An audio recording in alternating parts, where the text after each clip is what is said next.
Chapter 41, His Time Too. I wasn't the only person surrounded by light, searching for the existence of the Devil King on the 12th floor, unable to be found. Confirming the Devil King's retreat. Pot. History changes. Note: this is an idiom in Korean. The white light spread everywhere. Lightly shining, it looked like fog. The light covered the field in an instant, and it even covered the capital of the Ijim Empire. Raindrops. They could only be described as that. Sprinkles of light started to breeze through the air like dandelion seeds. This is? The witch looked around, not knowing what to do. Kim Gongja, what's going on? No. This is the first time for me as well, so I also didn't know what to do. Seeing the world completely covered by light, I asked inwardly. Sword Emperor, do you know what's happening? No, this is a first for me as well. What is this? The scary. Other than the time when he taught me about the sword, he was useless. I didn't know how this ignorant gorilla managed to get to the 99th floor. Hey Kim Zombie. You just cursed me. Huh? No way. I was just thinking that you're so amazing and a lowly person like me wouldn't be able to understand you. That's strange. You look like you just cussed at me secretly. Bae Hurayong frowned and complained. Even when we were talking, the light rain continued to whirl around. Huh. It was then that I felt a change. I pointed my fingers at the gigantic city walls of the empire. Black Dragon Master. Look there. The city walls. It seems like all the flags are vanishing. The flags on the city walls that were red and gold were quickly disappearing. The hundreds of flags decreased to tens of flags in an instant, and they were still continuing to disappear. Yeah, you're right. The witch frowned. Hold on to me for a moment. We should go check. Yes, I agree. Teleport. The witch held my hand and used her skill. The next moment we weren't in the middle of the field, but on the tallest fortress of the empire. A fancy view entered our eyes. Goodness! The witch quietly murmured. It's all changing. It really was. The world was changing. The squatter settlements and the Harlem were wrapped in white light, and they disappeared, as if they never existed. The clothes of the citizens on the streets also changed. The dirted rags turned into normal clothes. Even the fruit in the market changed. The rotten apples started to shine and look tasteful. I subconsciously muttered, "History changes." What? History changed. The numbers of guards around the city walls noticeably decreased as well. Not only did their numbers change, but their expressions also changed. Their faces weren't filled with fear and despair of the Devil King's presence. They looked like they were bored with their jobs. Normally, the Ijim Empire should have been attacked by the Devil King. Whether they won the war or were destroyed by loss, whatever it was, they should have had to fight against the Devil King. But I swallowed. In this world, the attack of the Devil King itself became non-existent. While no one knew, in the time that no one knew, the incident of the Devil King attacking vanished from history. I made it disappear. History changed, and that result was spread out right in front of my eyes. The 11th floor stage is being revised. The 12th floor stage is being revised. White light covered the city. The light touched the face of a child beggar. The rain of light streaked on the clothes of a man who was worrying about tomorrow's meals. Shaha! Light fluttered around like dandelion seeds. In the markets, in the corners, on the lamp post of a street, and on people returning home. It softly stroked the world.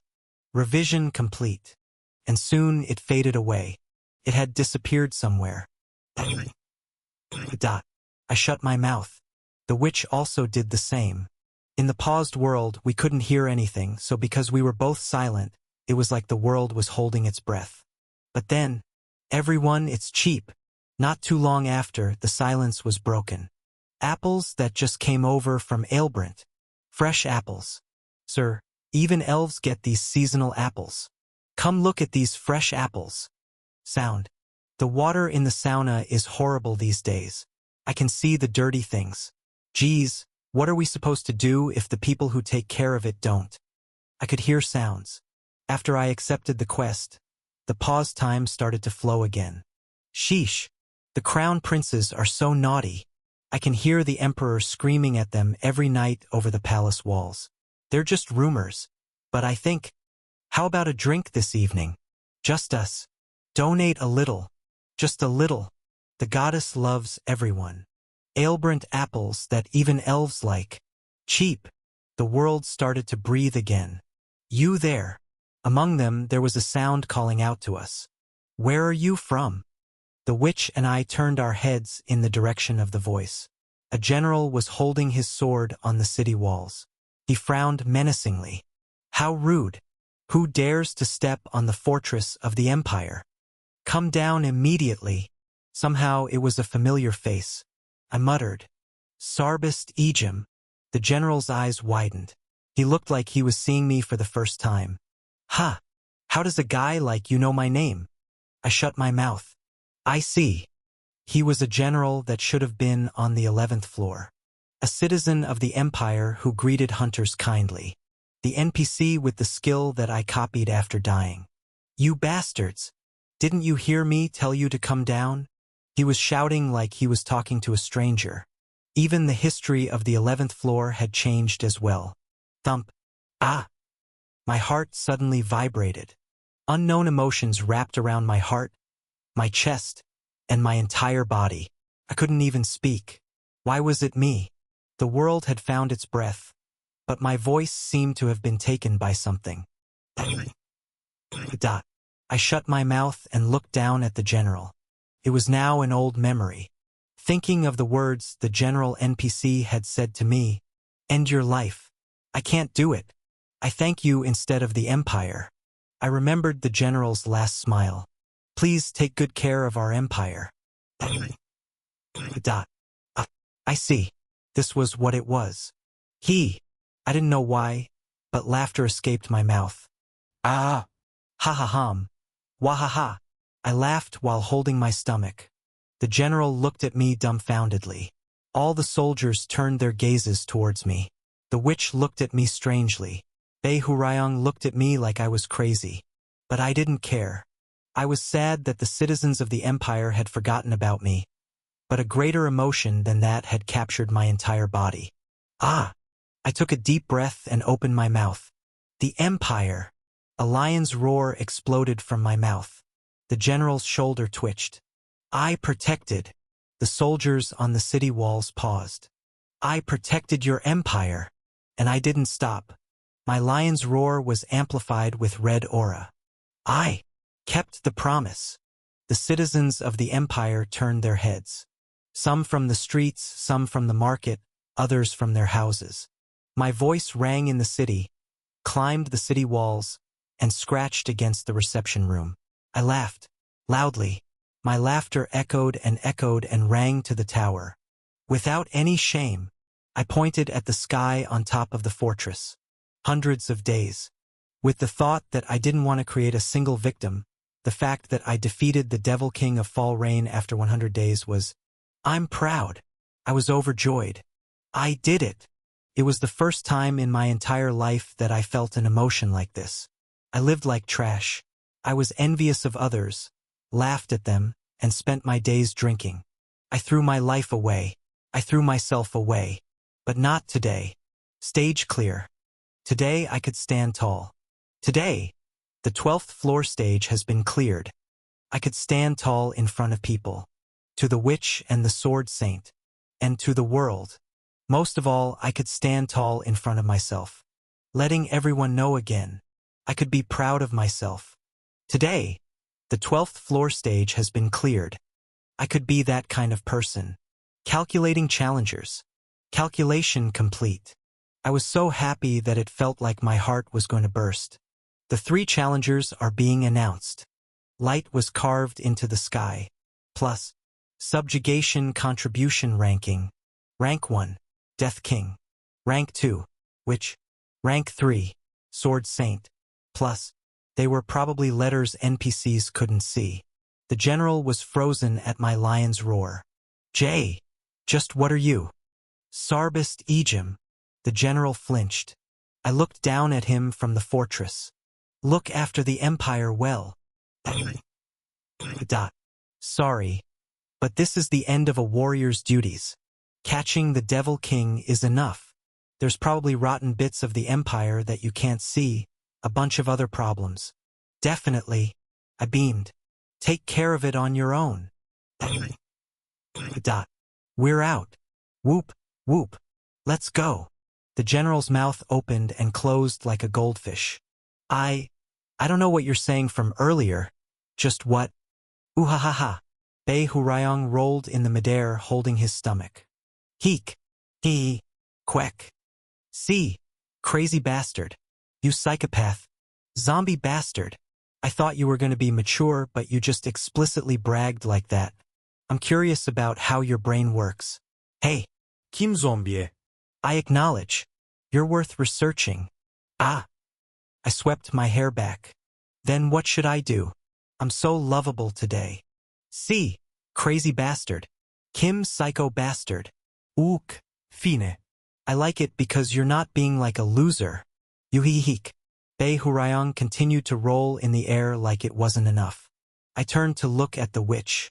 Alrighty, Black Dragon Master. What are you doing? Let's go to the 13th floor. The witch sighed. Yeah. There's no normal person in the higher-ranking hunters. It's okay. I understand. I'll think of it as a relief since you're better than the heretic questioner at least. What? Teleport. The witch grabbed my hand and activated her skill. The next moment we were back in the field again. She didn't say much and grabbed the Sword Saint's arm. The owner of Black Dragon peered at my face. The first entrance is always given to the rank one. She spoke. You can say transmit for all of us. Death King. It was the first time my nickname was called. Today was full of firsts. Yes, ma'am. I smiled. Transmit. And we headed towards the next stage. Chapter 42. His Time. 3. We passed through countless fights. We endured against endless battles. Eventually, we arrived. The 13th floor stage. It just had to be this stage with villains. Was that the reason why? As soon as we entered, it was different. 2 different species greeted me after we were transported. One with a happy voice, and one with a horrendous voice. Welcome, Death King. First was the happy voice. The tower no longer called me Hunter Kim Gongja. Instead, it used my nickname, Death King. I was acknowledged by the tower, and I was welcome as someone who belonged. Was I too simple if I was happy at small things like this? Kia, and I won't forgive you. There was a voice that sounded like it was being ripped apart. You dare. To my children. No. The owner of the voice was actually being ripped apart. You dare to take the children that I saved. You dare mock me. Or are you trying to trick me? Are you going to take my flesh, my blood, and my soul? The Devil King. The owner of the Red Demon was spilling wastewater. I'll curse you. The Devil King's figure was ripping apart. Black blood and the boiling wastewater were evidence of his pain. He looked more pitiful than when he escaped from the 12th floor. He shouted towards the direction of the sky. You, the world. I curse everything that's not me. If the world is trying to get rid of me, I'll swallow the world.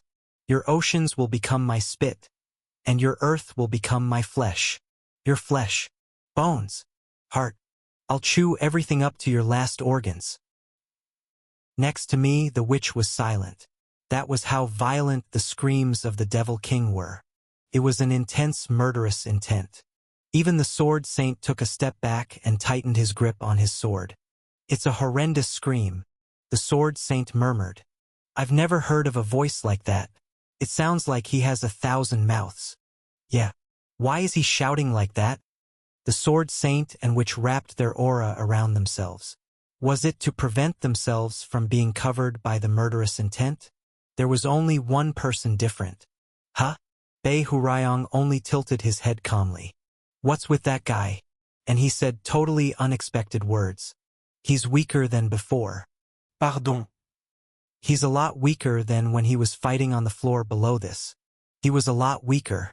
I slowly observed the Devil King. That? Yeah. Bei Hurayong wrinkled his eyes. Since he was cut by the witch or whatever her name is, it's obvious that he would be injured.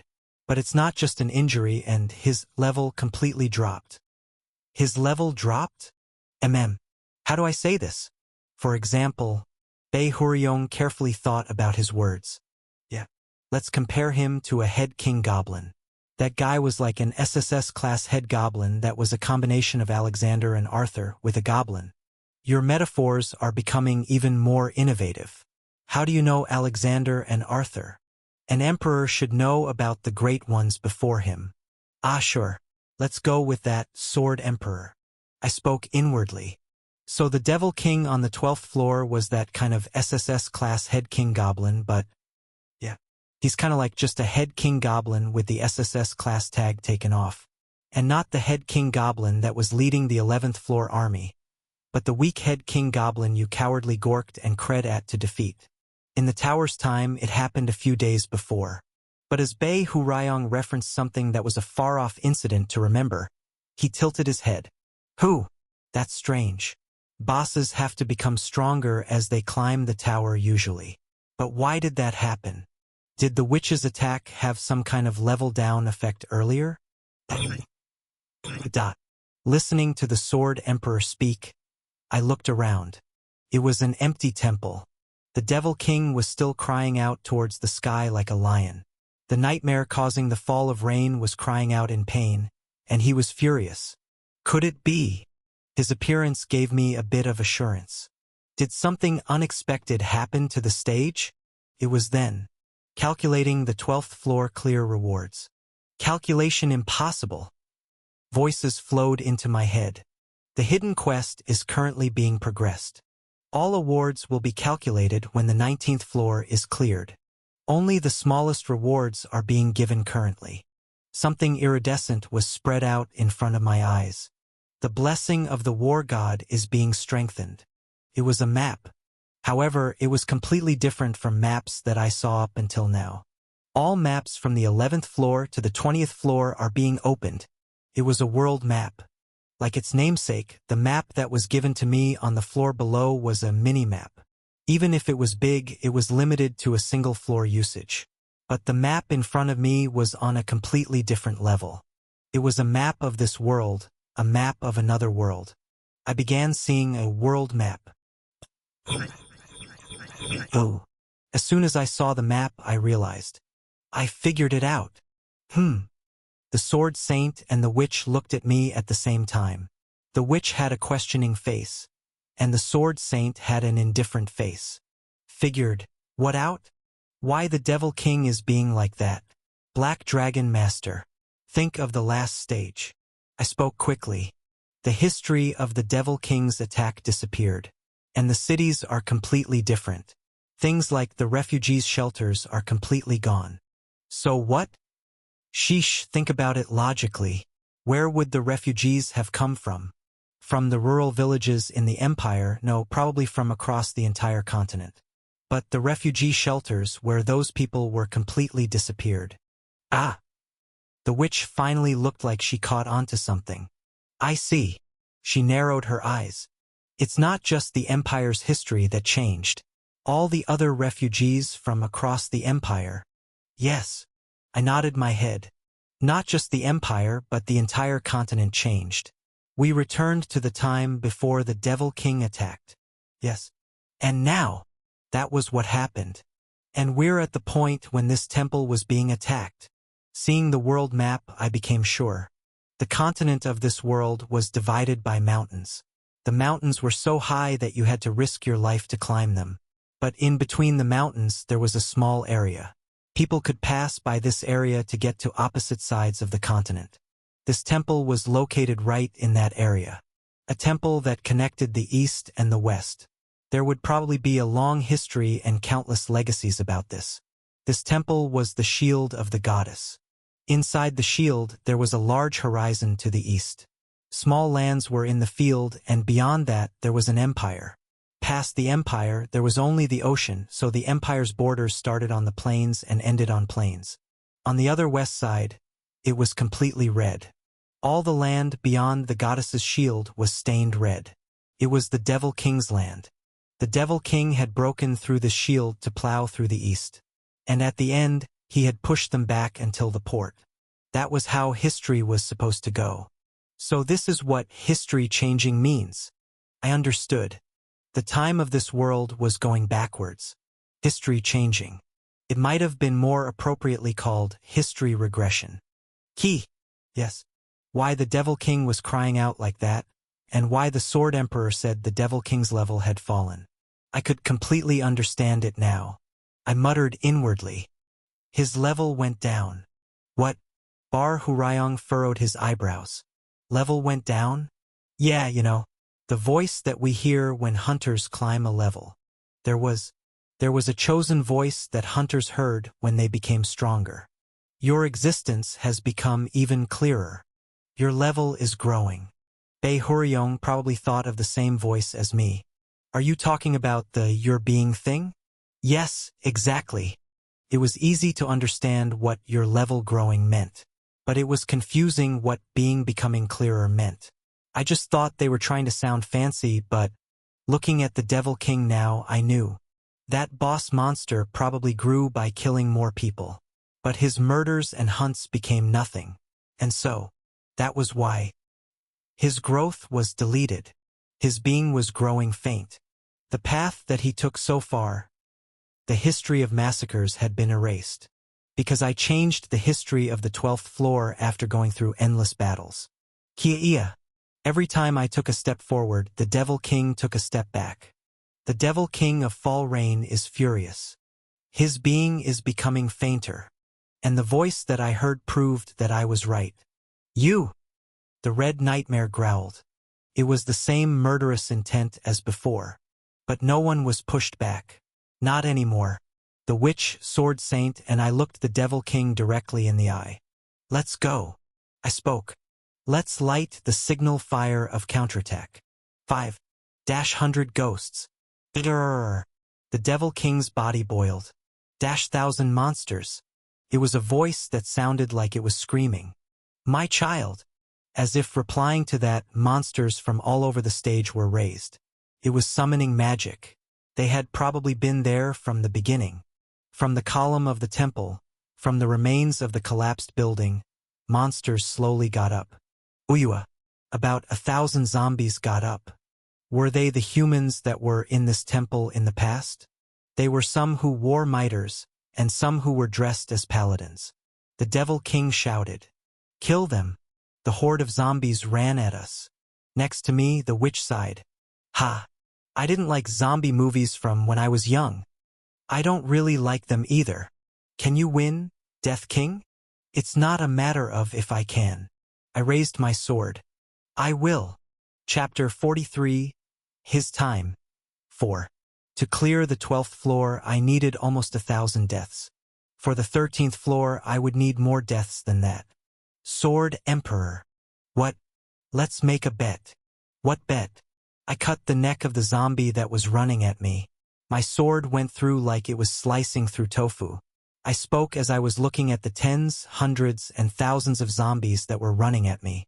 How many times I'll die until the 19th floor? Let's make a bet. Bei Hurayong stroked his chin. Okay. Then I'll go for 100 or less. I grinned. Then I'll do 99. Wow, you unfair bastard. You want to play cowardly like that? Huh? Yes. I. Bei Hurayong smirked. Fine. Let's watch the zombie kill his own kind. Do well. Instead, since it's a bet, I won't help you. Good? Good. I laughed looking at the zombies that were running towards me. You have died. You are regressing to 24 hours ago. I died while laughing. You have died. You are regressing to 24 hours ago. Ugh. We need to do something about this amount. Which, can't you do something? I'm already doing my best. It's just me. It's hard. But Death King, can't you use your skill to fight against them? Ah, of course I will. But it's not the cool time yet. About 3 coins later, I'll have to use it. What's 3 coins? There's this thing. Anyway, is this thing on the mini-map? Sword Saint. Can you pierce through there? Through that large top that looks like a stone casket. I have something to check. What are you going to check? I'll explain later, so I'll request this of you right now. I'm a prophet, okay? You have died. You are regressing to 24 hours ago. Okay, Sword Saint. That stone casket is actually a secret opening. Through there, you can find a hammer that has an effect on the undead. You can go with Witch and use it. He's only ever used a sword his entire life. It has a large territory effect. If you put your aura on it and slam it into the ground, zombies will be swept away. Okay? How do you know that? Prophet. Okay? Well, I never. You have died. You are regressing to 24 hours ago. The zombies are just about taken care of, so now the Devil King... Ugh, what's that? Zombies. Giants. I think it's a zombie giant. Since the history of the temple is pretty old. That's probably a giant soldier who used to protect this temple. He died beside the Devil King and became his subordinate. It's probably something like that. If the heretic questioner was here, we would have known more. Whoa, that person knows about otherworldly religions too. I guess he's not an SSS class zealot for nothing. It's because of his skill. Well, that's the proof of his SSS class. How unpleasant. Do you have to talk about that damned bastard? Anyways, I'll take that giant. Yes, sir, Sword Saint. I'll leave it to you. You have died. You are regressing to 24 hours ago. Anyways, I'll take that giant. No, Sword Saint. You can continue to take care of the zombies with the hammer. Look here. That giant is testing my sword so. Prophet. I'm a prophet. Okay? Sheesh. Who? Then who's taking care of that giant? Obviously, the witch. Please aim your beam on that giant's eyes. Well, they are eyes that I wanted to aim at. It's basically begging for it with that one gigantic eye. Perfect. Let's go. You have died. You are regressing to 24 hours ago. Anyways, I'll take that. 100 ghosts summon. Goodness. Death King. Your skill doesn't even have a cool time. It happened like this. Alright, you two can deal with that giant. Especially Witch. I have something I want to ask of you. What is it?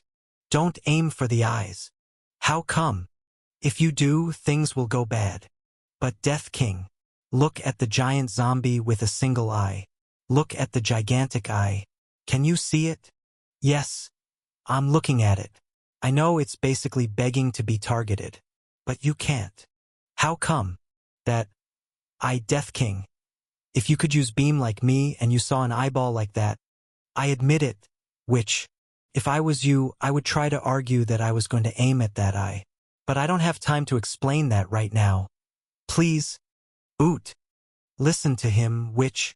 Sword Saint. Even you. That youngster says he's a prophet. Let's listen to him for now. Fine. I'll do my best. Not to aim at that eyeball. Thank you. We ran. We fought. We saved each other. We did things. We talked a lot. My children. We broke through the zombies that were at the temple. My general. We pushed aside the giant one-eyed soldier that was probably a legend back in his days. Oh! The Devil King of Fall Rain chooses to retreat. And the Devil King of Fall Rain falls back to the 14th floor. We pushed the Devil King back floor by floor. Like on the 12th floor, raindrops of light whirled around. The temple that was the barrier of the continent was shining like a newly wiped shield. With the sound of a bell, people sang songs. From the east, merchants were riding horses, and from the west, merchants passed by on strange birds. The paladins were thrusting their hammers together while sparring, and the apostles who were looking at them with amorous eyes were pulled to the temple by their ears. The priest sneezed. There was an orphan who shouted jokingly and received a knuckle to the head by an apostle. A one-eyed soldier waved his hand at the apostle. Ah, Death King. Okay. Witch. Let's go. All right. Sword Saint. Are you ready? Wait a moment. There's a merchant selling good whetstones over there. Sword Saint brought a whetstone. While he was sharpening his sword, I turned my gaze away from the giant and looked at the world map. The red land that was pretty far away was squirming like it was going to horde over here again. But we still had time for Sword Saint to sharpen his sword. That would be enough. Death King. The witch grabbed my hand. When Sword Saint was finished, he immediately held the witch's hand as well. Teleport. The light surrounded us again. Is the 14th floor a forest? The Devil King seems to have hidden. Be careful.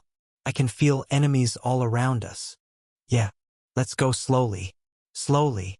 You have died. You are regressing to 24 hours ago. And like that, we cleared through the Devil King's elf army. The Devil King of Fall Rain has chosen to retreat. The Devil King of Fall Rain is falling back to the 15th floor. In the middle of a waterfall that flowed backwards, we defeated the Devil King, who was using the Queen of Mermaids. The Devil King of Fall Rain has chosen to retreat. The Devil King of Fall Rain is falling back to the 16th floor. On the top of an exploded volcano, we fought against the Wyvern using Devil King. The Devil King of Fall Rain has chosen to retreat. The Devil King of Fall Rain is falling back to the 17th floor. History was regressing to a time before the Devil King attacked the Empire. To not only the Empire but before he attacked several lands. Before the temple was destroyed. To before the fairy forest was cursed, before the waterfall flowed backwards. And before the volcano exploded. Before the Devil King ruled an army. Without any pause. Like how a wave covered another wave, and how a drop of water disappeared just like a bubble. Like how flower petals fell.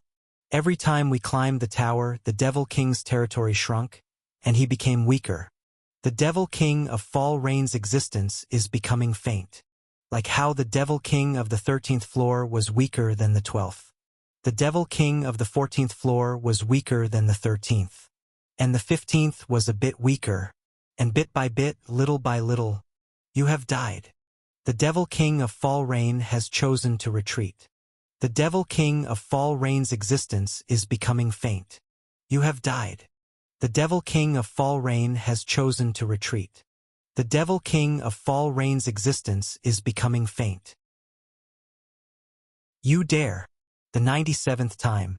When I arrived on the 19th floor while at my 97th death, we were in an unknown small country. You dare. The Devil King cried in the middle of the empty land. It wasn't the Sword Saint or the witch.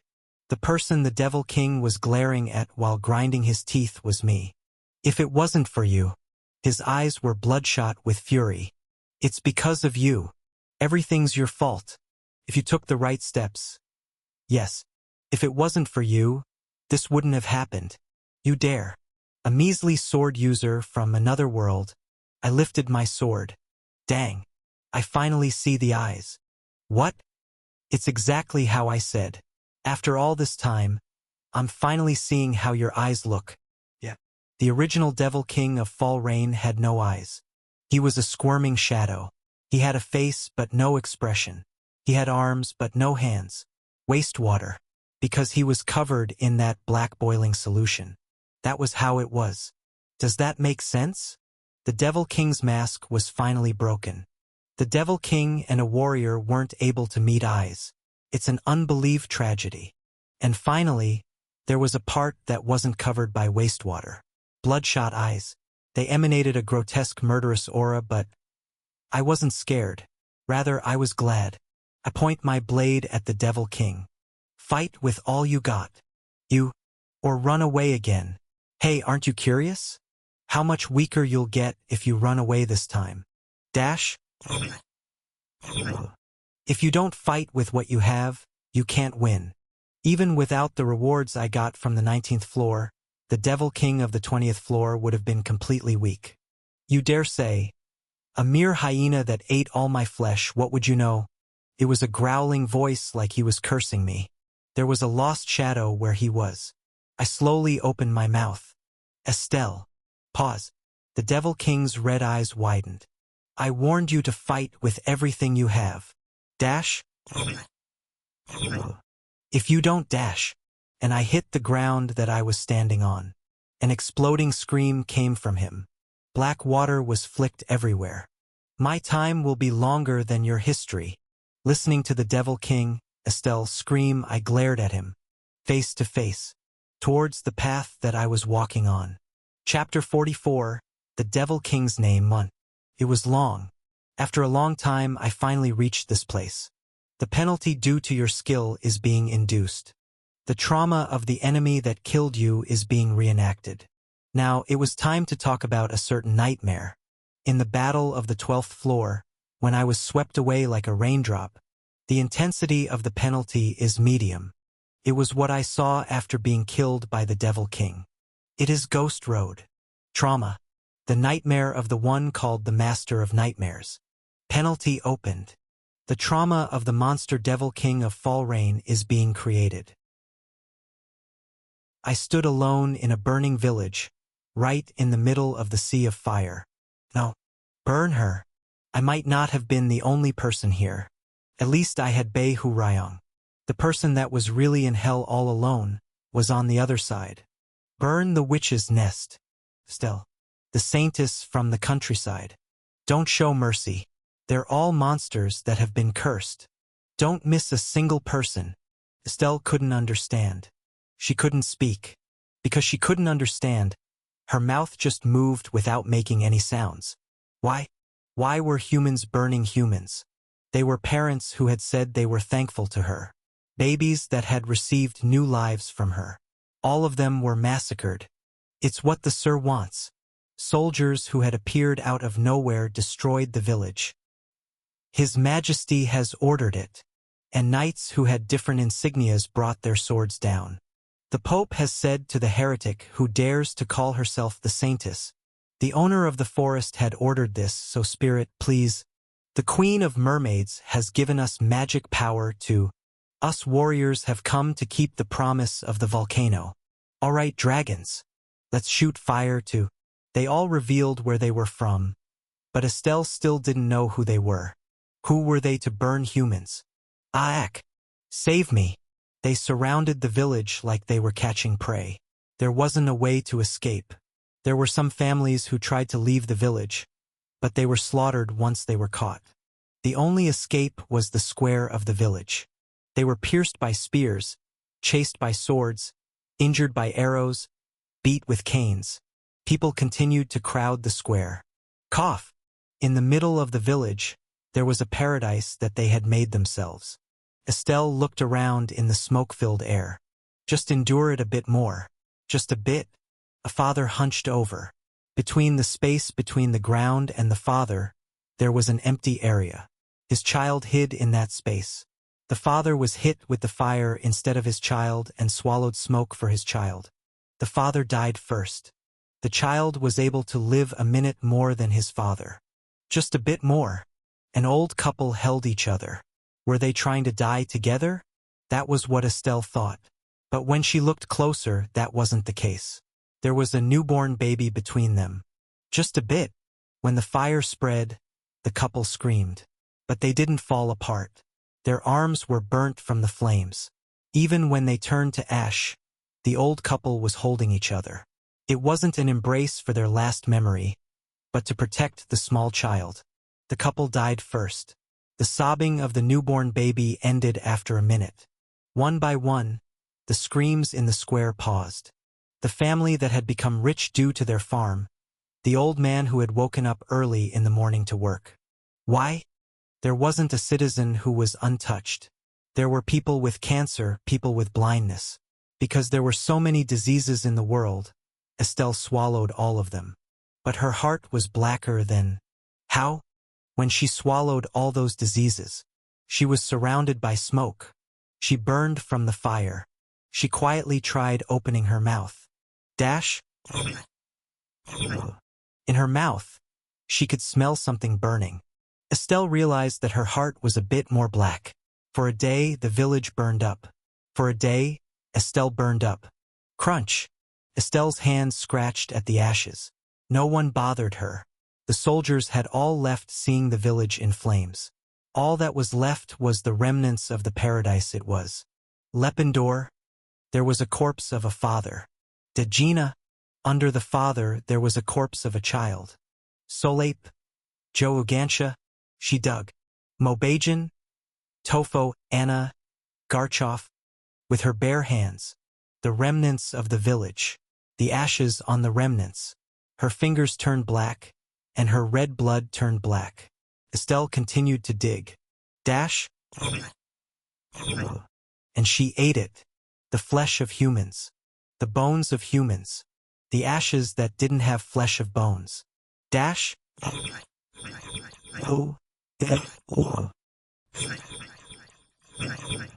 The scent of human flesh wasn't pleasant anymore.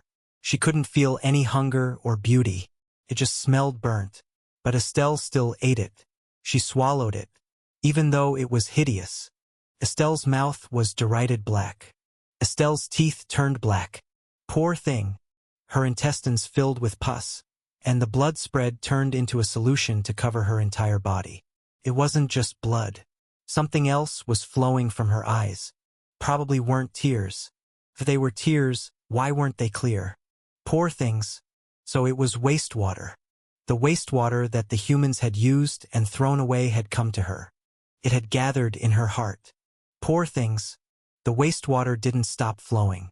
The wastewater flowed. You are all humans. It flowed in her mind. You were all born as humans, and knew the beauty and tears of life, so why? Just why? It spilled all around her. Were you called monsters? Wasn't it enough to know beauty and sadness? It flowed around her. So you remain as humans, and these, my children, will remain as monsters? Is that your world? It flowed as rain. In this world, is it just you who deserves to die? Was it only you that was allowed to have beauty? Her heart echoed, crying. Then now you prove it. The rain poured. Prove it to me. The rain poured. I'll curse you. Because the rain poured. No village would burn from flames. My children, my blood, the color that took my heart. I lost the color of my blood, so only wastewater flows through me. But the rain is red, and proves the existence of my blood. Be swallowed in your evil. The rain poured. The rain. The rain poured. You made me like this, continuously. So I will make you like this. The rain. Because the rain poured. Gongya. Blink. Awake. A voice. This isn't your hell. Hearing that low voice, I open my eyes. Trauma reenactment complete. Confirm that the identity has been maintained. The penalty is finished. Chapter 45.1 The Devil King's Name 2. One stroke. Since I was holding a single sword. Two extremes. There was something that only I could cut. Gongja. Blink. Now. I looked in front of me. No. What was in front of me showed me. The head's empty. In front of me, there was someone with a black body. Wastewater endlessly flowed from their body. Even if I cut water, it was still water, so there was a lot to cut. One sword, two extremes. Note. Korean idiom. I cut what I had to cut. Kia. As they were cut, wastewater flowed from the King of Black. It might not have been wastewater. If it was, why was it red? Blood. Vibrantly red blood flowed from the Devil King's body. UK? Cook. The devil wavered and stepped back. One step. Two steps. When he took his third step, wastewater didn't flow from the Devil King's right arm. The footsteps of the Devil King were puddled with wastewater. But the puddle shrank with every step he took. And eventually, Cook, Hyuk, Wek, the wastewater was completely parting off from the Devil King's body. Drip, drip. Wastewater couldn't flow anymore, so instead, blood flowed down. The color of life was red. The being of the Devil King of Fall Rain is becoming even fainter. And the all-powerful was no more. No. This can't Yuk. The Devil King covered his left arm with his right hand. Blood was flowing from his left hand. The Devil King pressed tightly against his left arm like he forbade even a single drop of blood from dripping out. My child. Not like this, my hate. Retreat. I spoke in a low voice. The Devil King paused like he had been cut by my voice. Fall back to the 20th floor. You can't win against me anyway. Return to your base, to the Devil King's castle. Even without looking at the world map, it was clear what was happening. Blue territory. The territory of humans covered the continent again. Past the hills. It passed the area called the Goddess's Shield. The temple with the one-eyed giant. The fields where the fairies were dancing. The waterfalls where the mermaids were playing. The mountains where dragons flew. There wasn't a single place that wasn't blue on the continent. Meanwhile, the red territory was, go back to where you started from. One point.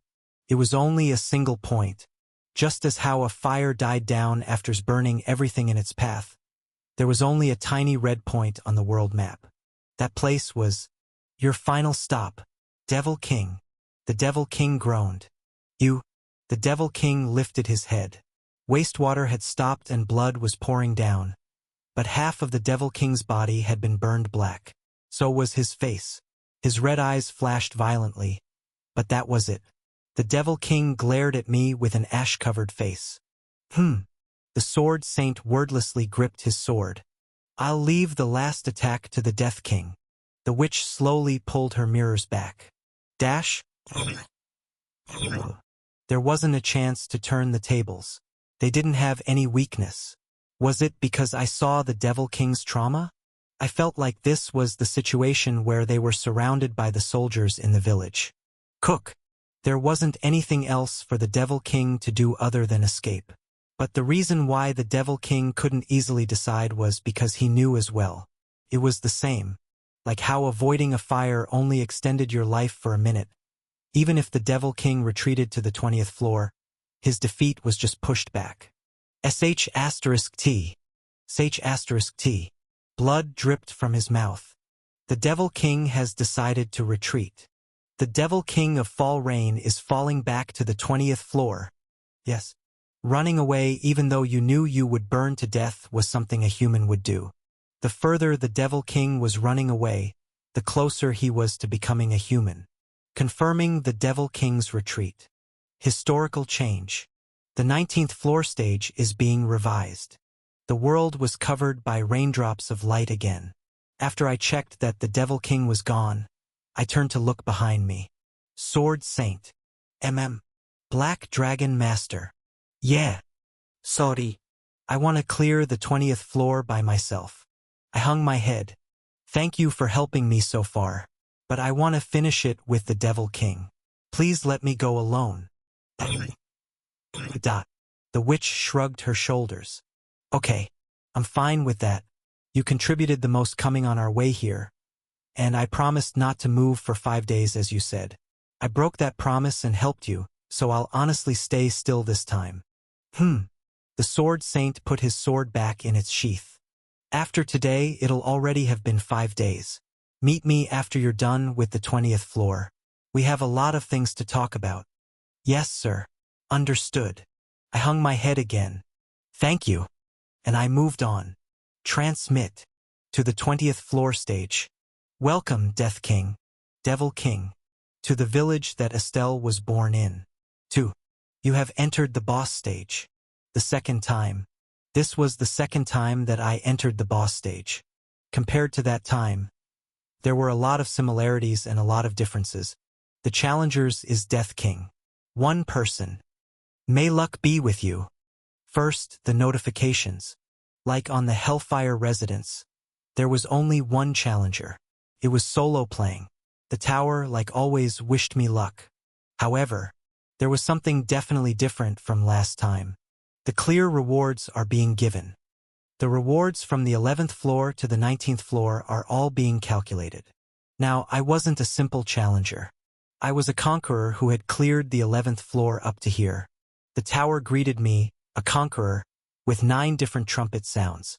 Calculating the 11th floor clear rewards. Calculating the 12th floor clear rewards. Calculating the 13th floor clear rewards. Calculating the 14th floor clear rewards. Calculating the 15th floor clear rewards. Calculating the 16th floor clear rewards. Calculating the 17th floor clear rewards. Calculating the 18th floor clear rewards. Calculating the 19th floor clear rewards. Plod. I took a step forward. Calculation complete. Listening to the melody that greeted my footsteps. The tower acknowledges your accomplishments. The power to change any skill is given to you. As long as it is not an EX class, you can strengthen any skill. It was like an anthem that was blessing me. The tower had made a stage in advance. The direction of the quests was decided as well. But I didn't walk the path that was already paved for me. I made a completely new stage and cleared the stage using my methods. The tower had acknowledged my methods, as if it was trying to say, that's also fine. The powers of the Death King are being readjusted. It also happened during this time. The limited powers of an apostle are given to you. With this reward, you are given a limited authority. The skill that you want to strengthen is up to you. A stage that wasn't chosen in advance. A method that wasn't chosen in advance. Just like that, the rewards weren't chosen in advance either. I nodded my head inwardly. They're leaving the choice to me, I see. I didn't know why the tower was built. I didn't know who did it either. I didn't know if the tower was filled with life from other worlds. There was still a lot that I didn't know. But I faintly knew what kind of being the tower was now. A being that watches over our decisions. And it was a being that remembered my decision. Fine. Caching. I lifted my sword. I'll show you my decision this time too. An artifact that an ancestor of the Empire had used. Lefanta Ejim's holy protection sword reflected my aura, shining white. I pointed my sword at the enemy in front of me. All right. The entrance of the 20th floor stage. It was standing on a path that led into a small village. It's time to meet your end, Devil King. Dash. It growled quietly. It looked like a beast that had been irrevocably injured.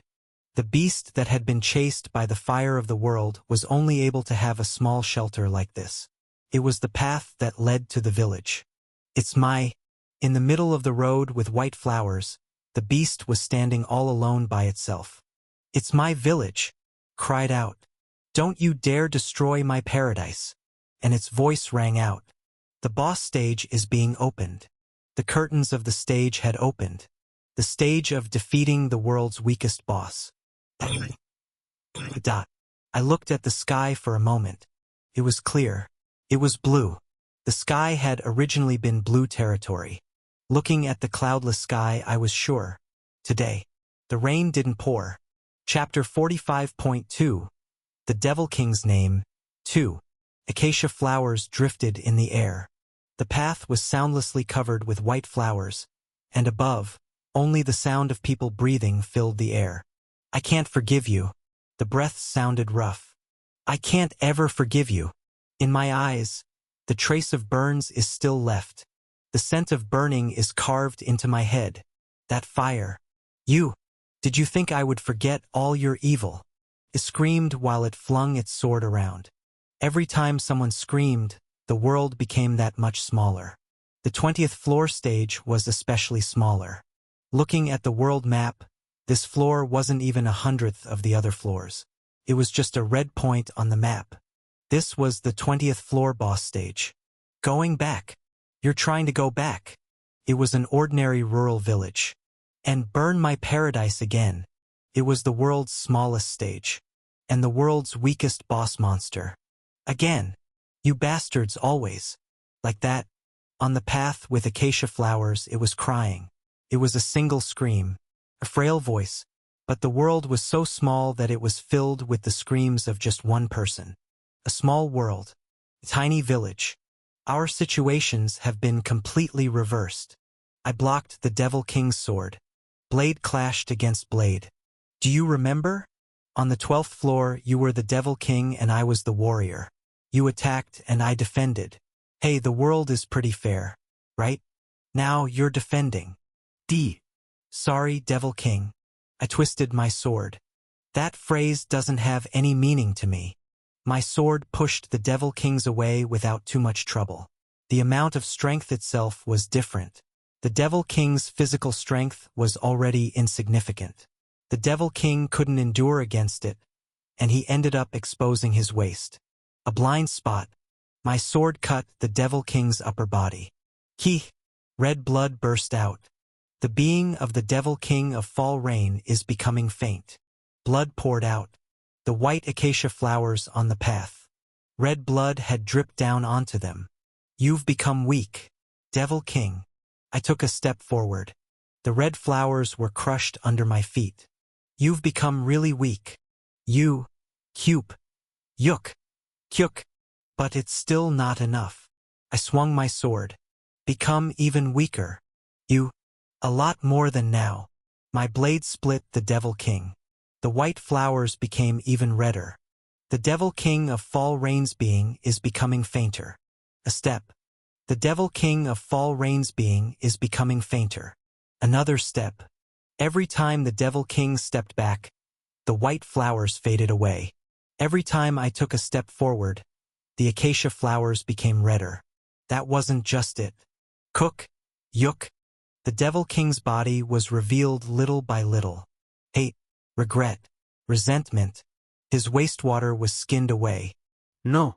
The top of his feet was revealed. No. No more than that. His 2 legs on the path were shown. Yuk. His left and right arm were completely revealed. Above and below parts of his waist were revealed. His long neck was revealed. Tower, no. No. And finally, his face had stripped off. The Devil King of Fall Rain's being is becoming fainter. Chin. His upper and lower lip. The tip of his nose and his cheeks. The Devil King of Fall Rain's being is becoming fainter. His red eyes. Pale forehead. The Devil King of Fall Rain's being is becoming fainter. And finally, the Devil King of Fall Rain's being is becoming fainter. His hair, which was like a lion's mane. Each strand had lost its black color. The last of the wastewater flowed down. Ah! He groaned. His long arms were trembling. It wasn't able to endure the weight of the sword. You. The thing under the acacia tree was no longer the Devil King. You didn't call something that couldn't even properly lift their sword a Devil King. And the Devil King of Fall Rain's being is becoming more faint. The Devil King of Fall Rain cannot maintain his authority. The tower no longer called it a Devil King either. The readjustment of the class is beginning. The Devil King of Fall Rain's nickname has been taken away. The thing that used to be the Devil King trembled. No! White light wrapped around it. It shook like it was being attacked by bees. No! But it didn't matter. The white light wrapped around it without fading away. Letting you know again. It began. The Devil King of Fall Rain's nickname is being taken away. The Devil King of Fall Rain's authority is being taken away. It screamed. Ah! The throne of absolute power had fallen. Ah! Oh! It extended its hand like it was trying to catch the sprinkles of light. But it couldn't. It just escaped its fingers. It faded and scattered away. Ah! And in its place. Ah! There was a small weak beast. Ah! Ew! No! Uek! Ah! It wasn't the Devil King of Fall Rain. Nor was it the owner of nightmares. It wasn't the saintess of the rural lands. Just a frail being. Yes. I gripped my sword. You're weak enough now. Don't come any closer. Then stop me. Plod. I took a step closer. What will you stop me with? Your words? Your sword? Try anything. If not, a step closer. I'll stand in front of you. Took a step back. Spoke up with much effort. You, all of you, to me, to my children. You don't even deserve to do this. You're wrong. I took another step forward. Like what you said, I'm an outsider who came from another world. Yeah. Everyone allied themselves to burn you and your village, the emperor, the military, everything.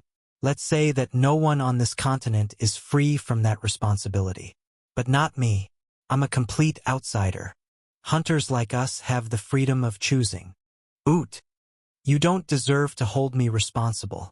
And of course, I took another step forward towards what stepped away from me. You don't have the strength to stop me. It trembled. The trembling escaped from its mouth. I didn't do. Are you trying to say you didn't do anything wrong? I just healed. Estelle was probably as scared as you. Flinched. She probably had screamed to live more. She probably shouted that she didn't want to die. She looked for her father. But what did you do? I spoke nonchalantly of what it did because it became Estelle and had the memory of humans. You dug your teeth into a human's flesh. You ate what you wanted and became it. And is that all? You swallowed the newborn baby that the mother entrusted to you. And you acted like you were the best, saying that you saved people. You betrayed the mother that entrusted you with her child. That's not it. I didn't do that. You hid the truth. Even though you knew that people would misunderstand, you stayed quiet because you thought you would be treated as a monster. You tricked people. I took another step forward. Even if you make excuses, it doesn't matter. There's no one who knows you as much as I do in this world. What you went through, what you felt, and how you changed. I know everything. You're not a flawless saintess. You're not an innocent victim. We don't even have to talk about the mother and her child. As I said, the moment you swallowed Estelle, you lost your innocence and it shouted in response. I didn't know. I paused. With its teeth clenched, trembling, it covered its face. Cries escaped through its fingers. I didn't know. I didn't have the memory of humans. The knowledge I didn't know. The meaning of pleading to be saved. The begging. Then, I didn't know what it meant. Are you saying you did it because you didn't know? Yeah. So if only I knew, I never would have. Tried to say it wouldn't have eaten her and I cut it off. That's what humans do. It became speechless. The kings that you killed will be able to say the same thing. No, they definitely will. And they probably did, right?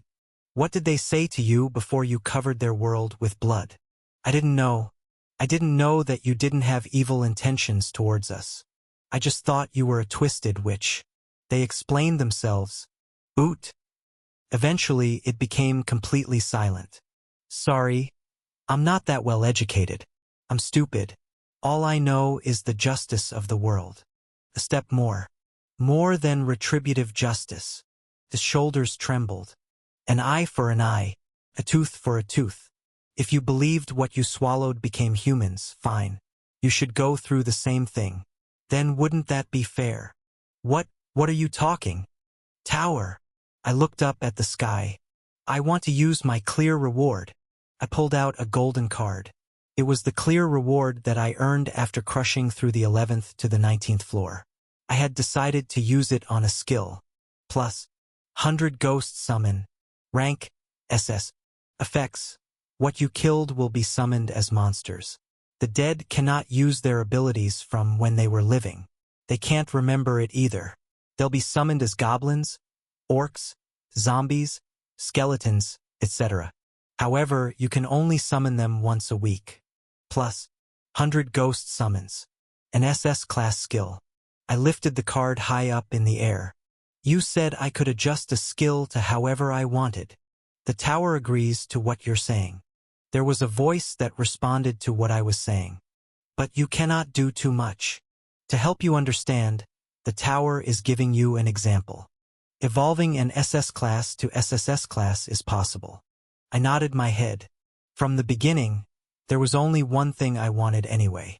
I request to adjust the skill 100 Ghost Summons. The tower is questioning your intention. You don't have to touch anything else. Just memory. I hope you change the part about they can't remember it either. So if under my control, the summoned ones can remember their life. Flinch.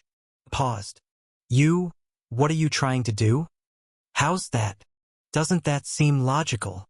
I ignored Estelle and shouted. I'm not even asking for their ability to be kept. I'm not even asking for the cooltime to be decreased. Memory. Just the memory. I hope the people I killed can remember their life. It was quiet. The sky was silent. Your request is being calculated. Calculating. A moment later, the tower acknowledges that it is within reason. Permission came. Checking the conditions. Will you use the rewards from the 11th to the 19th floor on the skill 100 Ghost Summon? Yeah. The condition of the skill you want is the following. If you want, the dead will keep their memory of when they were alive. Do you confirm this is it? Yeah. Confirmation complete. And the request of the Death King has been approved. White light surrounded my skill card. A storm of light lashed around. When the light completely settled, I slowly observed my card. Plus, 100 Ghosts Reincarnation. Rank, SSS. Effects. What you killed will be summoned as monsters. The dead cannot use their abilities from when they were living. But if you want, the dead will be able to keep their memories and their looks from when they were alive. If you don't want to, they'll just be summoned as monsters. However, you can only summon them once a week. Plus, 100 Ghosts Reincarnation. It was the name of the first SSS class skill that I had. Nice. Everything that I wanted happened. I turned my head to look at it. Our eyes met. From now on, I'm going to kill you. If you don't like the phrase of me killing you, think of it as swallowing like what you did. Estelle, the sick people, the children, like how you swallowed them into your shadow. I'll kill you in that same method. Steadily, I lifted my sword. And I'll save you in that same way. I trembled in fear. Chapter 46. The Devil King's Name, 3. Fear. An emotion that was more human than any other. Anxiety of the future. Horrified that it, the fallen constellation, could die like this. It was scared of me. As I took another step forward, it gave a fearful moan. But a moan never stopped anyone. I'm really glad you're human. I spoke. Think about it. If you were a monster, you wouldn't qualify to be summoned for the 100 Ghost Summons, right? No. I guess it's now 100 Ghosts Reincarnation. Although the name of the skill doesn't. Waver. It fought back its fear for the last time. The red sword of the Devil King. It wasn't even able to properly lift it anymore. It barely swung the sword at me. There was no way I would fall to that. I lightly avoided it. Once, twice, thrice, it trembled as it swung the sword. Bei Hurayong muttered. It's nothing. The eyebrows were furrowed. Its stance is unsteady. Its feet aren't properly stepping on the ground either. It's not even looking in front of it. There's no certainty in the path of its sword. Geez. What's it trying to do after it swings that sword? What's it doing? Bei Hurayong grumbled. TSK. It a sword user that just relies on aura and its skills. No, it's not even a sword user. After I cleared the 19th floor, he had been silent. But the Sword Emperor seemed extremely displeased looking at the actions of the creature. Look, zombie, look at that. This is why I keep on telling you the importance of the basics. At the end, all humans have to rely on is their hands and feet. Bei Hurayong spoke. Close the curtains. I did. With just one swing, I broke its sword. As blade clashed against blade, the sounds rang out. The fallen constellation's eyes widened. Ah! The red sword in front split into half. Ah! You, awe! The last resolve of the fallen constellation also fell with the sword. The lithe beast collapsed on the floor. The acacia flowers were crushed under its bottom. Is it like the Devil King said? I calmly looked at its despairing appearance. Something that collects death. I suddenly thought of what the tower said as it gave me my nickname. Respects to the king who harvests death. That was what the tower said. It was strange because it seemed to fit exactly with this situation. Yeah, I guess it's not wrong. I slowly put more force on my sword. It was the moment I was about to bring my sword down upon the fallen constellation. Zombie? Wait a minute. Sorry I'm butting in when you were getting ready to show off what you don't have. Actually, I'm not that sorry. I just said it because I was bored. Anyway, wait a minute. and like always, the Sword Emperor inspected. Note: inspected and Sword Emperor are the same words in Korean. Ugh. What? Feeling annoyed, I just spoke out loud instead of inside of my head. The Sword Saint and the witch weren't here anyway. There weren't any hunters around to think I was crazy. No. Just because you seem to be really sure. So, about what? You're sure that isn't a monster anymore. But does that make it a human? What I'm saying is, are you treating that as a human just like yourself? Could just be a normal NPC. So what? Are you sure even NPCs can be summoned through 100 Ghosts reincarnation? I stopped my sword. Can't that be the case? You're a loser, so you haven't killed an NPC yet. It's definite that 100 Ghosts reincarnation doesn't apply to monsters. But we don't know if that's also the case for NPCs. What if you just did as you liked and it said sorry? The skill cannot be applied to NPCs. Are you going to take care of the atmosphere suddenly becoming chilly? No, but... Hey, Kim Zombie, pay attention. I know because I experienced it, but the tower is really harsh when it comes to things like this. Damn. The fallen constellation was already looking at me with fear. Its eyes were filled with the horror of death. Cursing, I checked the skill card again. Plus, 100 Ghosts reincarnation. Rank, SSS. Effects. What you killed will be summoned as monsters. The dead cannot use their abilities from when they were living. But if you want, the dead will be able to keep their memories and their looks from when they were alive. If you don't want to, they'll just be summoned as monsters. However, you can only summon them once a week. See? Says what you killed. Bae Hurayong pointed at the card. How do you know if NPCs are included in the what? Can you be sure? And NPCs are humans too. Humans. Oh, that's just what you think. Mr. Kim Zombie. Bae Hurayong spoke with a serious face. Before you kill that guy, make a deal with the tower first. A deal with the tower? Why? So what? You were doing it fine earlier. You already did it once, you can do it again. That was true. I looked up at the sky with a slightly awkward face. Mr. Tower? The tower is listening to what you're saying. Fortunately, I wasn't ignored. Earlier, I heard that I was being given the power of an apostle. Was it thanks to that? It seemed like, for the time being at least, I could communicate freely with the tower. There's something I want to ask, please. Hey, earlier you spoke informally to the tower, so what's with all the respect now? What a funny guy. I accidentally spoke informally because I was so caught up in the moment and... Geez, never mind. Be quiet. Even while we were fighting, the tower answered calmly. The tower is checking what your question is. Let's see. So, does the 100 Ghosts reincarnation skill acknowledge an NPC? Or does that just apply to hunters like me? And I received an unexpected answer in response. The tower is judging. The question surpasses the authority of the tower. Pardon. And that wasn't the end. The voices that followed went way past my expectations even more. The tower is confirming the authority of the questioner. Pass. The Death King currently has the temporary qualification of an apostle. The tower acknowledges the Death King's question as an official agenda item. And the tower requests a majority conference to the 6 constellations of 10,000 lives. Pot. White light covered my eyes. When I blinked my eyes after some time had passed, I was already in a strange place. It wasn't an unfamiliar place. I was taken even more aback because it was unfamiliar. The netherworld. My dark prison. It was the starting point that I returned to when I died. In other words, this was somewhere that I didn't have to come unless I was dead. Why am I? Then, a voice rang out, confirming participants.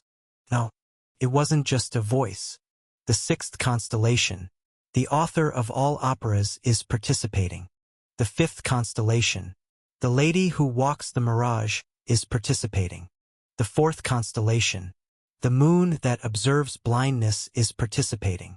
The 3rd constellation, one who created Bonsan, is participating. The second constellation, the God who dances in emptiness, is participating. No matter how much I looked around, there was only darkness, so I couldn't see anything. But even if I couldn't see, I could feel presences, confirming that the 6 constellations of 10,000 lives are participating. The temporary apostle of the tower, Death King's problem, is being shared. I could feel presences all around me. They were too powerful to say they were just presences. They were looking at me through the darkness. Sharing complete. Voices flowed where the gazes were. A majority conference is starting about the agenda item. Does the skill 100 Ghosts Reincarnation apply to NPCs? If you agree that NPCs are included, please assent. If you do not agree that NPCs are included, please dissent. Quietly, the figureless presences opened their mouths. Gesh, La, Uzakue Cho, Deo. It was a language unknown to me. Sato Yovala? Weloyona Ese? Deo Fenta? Kunto Niola Geshvinail Na? Nigeshnail Na? It seemed to be a language that formed a connection between all the shadows. This place was filled with snakes I couldn't see. From the left, the right, from below and above, and right in front of me. Hiss, hiss. Their voices were similar to the hissing tongues of snakes. Their tongues were red and long, and it entered my brain. It licked it. Gesh, Muligagamia. Cho Greethin Wiloyo. Nail. It was dizzying. I was feeling faint. I was definitely just a consciousness without a mind, but I felt like barking. Anything was fine. I wanted to spit something out. The oil in my stomach. No, oil infiltrated my brain. It was a feeling like my soul was being sucked to the bottom. Leona. Then the voices all stopped as one. Gesh. Nail. Nigesh Nail. Dash. Dash. Deo Zaken. Silence. Chapter 47. How to Stand Against the World 1. Silence. Silence descended in the emptiness. No one opened their mouth. It was quiet. The sounds of beings that were licking at my brain stopped. Only then could I breathe. They're not beings in the tower itself. I got a grasp on myself. The language of beings in the tower are translated so I can understand it. But they're different. They're beings that live outside of the tower. They're beings that can't even be compared to the Devil King of Fall Rain. They might be the people who made the tower. People who lived somewhere that I couldn't imagine. After a long silence, the voting regarding the agenda item is beginning. A familiar voice rang out. After hearing the voice, I felt more comfortable. The 6th constellation. The author of all operas votes against it. The 5th constellation. The lady who walks the mirage votes for it. The 4th constellation. The moon that observes blindness votes for it. The 3rd constellation. One who created Bonsan votes against it. The 2nd constellation. The god who dances in emptiness gives up their vote. 2 for, 2 against, and 1 give up. I paused. I couldn't know who they were or where they were from. However, they had the authority to decide about my skill 100 Ghosts Reincarnation. That much was clear. But their votes resulted in something that wasn't for or against it. Why? What did they expect from me? Wait. I looked around me, the sound of snakes hissing, gone. There's still a being that didn't vote. Yes. I had clearly heard it when I entered this place. The tower requests a majority conference to the 6 constellations of 10,000 lives. And that wasn't the end. Confirming participants. Confirmed that the 6 constellations of 10,000 lives are participating. Yeah. They said there was 6. The tower had definitely said there were 6 beings here. Then, the vote that just happened now was strange. 2 votes for, 2 against, and 1 that didn't count. There were only 5 in total. Then where was the last 1 vote? And dash, ew dot, dash, ew dot. Just what was the remaining being like? For everyone to remain so respectfully quiet. Dot. It was someone who didn't have to participate in this space. It was someone who didn't have to come here because they were already here from the beginning. The person who knew everything while in here. The owner of the tower. I looked straight at the dark area in front of me. The most powerful being was right there. I think voting for it is right. I thought as calmly as I could. I quietly spoke about what I had been contemplating. Let's say NPCs don't count. Then how was the Devil King able to summon so many monsters? All the people who were massacred by the Devil King must have been NPCs. The gazes silently looked at me. Of course, I know what you're all worried about. You're concerned that I'll just kill any NPCs in sight to summon them. But I think I showed you what kind of person I was. A dark area. I looked at each of the directions where I felt the beings were. And I spoke. I'm not that kind of person. Dash. And I won't live like that in the future. In the end, it was the same. No matter how strong my opponent was, there were already methods that were chosen for me. It was always just two. Fight or convince them. The Devil King can kill NPCs and summon them, and I can't? That's unfair. Not bad. Something opened their mouth. A voice. It sounded like it was whispering right in my ear, and also like it came from far away. Caused shivers down my back every time it spoke. But it's complicated. The voice was laughing. Death King, speak with your heart, and not your head. I was silent for a moment, and I spoke. That Devil King is a game that I caught. I said what I could. It's mine, so please don't touch it. The voice burst out in laughter. The first constellation. The owner of 10,000 lives votes for it. The sound of the laughter pierced through the darkness. The voting is finished. 3 votes for, 2 votes against, 1 vote given up. NPCs are included in Death King's skill. 100 Ghosts Reincarnation. Clang. Shatter. The darkness cracked like glass due to the laughter. In the empty prison, another empty space had opened up. From there, white light flowed. The temporary apostle authority of the Death King is being taken away. I realized while I was being surrounded by the blinding light. The conference is being ended. That I succeeded in convincing the tower. May luck be with you. Zombie. Hey zombie. Blink. When I opened my eyes again, I saw the acacia flowers. Bae-Hurayong.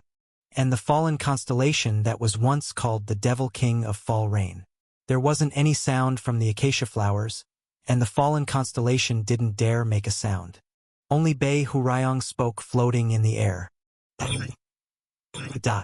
Kim zombiye? Hey Zombie King, can you hear me? I felt strange. It seemed like only a few seconds had passed by. But at the same time, it felt like forever had passed. It was really strange. And the memory of what had just happened became faint. So I didn't know exactly what went on. Sword Emperor. Wow, you finally responded. Your brain must be turning into an actual zombies because I keep calling you a zombie. Didn't you hear it? You didn't see it. What? The tower summoned me to the nether world. And something about 10,000 lives and constellations. And someone like the owner of the tower appeared and laughed. You don't know? Bae-Hurayong frowned. His face looked as if he had seen a dog with rabies. In other words, he looked like he was looking at a crazy person. Sorry, zombie. I teased you too much. I've never been sorry my entire life, but I suddenly feel really sorry. I won't tease you as much, so get a grip. He didn't know. The Sword Emperor who climbed up to the 99th floor. Bae-Hurayong, the legend who had earned the name of Sword Constellation. Even he didn't know what I was talking about. The back of my neck felt cold. Who did I just meet now? The cold feeling wrapped around my neck and spread to my shoulder and back. Just grip. I tightened my grip on the sword. No, let's be calm. Kim Gongja. I swallowed and looked in front of me. The path I had to take was still in front of me. Although there's still a lot of things I don't know. I slowly raised my sword. Now, I am going to strike the final blow on my game. When I reached the 100th floor, I would be able to know something. Bei Hurayong tilted his head. Huh? Gongja? You're just going to kill it? Don't you have to ask the tower first? It's okay, I answered. I already found my answer. The fallen constellation stretched out its hand. Wait. Save! I flung my sword. This sword was my reward from the 10th floor. It was what moved the hearts of the soldiers on the 11th floor stage. Tens of times. Hundreds of times. Thousands of times. It was the sword that was always in my hand when I was trapped on the 12th stage. It was a sword that proved my time because it was always with me. With that sword, I cut the fallen constellation. Oh! There was a small scream. As the screaming sound cut off, the fallen constellation collapsed. Blood poured out. The blood flowed and stained another acacia flower. Looking at the white and the red, I slowly opened my mouth. Ghost, wake up! Squirm. My shadow shook. A black hand shot out from my shadow. The hand that looked like it was escaping from hell didn't seem to want to leave. But it was a futile act. Stand up. The shadow couldn't refuse my orders. His head lifted from the shade. Then it was his chest, legs, and feet. You hyuk! Ah! Its arms and legs shook like a newborn baby. Even though it had the body of an adult, it was nothing more than a newly born being. And Estelle is nothing more than the name you stole. It's not a name you can have. There was always a responsibility to those who gave life in this world. And the first of those responsibilities was giving a name. Prieta. It looked at me through its wavy black hair. From now on, your name is Preta. Serve me as a master. It was celebrated as the rural saintess. And the being that used to be respected as the devil king of fall rain had his shoulders shaking. Yes, sir. The one that didn't deserve to have a name received a name from me, and bowed. The white acacia flowers fell, and landed on its head. I'll obey your orders. It was the last day of the promised 5. My lord, Death King and Devil King. One of the two kings fell. One. And in that place where a king and his servant were left, the first person to open their mouth wasn't either of them. Technically speaking, an emperor, not a king or a servant, opened their mouth. Sword Emperor, do you have to do that now? He was such a party pooper. He twisted his body like a baguette with anguish. Yeah, I have to. I don't want to do it either. Honestly, I want to get away from the two of you and pretend like I don't know you, sheesh, but I'm the only person who can say this. Geez, what are you going to say? What are you guys doing? I didn't know what he was saying, but it seemed like he wanted to be the one giving the name. What am I doing? As you can see. Sure. So you killed the Devil King and saved him with your skill. You even gave it a name. Sheesh, that name. What kind of name is Preta for a girl? If you wanted to call it a Preta, you should have named her Green Preta and call her Greenie for short. You're even complaining about the name now? No, let's just say the name's fine. Next. Why are you suddenly establishing a hierarchy? The Sword Emperor looked at Preta and me like we were the strangest things in this world. Like, you guys, what kind of bond do you have? Okay, fine. Let's say you have it. Since it's the game you caught. HM? You can do that old, I got you under my skin trend. Note. Reference to TVXQ's song Miradich. The lyrics before this section are, You're my slave. You listen to popular songs too? One of the hobbies of that Marcus guy is... Anyway, so you're you, but I don't understand why she's going, yes, my lord. I was able to learn one of the Sword Saint's hobbies. I would have been better off if I didn't know that, but that wasn't important. Chim. So you're asking why Preta is serving me as I'm her lord, right? Yeah. Zombie, I'll list all the things that you did to her. I nodded my head. You blocked her way while laughing and saying she wouldn't win, right? That's how it started. And you erased everything she stacked up. After that, you even blew her mind away with everything you said. That's what happened. And you even killed her. Phew, you forced a kid that didn't want to come out with 100 Ghosts reincarnation. That's how it ended, I guess. The Sword Emperor clicked his tongue. Shea, you indifferent bastard. Is your heart made of stone? There might even be a cobra in there. You forgot to talk about the fact that I closed the curtains to the one who doesn't even know how to use a sword, like someone told me to. That was necessary, and that Preta is probably thankful for that deep inside her heart. If she has the passion of a sword user still left inside her. The Sword Emperor spoke in a serious tone. I thought this ghost was just good at nagging, but it seemed like he was also good at talking about **T. Anyways, so I think it would be normal for her to be angry at you. But why is she bowing her head and asking for you to command her? Was the disaster that swallowed up a whole world actually a masochist of the century? Wow! The Sword Emperor said that he wanted to get away from us, but the same went for me. I took a step back. Seriously, that gorilla's imagination. Sword Emperor. The reason why Preta is obeying me.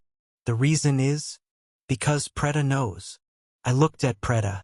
You'll know soon enough too. Sounds of sobbing rang out in the acacia field. Hyuk! Ah, Hyuk! Preta was crying. They were tears of sadness and fury. Her despair dripped down. It was true. Preta knew well. Searching for the existence of the Devil King on the 20th floor. What kind of tragedy would happen from now on? Search impossible. Preta's shoulders flinched, confirming the absence of the Devil King.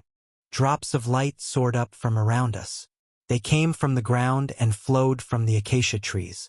The 20th floor stage was small anyway, so it was quickly surrounded by light. In the middle of the white light. No, please. No! Preta trembled with a moan. But what did that all matter for anyways? Historical change. A strict-sounding voice came from the sky, like a judgment against the guilty in court. The 20th floor is being revised. Slowly, history started to move backwards. Ah! Preta looked far off into the distance with wet eyes. Something came from the entrance of the acacia forest path. Chulkuk! Chulkduk! Every time they moved, their armor bumped around. Above them, there were flags of various colors. Please! They were a countless number of soldiers. There were the footsteps of soldiers and the sound of wings flapping. Again, the village? Burn the village. To turn back history. To burn up paradise. Forces from all around the world were allied together and entered the acacia forest path. No, please, Yuri. Preta collapsed to the floor and bowed. Her bowed head and hands were directed at me. Lord! Like what the Sword Emperor said. Preta should have been trying to tear me to shreds. But the fact that she was bowing desperately towards me probably meant that she was that much furious and hurt. My lord! However, she did it. She had to. I won't have any grudges. I won't take revenge. Preta didn't have any choice other than accepting to become bound to me and serving me as her master. But when a helpless person had something to protect, they would do anything. I'll do whatever you ask me to, servant. Slave? I don't care about what happens to me, so please. It made people beg. Please, my village. All right. Not saying too much. I began to walk. The Sword Emperor followed me. He, who had been looking at us with a silly face, had a more serious face than ever. So that's how it was. Yes, this is how it is. Step. A servant has to follow their master. And a lord has the responsibility to take care of their people. Step. Sorry I twisted it.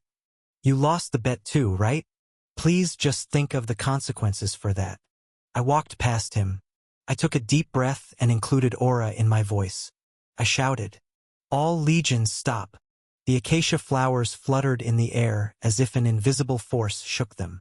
The sound of the dragons flapping and armor bumping against each other stopped. The sound of the horse's footsteps and the banging of the spear stopped. Stood alone in the acacia field. There were only flowers between me and the army. Chapter 48.1. How to Stand Against the World. 2. Bei Hurayong. The so-called Sword Emperor, Jan Di, was a man who was likely to pop out if you mixed a psychopath and an oldie in a 5:5 manner. Thanks to this perfect ratio, 99% of the time, what the Sword Emperor said to me was either crazy or useless. When I swing my sword, it wasn't just my skills that mattered. In other words, the 1% contained the essence of the psychopath oldie. Faith, confidence. Having faith in yourself is what's really important. Bae Hurayong had a solemn expression. Even your *T is the same. It was a thundering criticism that came from his real-life experience. I fooled myself to be able to deceive my opponents. You have to believe in your own lies. Have confidence. No matter how convincing your lies are, if you do it without confidence, your opponents won't buy it. But no matter how ridiculous it is, as long as you have confidence, you'll be able to lure them in. Really? I know because I've done it a lot myself. Maybe the psychopath-oldie ratio was around 6-4 instead. Of course, if it was 100% a complete lie, your opponents wouldn't believe you, nor will you believe yourself. So mix your lies with some truth. Mix 10% of the truth with 90% of the lie. Mix. That's right. That's the beauty of lies. If you believe in your 10% truth, the remaining 90% lie will flow naturally on its own. Indeed. Remember, zombie, lying comes down to having confidence. Ma'am. I looked at what was in front of my eyes. Troops came from all over the continent to capture Estelle the Devil King. Among them, the soldiers of the Ijim Imperial Army, who were in charge of the vanguard, along with the general leading the soldiers, were staring at me. If I didn't deceive them, I would be in danger. Why is the emissary of the founding emperor? But that sword is definitely. Why is the emissary in a place like this? Murmur, murmur. Some of the soldiers suspiciously glanced at me. The Ijim Imperial Army was gently bowing its head. But that was all. The soldiers who belonged to other divisions didn't have a sliver of doubt on their faces. As expected, even the Imperial Army couldn't stand up against the Holy Protection Sword. By the way, are you the emissary of the founding emperor? The very leader of the Imperial Army carefully examined my complexion. Can I ask you a stupid question? What is it? The reason we're here today, as I mentioned before, is to defeat the witch. Why is the emissary of the founding emperor here at this place? I closed my eyes for a moment. Lying's all about confidence. I exclaimed with my eyes wide open. Gentlemen from the Imperial Army, I've already defeated the witch. My aura-filled voice resounded loudly on the acacia field. General Sarbast Ijim was shocked. Who? Huh? What do you mean you've already defeated her? What are you? Look here. I cleared the way. Then the vengeful ghost who was hiding behind me was revealed. Whether they had already known about Estelle's appearance. Some recognized her and shouted. Yes, it's Estelle. It's the Witch of the West. I've seen her before. It's that woman. Burn the witch to death. The vengeful ghost's mouth wailed and flinched. But I said without a care. Vengeful ghost. Yes? Come and kneel before them. A firm command. The vengeful ghost, who was reduced to becoming a part of my 100 ghosts, had no power to disobey my orders. She stumbled and knelt. That wasn't the end. Bow your head down. The vengeful ghost bowed her head. On the floor. The vengeful ghost touched the floor with her trembling hands. Was it because of anger? Or was it because of disgrace? Either way, she couldn't speak, or she was biting her tongue. The two cheeks of the ghost had a deep pouted look. A little later, blood fell down her jawline to her lips. Place your forehead to the ground. Ugh! The vengeful ghost followed my orders. The soldiers watched, holding their breath, as the former Devil King bowed her forehead on the ground. Even more anger and disgrace mingled with the sound of the vengeful ghost's breath. Nevertheless, to protect her little paradise, she obeyed my orders. In a way, it was an imposing scene. To the vengeful ghost, I ordered solemnly. Just like that, straining both your feet, kick the floor and do a forward roll. Silence. Silence dawned on the acacia field for a moment. Aha! The vengeful ghost turned her head and looked up at me. She looked as if she had just heard something wrongly. I frowned. Didn't you hear me? Go ahead and do a forward roll. The vengeful ghost flinched and reluctantly obeyed my orders. That is to say, She placed both her hands on the ground and made a forward roll. Degaruru. Note: Korean sound effect of rolling forward. A small body rolled down the field, and her blonde hair, which was even longer than her body, fluttered away and swept up the acacia petals on the floor. After one such lap, the vengeful ghost still had an expression as if she didn't know what or why she just did what she did. I nodded. Now do a handstand. The vengeful ghost looked back at me one more time. She seemed to doubt the mental state of her new owner. Of course, I didn't lift even an eyebrow. Hurry up. Can't you even do a handstand? Hick. The vengeful ghost trembled and touched the floor with both her hands. And as she slowly tried to do a handstand, ack! Perhaps she didn't have enough strength, but she stumbled and fell. Sobs. As if swimming on the bare ground, the vengeful ghost was floundering in tears. Either way, I continued to order in a stern voice. Do 20 jumping jacks. 10 squats, start. 10 push-ups as soon as you're done. I order you to do 20 sit-ups. Stay in the plank position for 20 seconds. After a while. No more, Lord. I can't move my body. The former Devil King didn't have the power to lift even a finger and lay down on the floor. Tears filled her eyes. I looked at Sarbist Ejim. Do you understand now? Sarbist Ejim had his mouth wide open. Not only the general but also the soldiers under his command had a similar expression. The continent's army looked dazedly at the vengeful ghost, who was crying like a mere child. Holy emissary, what exactly is this? As I just said, I widened my eyes and stared fearlessly. The witch has already been defeated by me. Now, no matter what happens, the witch cannot go against my orders. Of course, I added, it is no longer possible for her to cause any harm to the people of the continent. Gentlemen, you may rest assured about the witch. The soldiers cheered. Then the soldiers shuddered. The commanders of the army were confused along with them. If the holy emissary, if you say so. No, wait a minute. Sarbist Ejim, who was subservient to the authority of the Holy Protection Sword, seemed to be trying to somehow believe what I said. But the other commanders had a what a load of **t expression on their faces. Among them, the chief holy knight took a step forward and shouted, "What the hell are you doing? We came here to defeat the witch." The emissary of the founding emperor already said, the witch has already been defeated. How can we believe that? On the contrary, how can I not trust him? The emissary of the founding emperor ordered me to. But did you not see the witch do all those things? Sarbist Ejim was angered. The power of the Holy Protection Sword was indeed amazing. The chief holy knight had a face that said, I'm going to jump up and down crazily. He shouted while jumping. How can you believe that? No, in the first place. Isn't that one sword the only thing that could prove that the young man was the emissary of the founding emperor? You've been going at it since just now just for that one mere sword. One mere sword, you say? Sarbist Ejim's voice rose. Did you just say that one blade? Oh my God. Right now, you dare doubt the authority of the founding emperor, who founded the empire. The evidence that we are favored by the goddess is that holy protection sword. How dare you? The chief holy knight flinched. No, general. Calm down. I didn't mean it to that extent.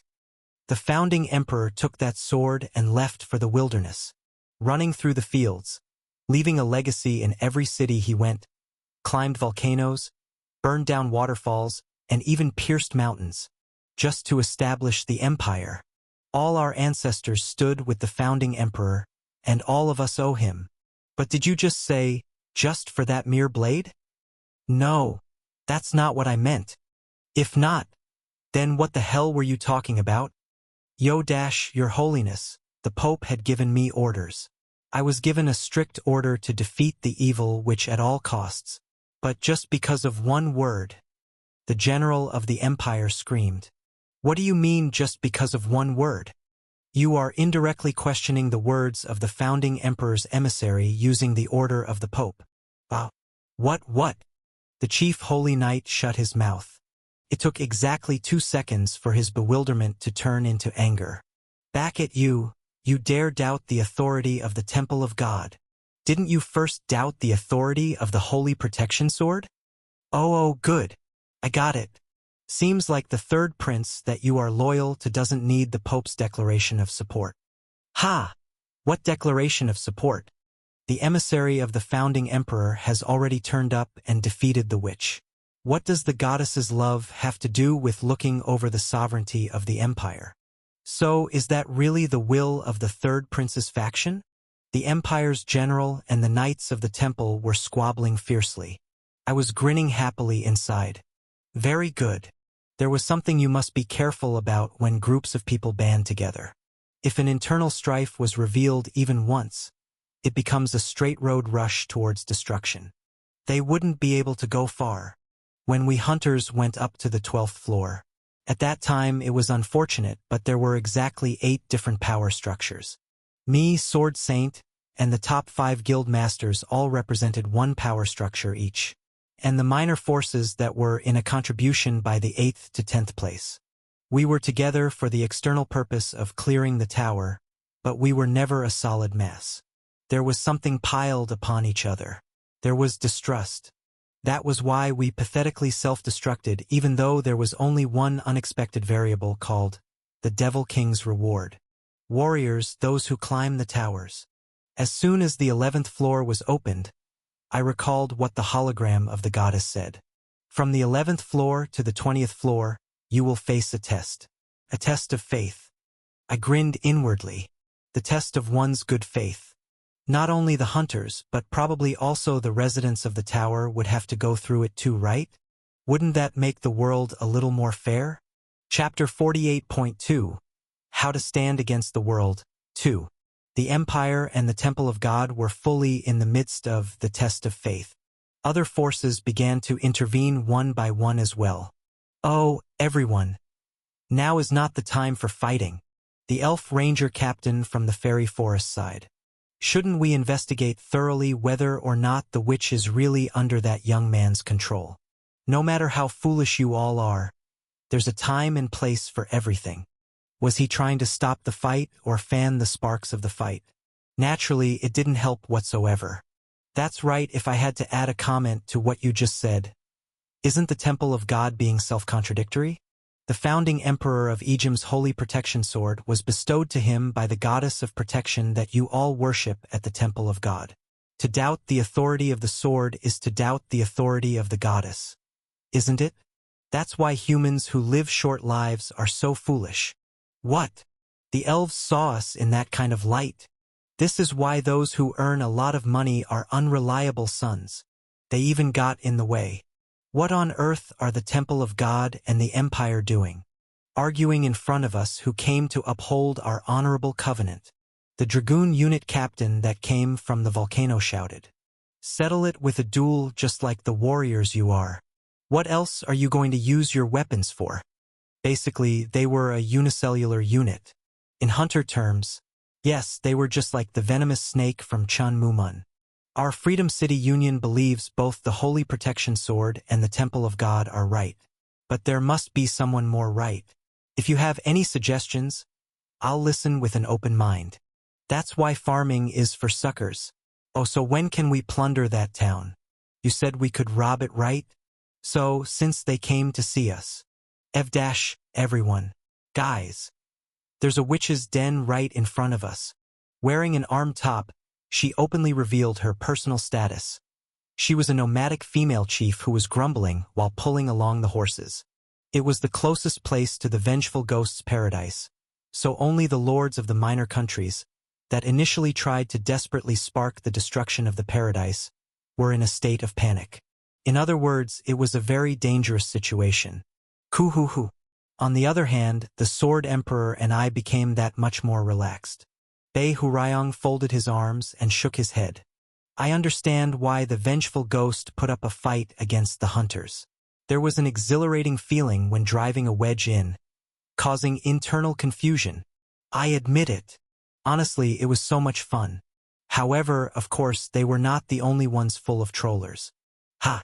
Guys, get out of my way. Just like us hunters had a person that was so-called the Civil Militia Guild Master, a mediator. There were, of course, those who came forward to resolve the situation before the whole army headed toward chaos and destruction. A lizard-man magician from the Mermaid Falls stepped forward. In the eyes of this young one, the problem was simple after all. The lizard-man magician pointed at me with his webbed fingers.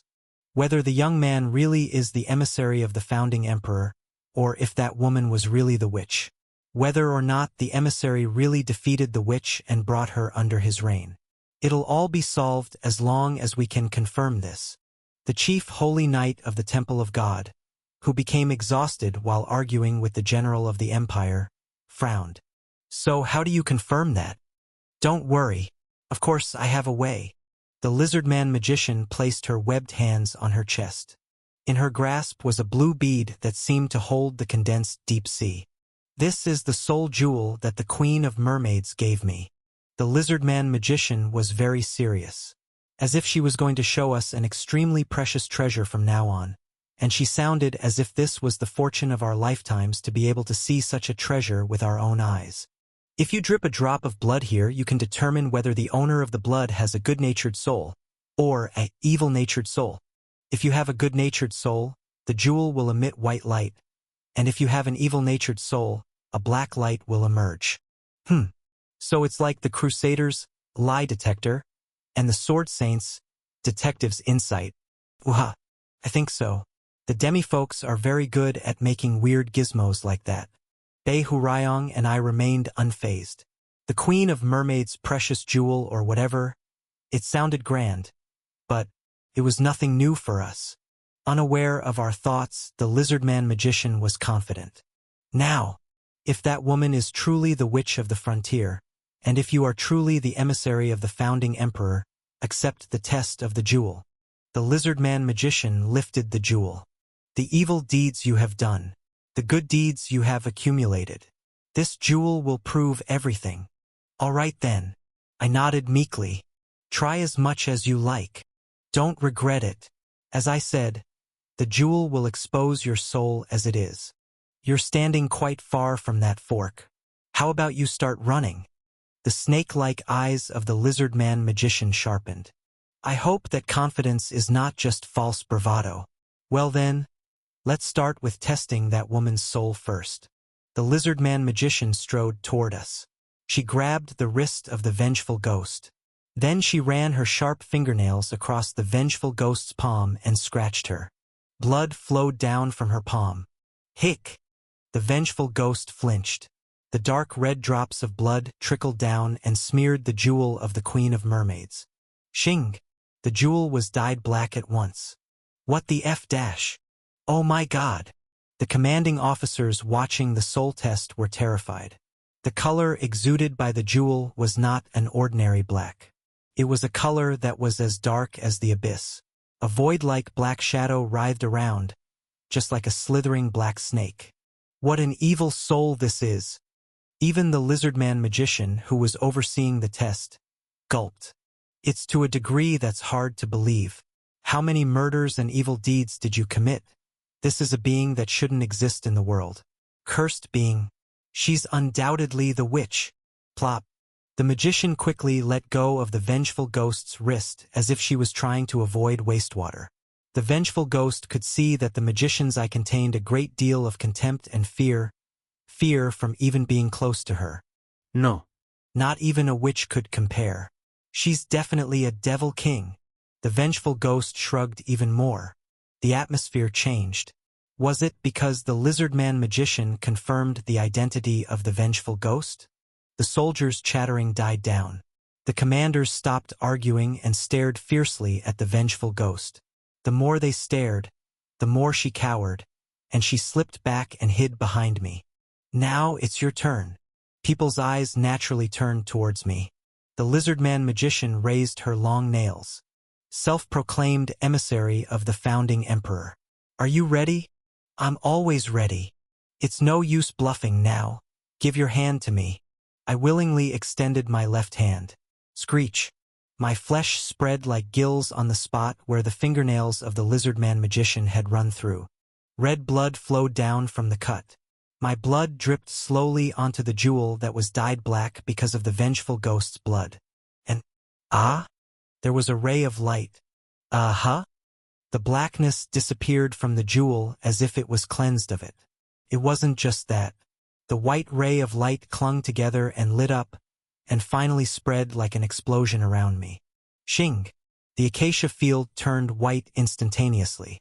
Screams broke out from here and there, and I screened my face with my palm. The lizard-man magician who was holding the jewel did the same. Ho dash! How can this? She was stunned and gasped. Wait a minute. What the hell is this soul? What the hell is going on? Shouted the chief holy knight of the Temple of God. The water droplet, given by the current queen. Why is this ray of light coming out from the jewel? His soul. The wizard muttered without even looking back at the holy knights. How can you be so? How many lives have you saved? Such a pure white. This is simply, said the lizard-man magician. This person he's light itself. Yes, I was the light. Chapter 49, How to Stand Against the World, 3. Li dash, light? The Temple of God's chief holy knight stuttered. The brilliant white glow of light that emerged from the jewel subsided a little. Then it got to a point where I didn't have to cover my eyes anymore. What do you mean he's the light? It's as I just said. He's just the light. The lizard-man magician cried. I wasn't very confident in reading the lizardman's face, but I could at least recognize the expression that the lizard-man was wearing. She was moved. Her snake-like eyes were filled with dews of tears.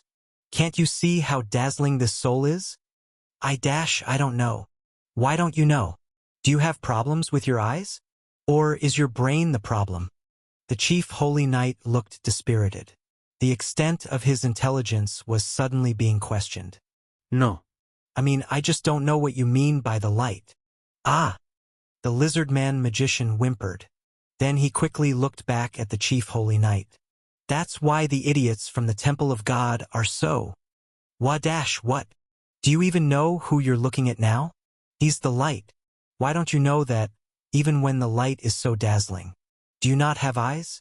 Do you not have a brain? Pure white. It's not just an ordinary ray of light.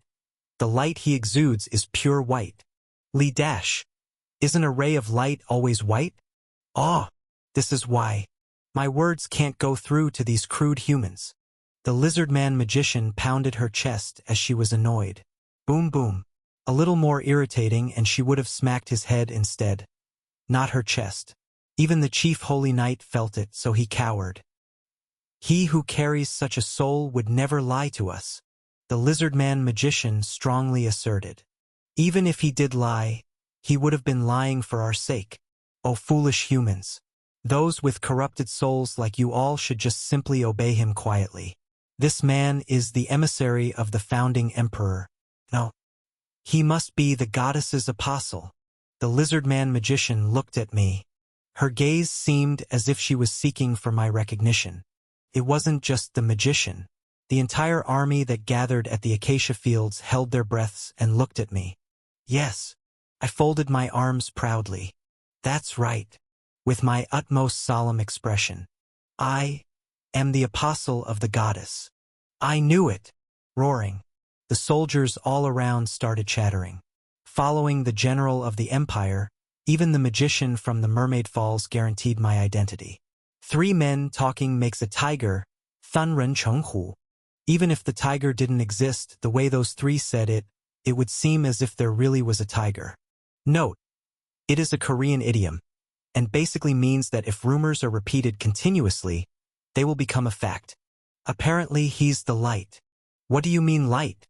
It seems that he's a dazzling light. The sword's also flashy too. It's a sword that the Emperor of Egypt or something once used. Then that means he's a noble that came from a prestigious family somewhere. Most of the soldiers were suspicious when they first saw the holy protection sword. But now their gazes changed, and it looked like they were exclaiming, "No way! Of course, one more person was still needed to achieve the effect of 3 men talking makes a tiger. No. As expected, I'm not sure. The chief holy knight stepped forward. Let's say you are the emissary of the founding emperor and also light itself. But why is that young man? Why did such a person march here by himself? And why is he blocking our way? Have you all forgotten? We have a mission. The chief holy knight adamantly pointed to the place beyond my shoulder.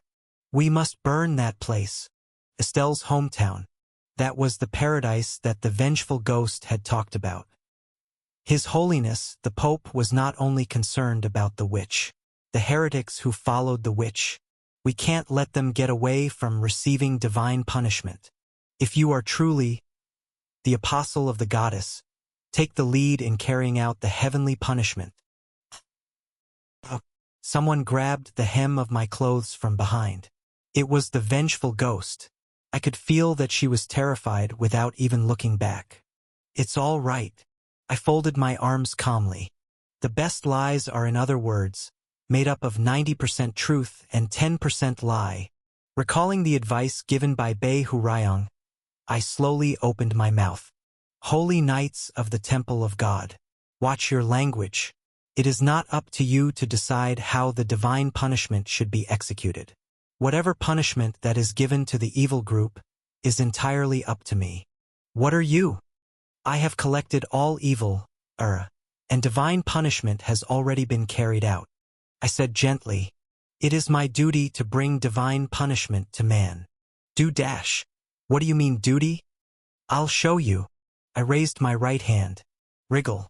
In an instant, my shadows spread throughout the acacia field. Goo!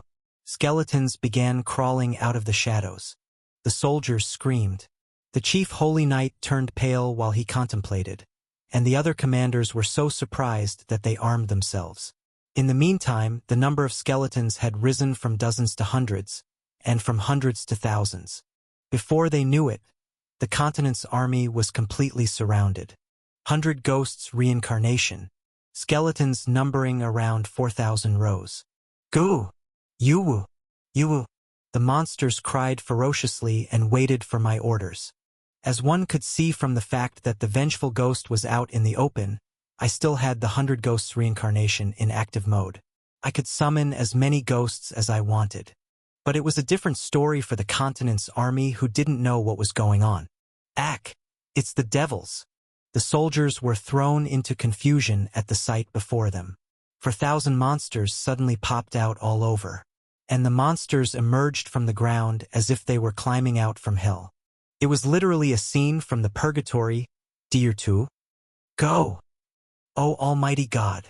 The chief holy knight trembled. What the hell are these horrendous beings? It's my duty. I placed my hand on the vengeful ghost's head. The vengeful ghost flinched, but she remained quiet. Look, how can this witch be the only evil being in this vast world? Every one of these ghosts are wicked evildoers that I have subdued. Devils, second only to the witch. All these monsters? That's correct. I stared at the distant sky with my squinted eyes, as if I was a hero that was doomed to have a tragic destiny. The goddess ordered me, punish the overflowing evil that has corrupted the world on her behalf. Punish and subdue. That's why she bestowed me with this ability. My voice naturally became somber. It is my calling, my mission to bring down all the evil in the world. It's my duty to drag these devils to hell. What you guys are seeing right now is my hell. Oh my God! The lizard man magician lamented. Tears were flowing again from her eyes. These are all wicked evildoers who were comparable to the witch? I nodded. That's right. Without us knowing, was the goddess's apostle by himself, alone, bringing down punishment to the evil that was rampant in this world? That's right. Oh my God. No one even recognized Apostle Nim. How could you have such a hell? How can you, who's nothing more than a mere human being, by yourself? Oh goddess's apostle, will you be all right? With my arms folded, I nodded. This is my duty. Seriously, earnestly, and solemnly. There is no need for you all to punish the witch separately. There is also no need to punish the witch's pawns. I have already subdued all who are wicked. These evildoers will grieve and suffer in agony forever under my shadow. That is to say that I am their hell. Ah! O holy light! The lizard-man magician fell to pieces as she sobbed. How did I not realize how holy and white your light was? The foolish me has finally perceived your light. Without our knowing, you've continued to save our continent without rest. I nodded again. Indeed so. The greatest lies consist of 90% truth and 10% lie. Although the process was filled with a series of lies, the ending was correct. In fact, since the end result was right, it wouldn't matter, right? You son of a... Bei Hurayong had a proud expression on his face. I see that there's nothing more I can teach you. Be on your way now. Oh, everything was thanks to your advice, master. How could this unworthy pupil be on his way? Nu, nu, nu. Zombie, your immorality has already transcended mine. Bei Hurayong lamented while sighing. Your master is as naive as a child. I can't deal with a bastard like you. You're too humble. I still have a lot to learn from master's vicious personality.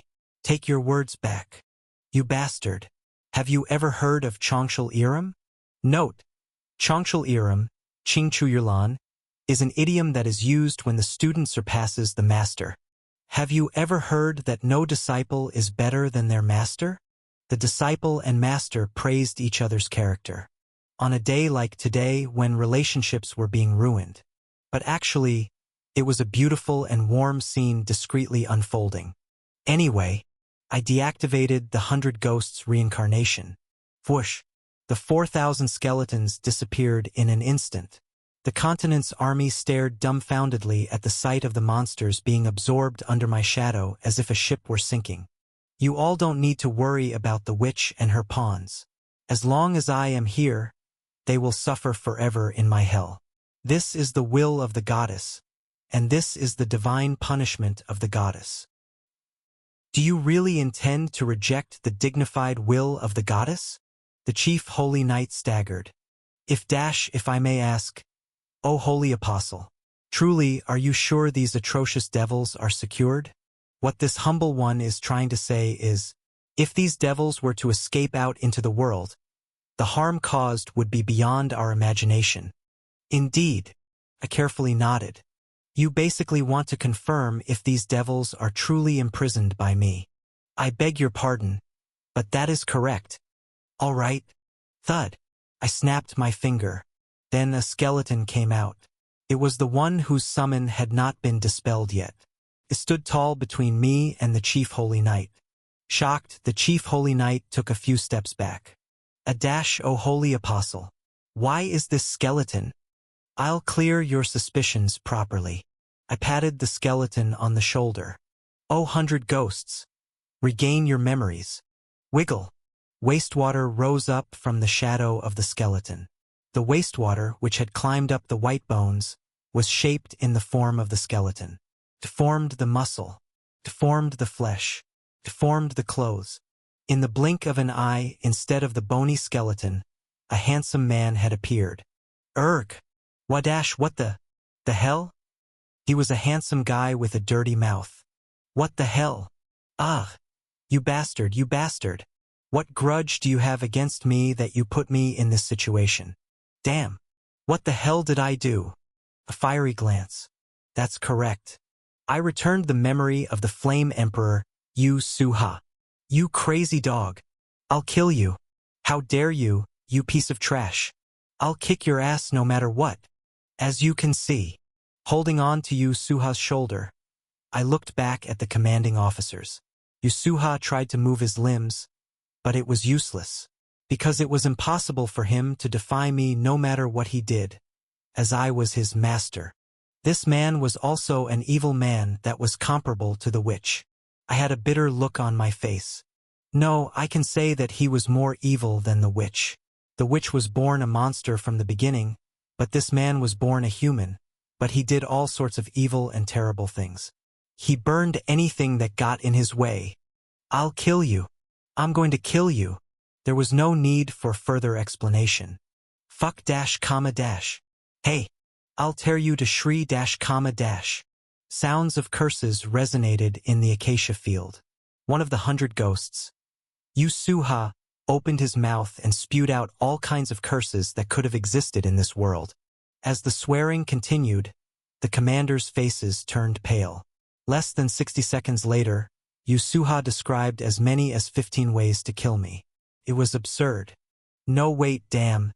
And who the hell are these people? Hey, lizard. Pointy ears. What are you looking at? 60 more seconds later, he started cursing not just me, but everyone else that was here. A little later, he even cursed the parents and family of the people present. He then listed about 10 more methods of how he would kill all those people. Su dash. Such a disgusting. Such darkness. The lizard-man magician was shocked.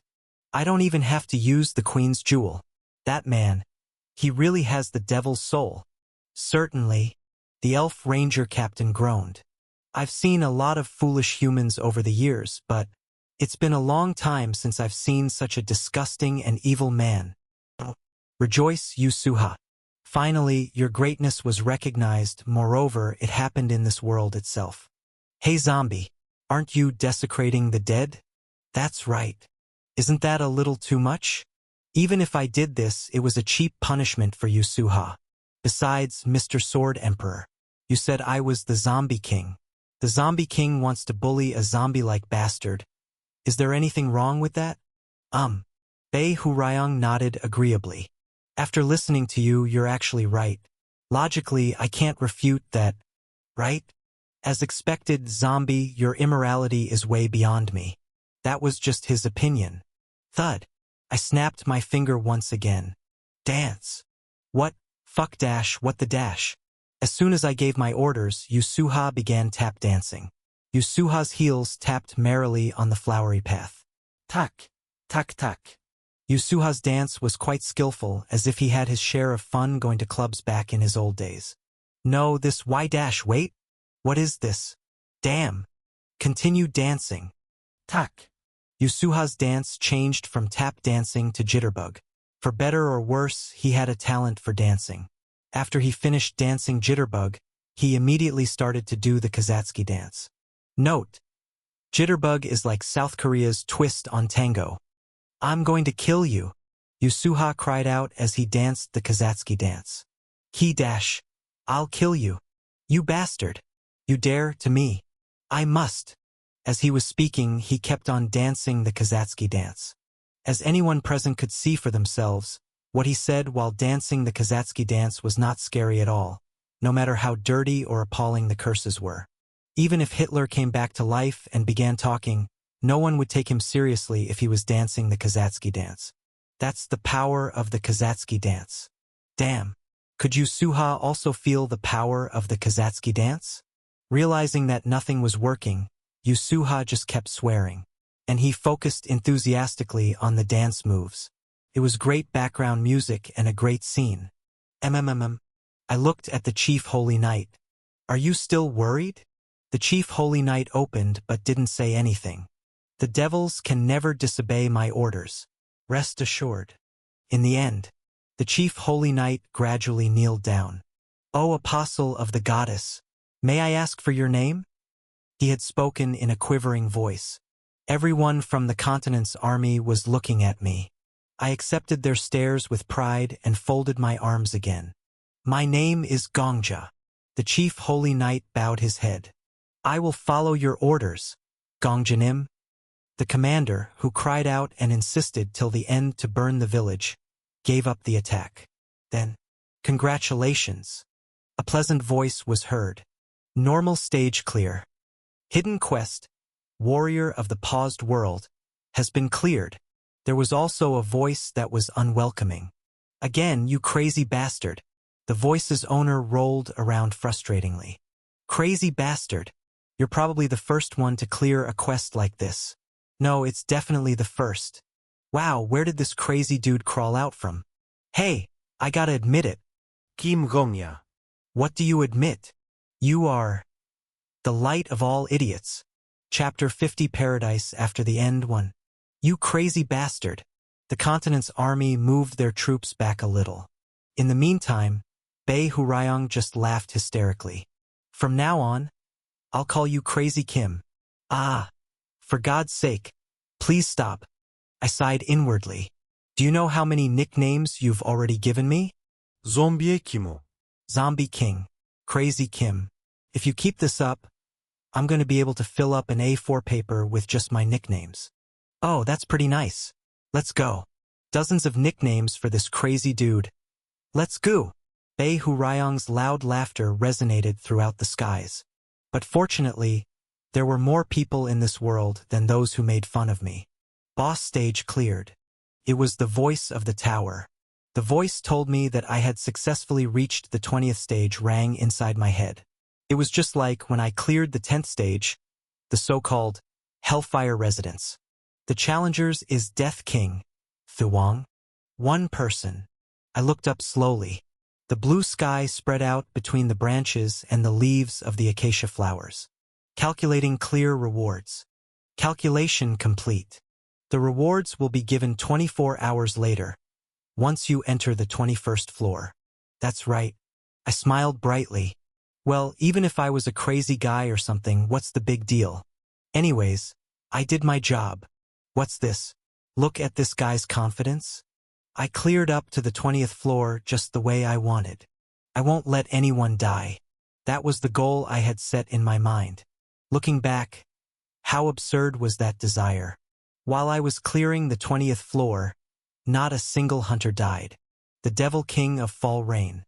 Now that she was reduced to being a part of my 100 ghosts and entrapped in another world, the hunters who doubted each other and started killing each other were now no more. I had interfered and stopped the starting point of the tragedy in advance. Not a single soldier from the empire or continent died. I fought for this world that got its time paused. And I raised my right hand and placed it on someone's head. I subdued this bastard too. Vengeful ghost.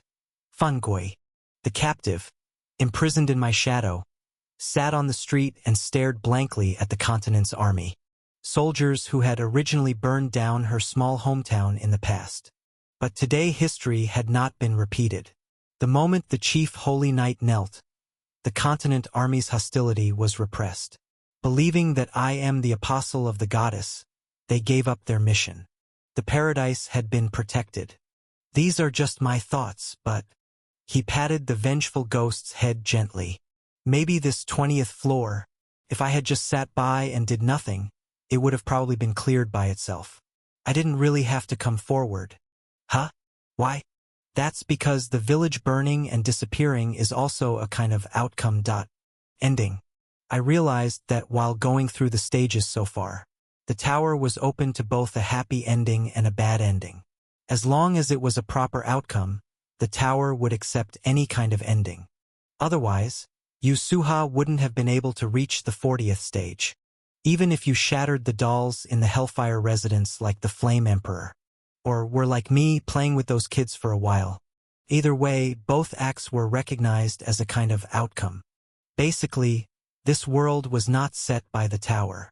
I turned my head and looked at the village. It wasn't an ending I chose because I had no other choice.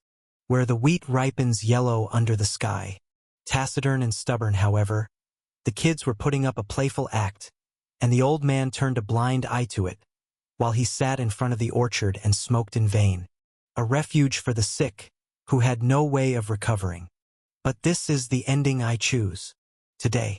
Rain didn't fall from the sky here. Fire didn't burn the ground here. Sure enough. But why? When I was filled with a proud feeling for some time, Bae Hurayong had a subtle look on his face. He looked as if he was staring at a pitiful child. What's wrong with you? Nothing. It's just you said this was the ending you chose. Bae Hurayong pointed his finger furtively somewhere. I wonder if that was also part of the ending you chose. Yu Suha was standing there. You bastard. Aren't you going to stop this? Huh.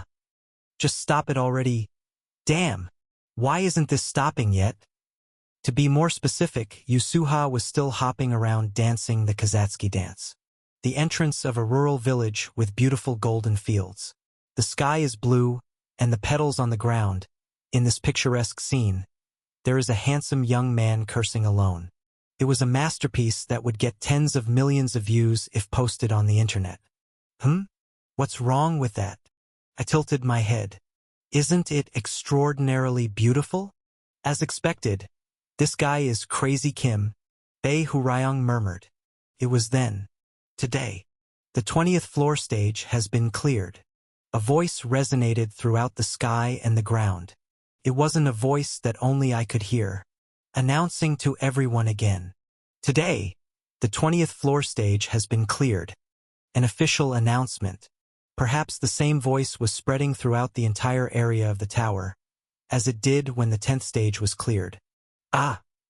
I licked my lips. What a shame. What is? The internet isn't working here. My smartphone was fast asleep in my backpack right now. 5 days in the real world, but in terms of the time I've actually spent, I haven't touched my cell phone for hundreds of days. The only region where the internet was connected was from the 1st floor to the 10th floor. By now, the internet must be making a real fuss though. Huh? What's this? Do you not care about people's reactions anymore? When did I ever say that? No. You told me. Didn't you want more recognition than a normal citizen just like the witch and Marcus Grandpops? No way. I shrugged. Don't you know Dada Ixian? I want to receive recognition from people like the witch and the sword saint. I also want to be recognized by the general public. And I, myself, do not want to be ashamed to look up at the heavens. Note. It basically means the more the better. Dodoyi-san. Wow. Aren't you being a complete pig? Why do you have so much greed? Originally, people feel alive when they have greed. Fortunately, I was able to soothe the disappointment of not being able to see the internet. 24 hours from now, the 21st floor stage will be open. Midnight. Shingig. The fireworks filled the sky just like last time. When the first firework burst aflame, a clock made of light appeared. Then 2 hunters were transferred as if they had been waiting for the moment. Death King. It was the witch and the sword saint. The witch flew at once using a teleport skill. Flash. The witch reached her elbow out and hugged my head as he shed her signature bright smile. Crazy. You're really crazy. Eck. Eck. Wait a minute, Black Dragon Witch. It unexpectedly hurts. This coming from a little kid. Coming from a greenhorn that's not even 30 yet. I tried to resist but to no avail. Gwarg. The witch's strength was so strong that I couldn't escape from the headlock. Oh my god. How many elixirs did she usually take to be this strong? I can't believe it. You really cleared everything all the way until the 20th floor in 5 days. Are you crazy? You're crazy, right? Excuse me. Black Dragon Witch. Please calm down a little bit. You don't know how much of an uproar the tower is in right now. Look at this. The witch showed me something. It was a smartphone. It was a 5-year-old model. On the phone screen that had a low battery indication, there were internet articles that were not supposed to be accessible here. This is? I stopped by the 1st floor and took a picture. The witch had a genuinely excited voice. There were so many articles that it was impossible to record them all. Sorry. But Death King, you have to understand. It wasn't just within the tower, but even the world outside was in an uproar. I only captured articles with the most view clicks. But look. There's already so much. The witch swiped down her phone's screen. There were article headlines that showed. Dash. Breaking news. Skillful and smooth speed. The 14th floor was also cleared. Note. The original text stated Gyudu Nanma, Kwaidalonma, S speed. It basically means handling something in a row without any difficulties. It's decided that his sacred nickname is the Death King. Official announcement by the Black Dragon Guild. Currently, the raid team has 3 players. Was the leader the Sword Saint? The Witch? The Death King? Dash special coverage intensive report on Death King. There was a lot. Just reading the headlines only, it was impossible to read them all because there were too many. Even though the title went like this. The witch laughed. The articles were all only talking about you. Ah.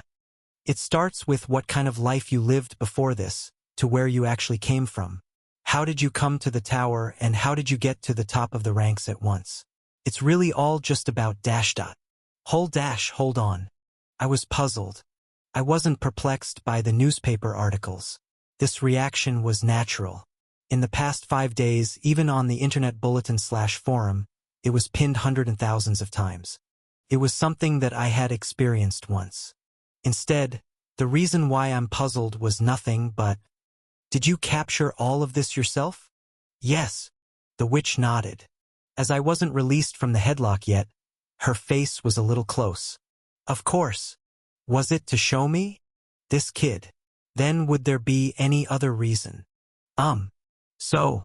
As I scrunched the middle of my forehead, I said, just to show me what kind of articles were released, you purposely teleported to the first floor and looked for each and every one of the articles, and then took a screenshot of every single one of them. Is that right? If I had to put it in words, then yes, that's right. I pictured it in my mind. Ranked second among the hunters. Head commander of the biggest guild within the tower. Such a high-ranking person quickly went to the first floor and diligently used her smartphone to take a screenshot of everything, then came back here again and showed off her screenshots as if she was boasting about it. Now that I think about it, it was somewhat of a cute scenario, but I still didn't understand. Why would someone like the Black Dragon which go through such a bothersome? Seriously, what is this guy talking about? The witch giggled brightly. Of course it was because I wanted to do something for you. Oh, just in case, don't read the article comments later on. It's all about frame and fraud. The comments section has just been terrorized by a bunch of jealous humans. The witch let out a short sigh. I don't know why those good-for-nothings always do that. What an amazing thing it was that the death count was 0. Death King. Don't pay heed to any of them. From now on, the Black Dragon Guild will take full charge of the media. What's this? This person? Is she perhaps an angel? Hey zombie. Really now, if someone is just a little bit nicer to you, you revere them as angels. No matter how pitiful your life was, you have to be open to the goodwill of humans. A man that's so strong against malice shouldn't be this weak against goodwill. If she was not an angel, then maybe she was a goddess? You're a crazy dude. Bei Hurayong's face crumpled. Although I knew this bastard was going to be crazy one day. You've finally gone crazy now. Then why don't you praise me a little bit sometimes? Do you know how hungry I am for praises? You don't know how precious the tiniest bit of attention is for me in this dreary daily life. Do you? No. That sort of thing. It'd leave a bad taste. I'd rather not have become a spirit. Bei Hurayong really went ugh yuck and retched. I wonder who is the psychopath here. I bet my whole fortune that this man didn't have a single friend when he was alive. Hey! What kind of dog**t are you saying? I have friends too, okay? Excluding the Sword Saint. Bei Hurayong averted his gaze. It was my silent victory. I don't know what that victory was for though. Also, look at this. Only then did the witch release me from her headlock. What the witch was trying to show me this time was not a phone screen. The black dragon which loosened and tilted her small backpack, then took out a thick bundle of newspapers. Here you go. The witch spread the newspaper wide. It was the first newspaper that came out yesterday. I couldn't understand the contents of the newspaper at first glance. However, the list, which was written in capitals, was the first thing I saw.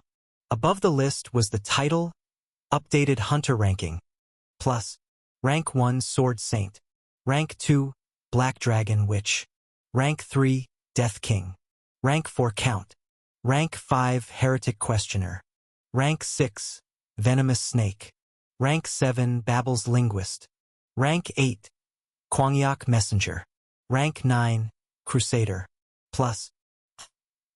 I was lost at words for a while I was alone in a prison of time, fighting the Devil King. I only realized now about what was happening in the world below the 12th floor. This kind of thing happening is the first of its kind since the tower opened. The witch laughed. I can't believe you climbed all the way up here in one shot from outside the rankings. Third in ranking. Just like a hunter's nickname, the ranking was also decided by the tower. The ranking that was established this way was displayed on a monument erected in the first floor plaza. I know it doesn't feel real yet, but try going down to Babylon today. You'll know right away what kind of person you've become. Bam! The witch rolled the newspaper and smacked my shoulder. Congratulations, Death King. That's right. You are now also a representative of all hunters. The world changed in just 5 days. Chapter 51, Paradise After the End. 2. From now on, you also have to consider your actions a little more, said the witch. She kept whacking me on the forearm with the rolled-up newspapers. Thud, thud. She was so excited that she couldn't control herself. My actions. MMHM. Now you're in all of the top 5 guilds. But in actual fact, you're no different from a solo hunter. Now that things have worked out so well, it's also good for you to create a new guild for yourself. The witch laughed merrily. Since you're the 3rd rank hunter, you should have the title of Guild Master. Even if you joined all the top 5 guilds, it doesn't suit you if you're just a regular member. It didn't feel real. Being a guild master, me being the leader of a guild, not only did it feel unreal, but it was also unimaginable. In the first place, was it even necessary to have hunters under my wing? I already have an army of skeletons. Yes. Realizing that my complexion didn't look very good, the witch shrugged. Past her shoulder, the Sword Emperor stared silently at me. You may be similar to that grandpops, your personality might suit solo playing more. There are unexpectedly quite a lot of people whose romance is to destroy everything the Dokgo Dai, Dugu Doyi way. If you don't have any thoughts of doing it, I won't force you.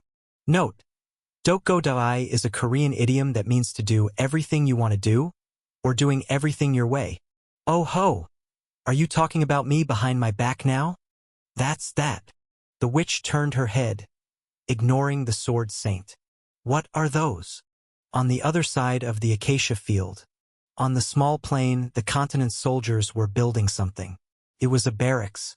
They gave up attacking the paradise of the vengeful ghost, and in return, they would take a day off today and withdraw their troops afterwards. Ah! I stroked my chin. These soldiers gathered from all over the continent. From all over the continent? To give you some context, I continued explaining. Of course, the story of the vengeful ghost was omitted. I only spoke about how I deceived the continent's army. The witch and the sword saint heard the story together, and as the explanation continued, their expressions became weird. A word from the witch represented the 2 hunters' thoughts. Death King, I see that you have pretty good senses when it comes to lying. Well, thanks to you, the stage was cleared without shedding any blood. No, I'm not blaming you. On the contrary, you did really well. The witch's gaze sharpened. It was the look of a merchant who came up with an insidious plan.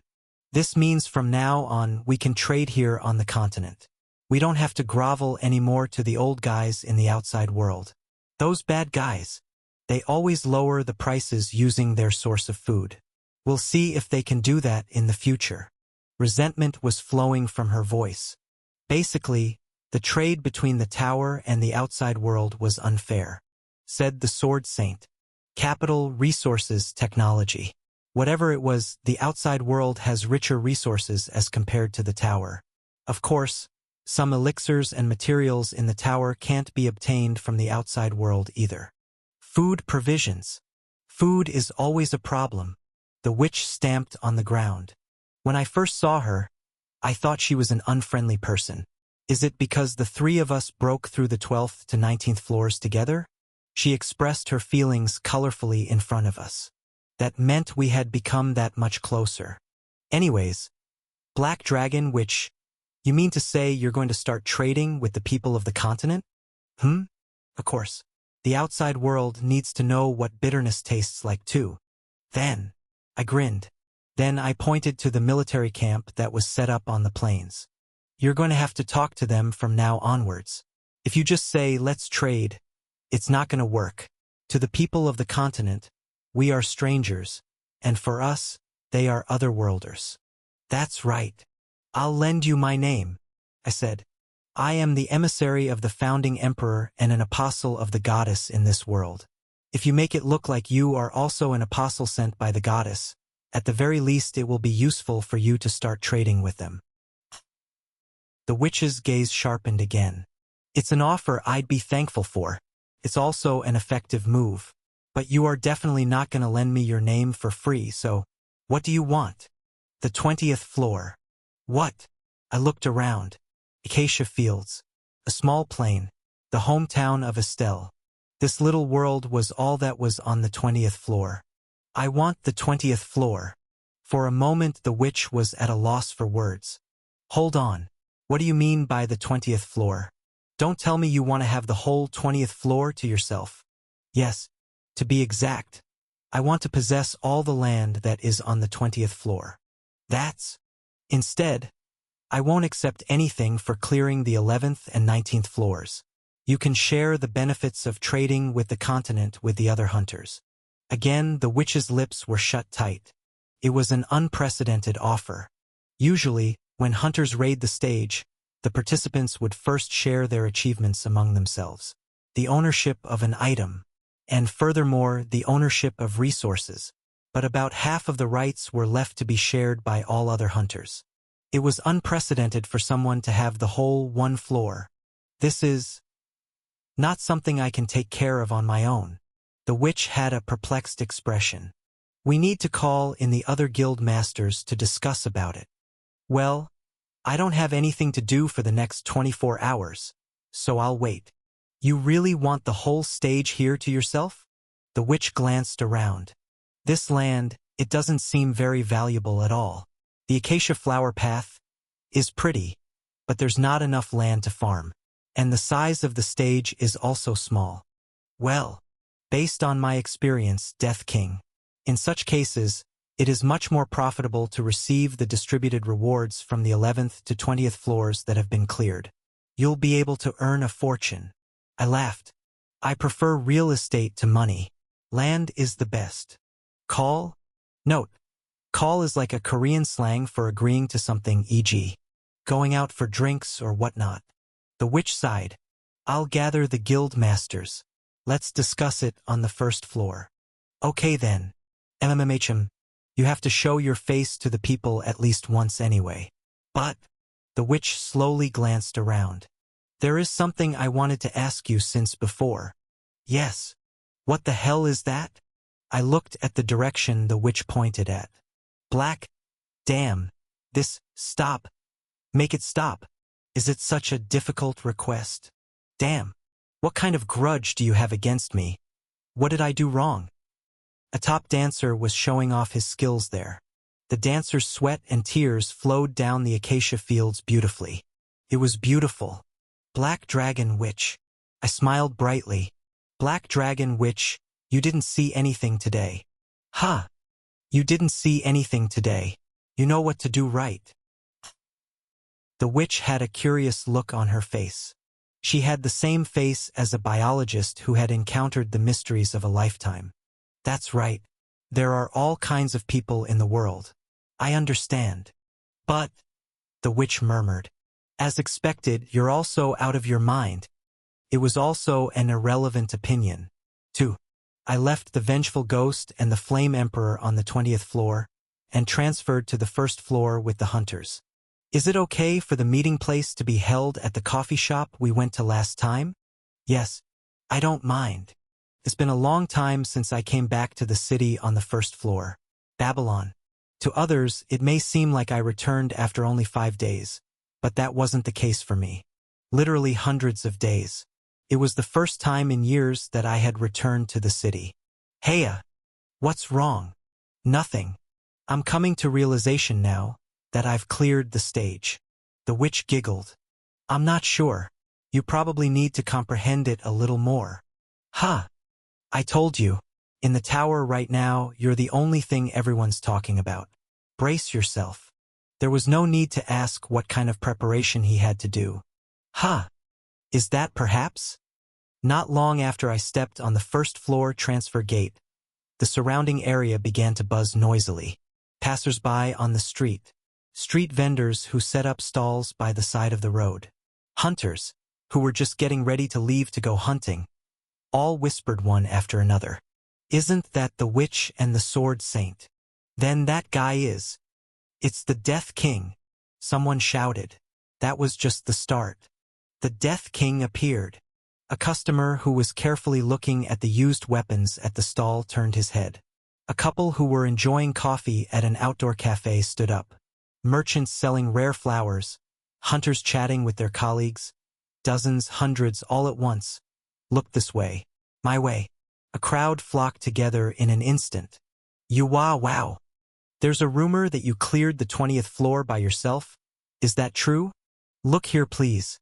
Wait, please. Here. Chatter. I didn't even have time to cope with anything. I blinked my eyes once and people already surrounded our party. That wasn't the end. When I blinked twice, the encirclement doubled in size. Don't say anything. The witch whispered softly with a voice that only I could hear. You haven't had any experiences dealing with the press? Have you? Yes, well, of course. Mysticism? Popular star. What? I'm talking about the concept. Do you want a mysterious concept or a popular star concept? The crowd tripled while the witch was whispering. Our party's pace seemed to have slowed down by 30 times. Snap. Every step of the way, cell phone cameras continuously flashed. Oh my God. It felt like I was out of my mind. Once a concept is set, it's hard to change it. You need to give me an answer now. I know what the mysterious concept means, but what's a popular star concept? It's similar to a movie star, said the witch. First of all, you need to make a new SNS account. You need to have a secretary for image management and a secretary that deals with the media. Of course, you should also hire someone who takes care of your looks and fashion. Oh, don't worry about the money. The Black Dragon Guild will take care of that. I lost my mind even more. Next to us, the Sword Saint was frowning. He muttered a few words. I hate dealing with this *T, so I'll go on my own. It sounded reasonable. I'd like to have a mysterious concept. Are you sure? A person changes when they receive some maintenance. It's natural to be much more handsome than now, and you'll realize some new ways of dealing with other humans. For example, in the case of the Heretic Questioner, he's a magazine model and he probably also does personal photo shoots. I too knew that well. Before returning back to 4,000 Days, didn't I used to collect those magazines and pictorials? Even the Black Dragon, which right in front of me was a regular model for magazine covers. No, mysticism. I want to have a mysterious concept. However, if I was the one involved, it'd be a different story. Why? You don't want to shoot a pictorial? Was I shot in the head to be like that? I'll die of embarrassment. They're all shy at first. No, wait, the Heretic Questioner didn't know what shame was even when he first started. He's an exception. Death King, if we're talking about embarrassing things, when you went up the pavilion at the Ejim Empire and shouted, that was even more. I'm leaving the top 5 guilds if it's not mysticism. I meant it wholeheartedly. The witch lightly laughed. Yes, I suppose you'll do that. You look like you'd really do it. What should I do about the mysterious concept? Simple. You just need to have a good poker face. This was the first time in my life ever that I heard somebody advising me, saying, keep a good poker face. SNS activities are absolutely forbidden. No magazines or broadcast. Even if a personal broadcast streamer or media company asks for an interview, refuse it. It's okay to have an interview about twice a year. I'll only send you reporters that I have verified in advance. That's all. You still don't know how difficult that will be. The witch giggled. Attention is a drug. The most addictive sort of drug. The Sword Saint stepped in after she said that. It's also a drug that thoroughly destroys people the most. That's right. If just 10 people paid attention to someone, that person would feel happy. But when you reach this spot, even if you say a few words, dozens and hundreds of people will react to it. There aren't really a lot of people who can resist this sort of drug. An even bigger crowd gathered. It was as if the population of the whole city gathered here. It's all for naught. That's what the Sword Saint said. Yeah, but it sure is a pleasant piece of crap. The witch replied. Maybe knowing how to enjoy this kind of drug is also a famous person's accomplishment. Until they get tired of the drug. Or you could choose to hang in there until you're disillusioned with your companions who take the same drug. What do you want to do, Death King? I looked around me. A curtain of people. It was packed with people, leaving no gaps. The camera flashes went off constantly, so I had to squint. The continuous flashes were eye-blinding, and felt like a mirage, and the curtain of people looked almost like a shadow. No one would be as hung up on others as I was. I opened my mouth. What I want to get is recognition, and although I don't really know, I think receiving attention and recognition is a little different. I thought of the Flame Emperor. Before returning 4,000 times, he was the supreme being that hogged the limelight of the tower. I don't need the attention of millions of people. Just the attention of people around me is enough. Hundreds of thousands or millions, what I want from the people of the world is, it's not attention, it's recognition. All right then. The witch smiled. I think they're not that different. But if that's your answer, I'll respect it. Yes. I'm glad you're such a person. I had heard something like that before too. So how do you make a good poker face? I'll teach you the secret. The sound of the crowd burst from every direction. Shortly, the speed of our party dropped to about 10 centimeters per second. This really reminds me of a bad memory. A bad memory? Yes. In my case, when I was in the outside world, my father died in a civil war. The witch said calmly. It was when I was 7. I was running away with my parents, and the soldiers probably came after us. My father stayed behind. Then, my father shouted, "Don't look back and run quickly." But the witch led the way through the crowd. I really ran without looking back. I heard a gunshot, but I didn't turn around. I kept running. Snap, snap. The camera's flashes didn't stop. It happened when you were young, right? It happened when I was young. The witch murmured. It's not that I hated the fact that I ran away. I was a kid. But why didn't I look back? It would have been an easy thing to do. It was just looking. I think of those times when I have to put on a poker face. When I recall the memory of my heart beating fast, I can put up a really good poker face. It's like a little magic trick of my own. The witch looked at me. You have 1 or 2 such memories, don't you? I did. A dark alley. I recalled the memory of when the Flame Emperor gripped my head and burned my whole body. I suppose so. I could tell even without looking in the mirror that I was putting up a perfect poker face. Please look here for a while. Please say something, anything. Black Dragon Witch, when can I hear the official announcement? What kind of relationship do the two of you have? Sword Saint Nim, what do you think of Death King? When I looked around again, before I knew it, I got used to the camera flashes so I could see my surroundings better. I had never been surrounded by such a large crowd before. It was also the first time that I faced a shower of flashes like this. But it's immediately effective though? I wasn't as out of mind as before. It was just my usual calmness. The witch lifted the corners of her mouth slightly. You're a fast learner, huh? You'll get used to it soon. The world clearly changed in 5 days. But it wasn't to a level where I had to change with it. Chapter 52, Paradise After the End, 3. We got through the crowd and finally managed to reach the cafe. At the cafe, there were people with anticipating faces waiting for me. Ha ha ha, welcome. Heretic Questioner. The guild master of the 10,000 Temple shook my right arm. I never thought you'd actually clear the 20th floor in just 5 days. It's the greatest feat that's ever happened since the tower was built. I sincerely respect you. Hunter Kim Gongja. No, we'll have to call you Death King from now on. Right now, I still doubt whether this is a dream or not. But Crusader sipped her iced coffee. Honestly, I thought that you 3, Black Dragon Witch, Sword Saint, and you would fail the raid and die. But you even cleared the 20th floor by yourself? Amazing. If you have a secret know-how, Please let us know. What secret? I sat on one side of the table. You just need to lead a good life, though? That's very practical advice. Crusader smiled bitterly. Anyways, it's nice to see you after such a long time. Everyone, how have you been?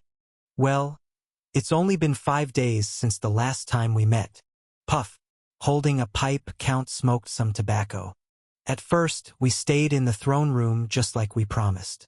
Promise was a promise.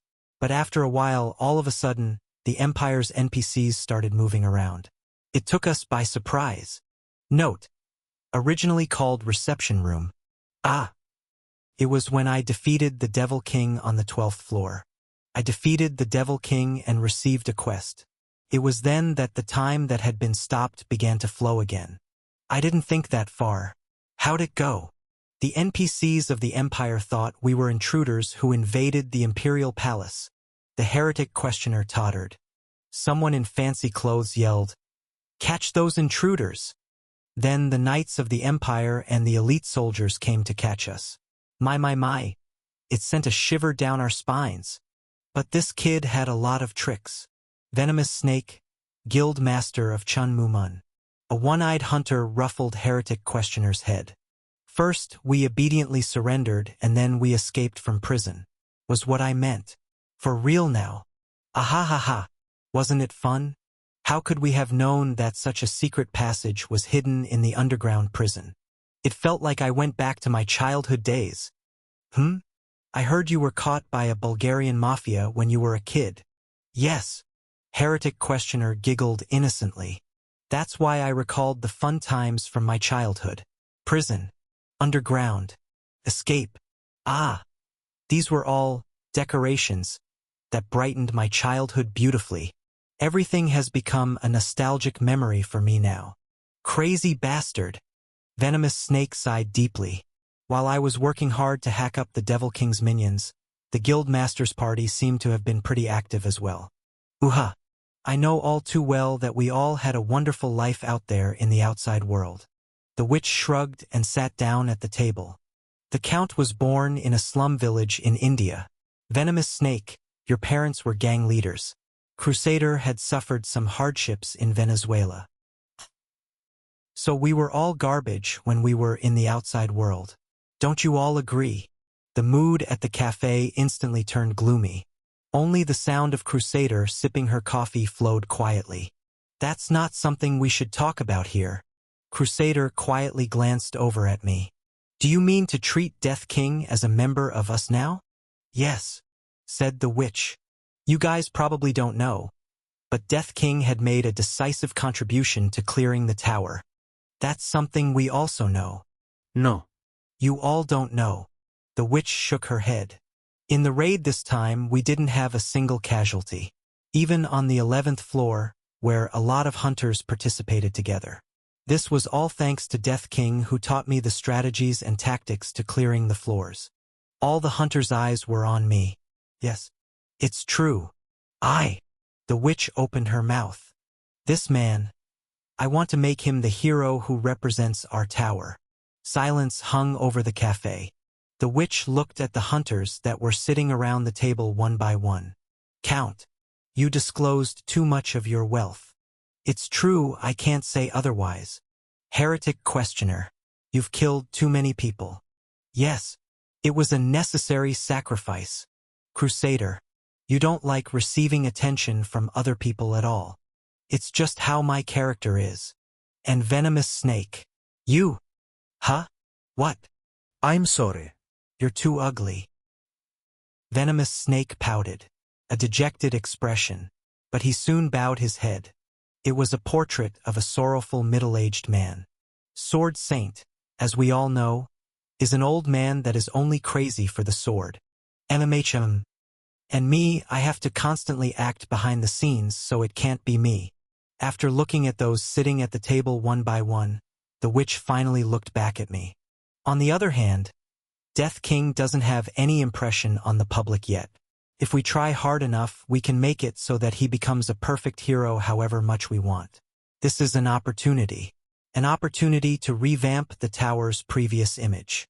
Would that really be the case? Heretic questioner stroked his chin.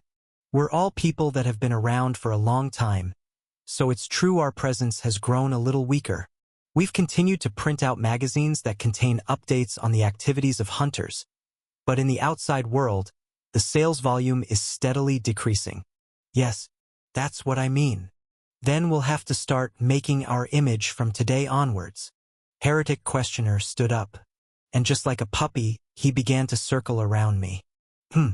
You're a little short, but that's fine. As you can see from my example, the photos will be able to cover all that. No. Wasn't he just emphasizing that his height was his charming point? There was a big smile on the short hunter's small face. A short but passionate man, Death King. If you use a catchphrase like this, it'll work. Without having the chance to say anything, the hunters gathered around me. Which, Count, Venomous Snake, Crusader, regardless of which guild they were from, all of them came close to me and carefully examined my whole body.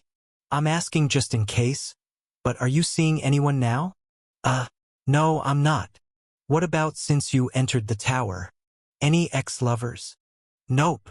That means there's no need to worry about a scandal. This is the best. I didn't know what was best about it. The top-ranking hunters began to chatter among themselves.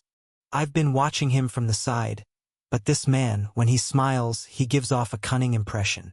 So I'm thinking of going ahead with the mysticism concept. Anything else wouldn't matter since he would just have to put up a good poker face. But we're in a pinch. He has never dated anyone before, said the Crusader. We need to create a scandal that doesn't exist here. Otherwise, the people out there are just going to spread false rumors. No worries. I'll take care of it. Oh, will it be a scenario where love blossomed as you stood side by side fighting together for 5 days? Ha ha ha. I like it. I can make a story that people would definitely dig. What about a scenario where he donated the majority of the money he earned so far to an orphanage? In case something like this might happen, I made regular donations anonymously, Wu Ming. Let's just say the donations were actually from Death King. I'll leave it to you, Count. What's this? What's going on here? For starters, let's call a photographer. Let's take some pictures. Heretic questioner smiled brightly. Call all the designers, too. We're going to have to at least give a picture to the press by the end of the day anyway. We've already taken a video of the battle on the 11th floor, so we'll upload it on the internet when the right time comes. No, wait. Hey guys, don't worry. The witch stopped me and smiled. It was a smile that told me about her numerous profound experiences. Death King, you won't have to do anything. We'll take care of everything. That's right. You just have to do what you've always done till now. No, you said it was a mysticism concept. I thought we didn't need someone like a designer. It's just today, please. The witch gently put her hands together. Everyone in the world wants to know about you. One picture. Let's just take one picture and show it to the people. Don't worry, Death King. The designers who signed an exclusive contract with us are amazing. I came to a realization 30 minutes later that it was never going to be just one picture. Look here. Snap. Up to 10 designers came and dressed me up. They styled my hair. Whenever I was dressed and my hair was styled, the photographer's camera flashes started to go off. Yes, that's good. This time, hold the dagger. Like a wolf in a thicket waiting to hunt its prey. No, wait. Very good. Snap. The hunters huddled behind the photographer. They whispered as they examined my pose with hawk-like gazes. Dressing up in a suit unexpectedly fits him well. Maybe we should go with a somewhat playful vibe. No can do, because the playful concept is mine first. That's true. Then what should we? Then how about a flaming youth with an adventurous spirit? Let's go with that. Snap. Very good. Very good, my ass. Pooha ha ha ha ha ha. Pooha. Pooha ha. Kooha ha ha ha ha ha ha. 1 hour passed and then 2 hours went by, but the photo shoot didn't seem like it would end anytime soon, so my patience reached a limit. I'm not doing it. Let's stop all this. I stripped off the suit I was wearing and threw it on the floor. Hunters just have to climb the tower diligently. What media image? What photo shoot? Because all these useless things are always on your mind. For several years, the lot of you couldn't even clear the 10th floor. Silence. Did my heartfelt words work? The air became awkward. All the hunters, including the witch, stared at my face and nodded. Wasn't that a pretty good speech? It felt like you really are a flaming youth with an adventurous spirit. The headline of this Times magazine will be, "The Hunter Who Climbed the Tower." We also had that passion in our 20s. It didn't work at all. No thanks. I came here to talk about the 20th floor. I'll give you all the rights from the 10th to the 19th floor, so make sure the 20th floor is mine. The hunters nodded again. I like your greedless concept, too. How about this for tomorrow's newspaper headline? Death King, shocking announcement, declares to distribute the rights of the 10th to 19th floors to all the other hunters. Declares that he's satisfied with being able to clear the tower. Agreed. It will be appropriate to write an article on the second page like this. Death King, known to have regularly donated to an orphanage. Yeah. Let's just say that we're giving him the 20th floor as a sign of gratitude and respect to Death King. Perfect. What a beautiful finish. Wrong. They didn't listen to a single thing I said. These people were too preoccupied right now by the idea of making me a hero. Just give up, young man. The sword saint spoke bluntly. The old swordsman stood with his back against the pillar of the building.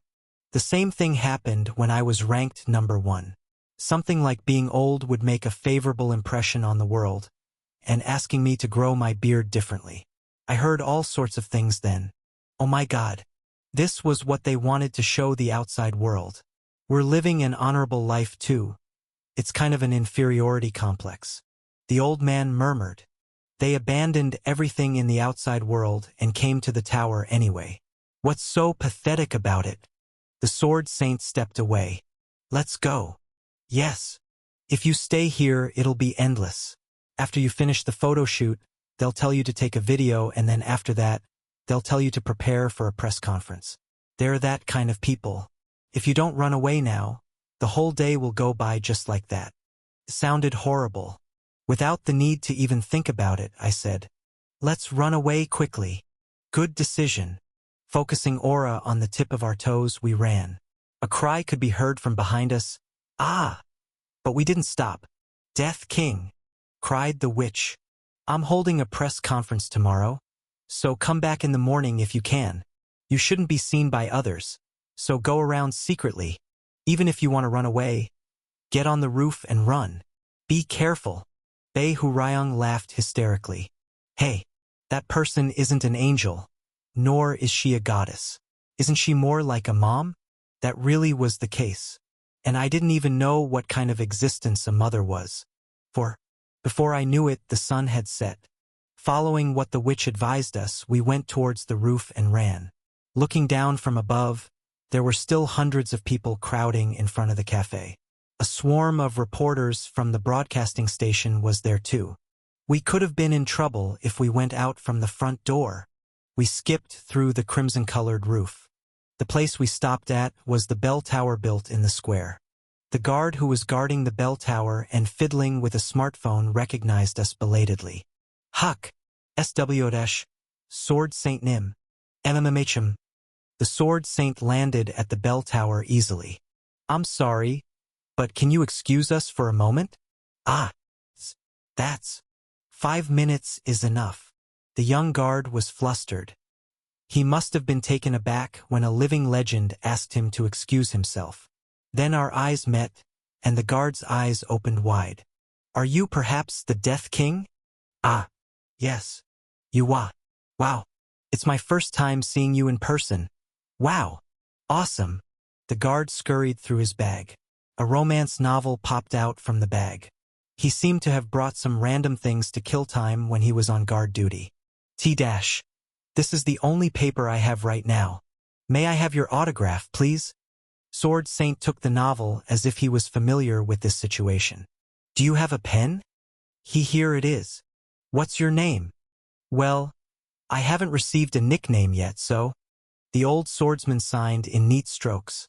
The guard took the sign like an innocent boy and looked back at me. I don't know why, but his eyes were very bright. Death King Nim. May I also ask for your signature too? My autograph? I've never signed anything before though. It's my lifelong wish. Please. Dazed, I was given a pen and a novel. How is his lifelong wish to receive my autograph? How light was his life? Feeling a little awkward, I put down the novel. Sword Saint's autograph was already written there. While I was trying to write my autograph with a pen, I suddenly realized that it was the first time I had written the name Death King. Before I realized, Sword Saint's and my handwriting was already side by side. Plus, Sword Saint Jianxing, Death King Suwang, plus the dash thank you. Thank you so much. The guard bowed his back. Afraid that the autograph might disappear, the guard quickly took the novel back. When the guard took the novel, I was filled with a strange feeling, and it was hard for me to even determine what it felt like. Excuse me. I'll honor it as a family heirloom. Don't worry. I'll never sell it to anyone else. Oh, thank you both so much. Have a happy weekend. The guard quickly went down the steps of the bell tower. Thrilled, he said, "Yay! What a lucky day!" And his excited voice gradually faded downwards. When the voice was finally gone, a speck-like crimson-red sun that was setting could be seen from the bell tower, and only the silent breathing of the two remained. Both of us were silent for a while, and then, Sword Saint Nim. Hey, young man. Sword Saints and my words clashed and faded away. It became like that because both of us spoke at the same time. An awkward silence, but it didn't last long. I said, Sword Saint Nim, to you, it must look as if I have killed a tremendous amount of people. A mass murderer that must be punished.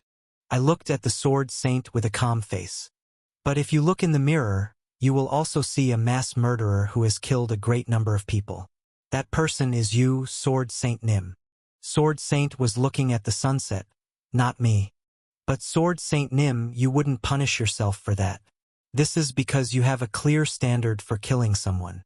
And the standard is, punish those who hurt many people. While the twilight spread, I continued on saying, I also had clear standards, and that was why I did what I did. And the standard is, punish those who hurt many people. This was what I had prepared in advance since the time I lied to the Sword Saint that I was a prophet. If Sword Saint Nim killed someone because they killed many people before, I killed someone before they could kill many other people. It was a meticulous lie that I specially prepared for the Sword Saint. So, Sword Saint Nim, you and I are actually walking on the same path. Young man. But before I could finish my lie, the old man gently called out to me. You don't have to try to justify yourself like that. Yes. Sword Saint Nim, Young man. I shut my mouth as he called out to me in his low-pitched voice. While staring at the sunset, the old man muttered, I'm different from the other hunters. At first glance, the remark seemed to come out of the blue. Black Dragon Witch, Count, Heresy Questioner, Venomous Snake, Crusader. They're all kids who suffered harshly in the outside world. But I'm different. I was born without shortages, and lived without any shortages. Marcus Callenberry. I knew the old man in front of me was from a prestigious household. Rather than knowing, I did a full-scale investigation on him as a foe, and looked him up. They say he came from a prestigious family recognized throughout Northern Europe. When the tower appeared in the world, I had already built my own family. I ran a company, I had been married, I had children, I had seen my children have grandsons and granddaughters. I've seen enough success already. The Sword Saint's voice was calm. But I questioned. What do you mean by questioned? Is my success all due to my capabilities? I suddenly felt curious. The old man slowly pulled his sword out of its sheath. Wasn't it purely because I was born into a good household? The sunset shone. The sword was crimson red even though it had not cut anything. Wasn't it just because I was a bird born into a good family, received a good education, met good friends, and grew up only by drinking the best things? I was proud of the fact that I achieved everything myself. But maybe it was just a delusion of someone trapped in a birdcage. The Sword Saint explained. No, that's not it. It was a blade-like sharp voice. That can't be. A scarlet heart, like the sunset, was possessed by him. I'm sure I was born with something good. However, I wanted to stand tall and proud on my own. I wanted to prove that my pride was not a delusion. So that's why you came to the tower? Yes. The old man nodded. His wrinkles were deep and thick. He who enters the tower can never go back to the outside world. Only my body. In this place where there are no prestigious households, no families, and no aides who support me, I wanted to prove my way of life with my own body. However, the Sword Saint murmured. I seem to have let my guard down unknowingly. Open skill card. Disclose. Xinging. A silver card floated from the hand of the Sword Saint. Plus, Detective's Insight. Rank B. Effects. You can see the opponent's kill count. It does not include indirect murder. Only murders committed with a clear intention are counted. However, you are not able to know the method of killing. Plus, I was foolish. The Sword Saint lowered his skill card. I was going to only trust my eyes and hands, but before I knew it, I was relying on skills. I saw it through the skill rather than through my own eyes, and I had blind faith in the judgment of the skill rather than in my own judgment. Then, young man, I'll ask you one last time. The old man's blue eyes turned to look at me. Have you ever killed a single innocent life? Is that all? So that's why he said I didn't have to try to justify myself. I was convinced. Yes, to justify is to do it with one's own head as I just did. No matter how elaborate a lie may be, it's just to fool someone's mind, and not for winning over their hearts. No. Persuasion and not convincing. I've never done that, Sword Saint Nim. Just like what I did as the pillar of the tower. I said wholeheartedly. I won't do that in the future either. The Sword Saint shut his eyes gently, as if he was reflecting on my expression and voice. A long silence passed, and hop! The card flew away. The card that flew into the air was cut with the crimson-red blade. Card split in two. A golden ray of light from the sunset pierced through the cut gap. I believe in my eyes. Soon, the cards became sprinkles of light and dispersed. The skill was destroyed. You've had a hard time for the last 5 days. Thank you for going along with the stubbornness of an old man. The Sword Saint sheathed his sword. It's a bit late to tell you now, but it was quite a pleasant experience seeing you break through the 12th to 19th floors. Take a good rest today. When the press conference ends tomorrow, the 21st floor will be opened immediately after. The old man stomped on the floor. Just before skipping to the roof of another building, he glanced at me. I'll look forward to seeing you perform on the next floor, Death King. And in an instant, he was quite a distance away from the bell tower. For a long time, I stood absent-mindedly. I opened my mouth reluctantly. Sword Emperor. What just now, Sword Saint Nim acknowledged me, didn't he? I think so. My heart was at ease. Wah! My knees went weak and I slowly sat down. The floor made of stone was chilly. I stared blankly at the red sky that was slowly fading and began to turn dark. Wow, it's really over. The 20th floor is also mine now. And the guild masters will take care of the press, yes. It's really all over. Bei Hurayong giggled. What do you mean over? Someone else might think you just cleared the 50th floor or something.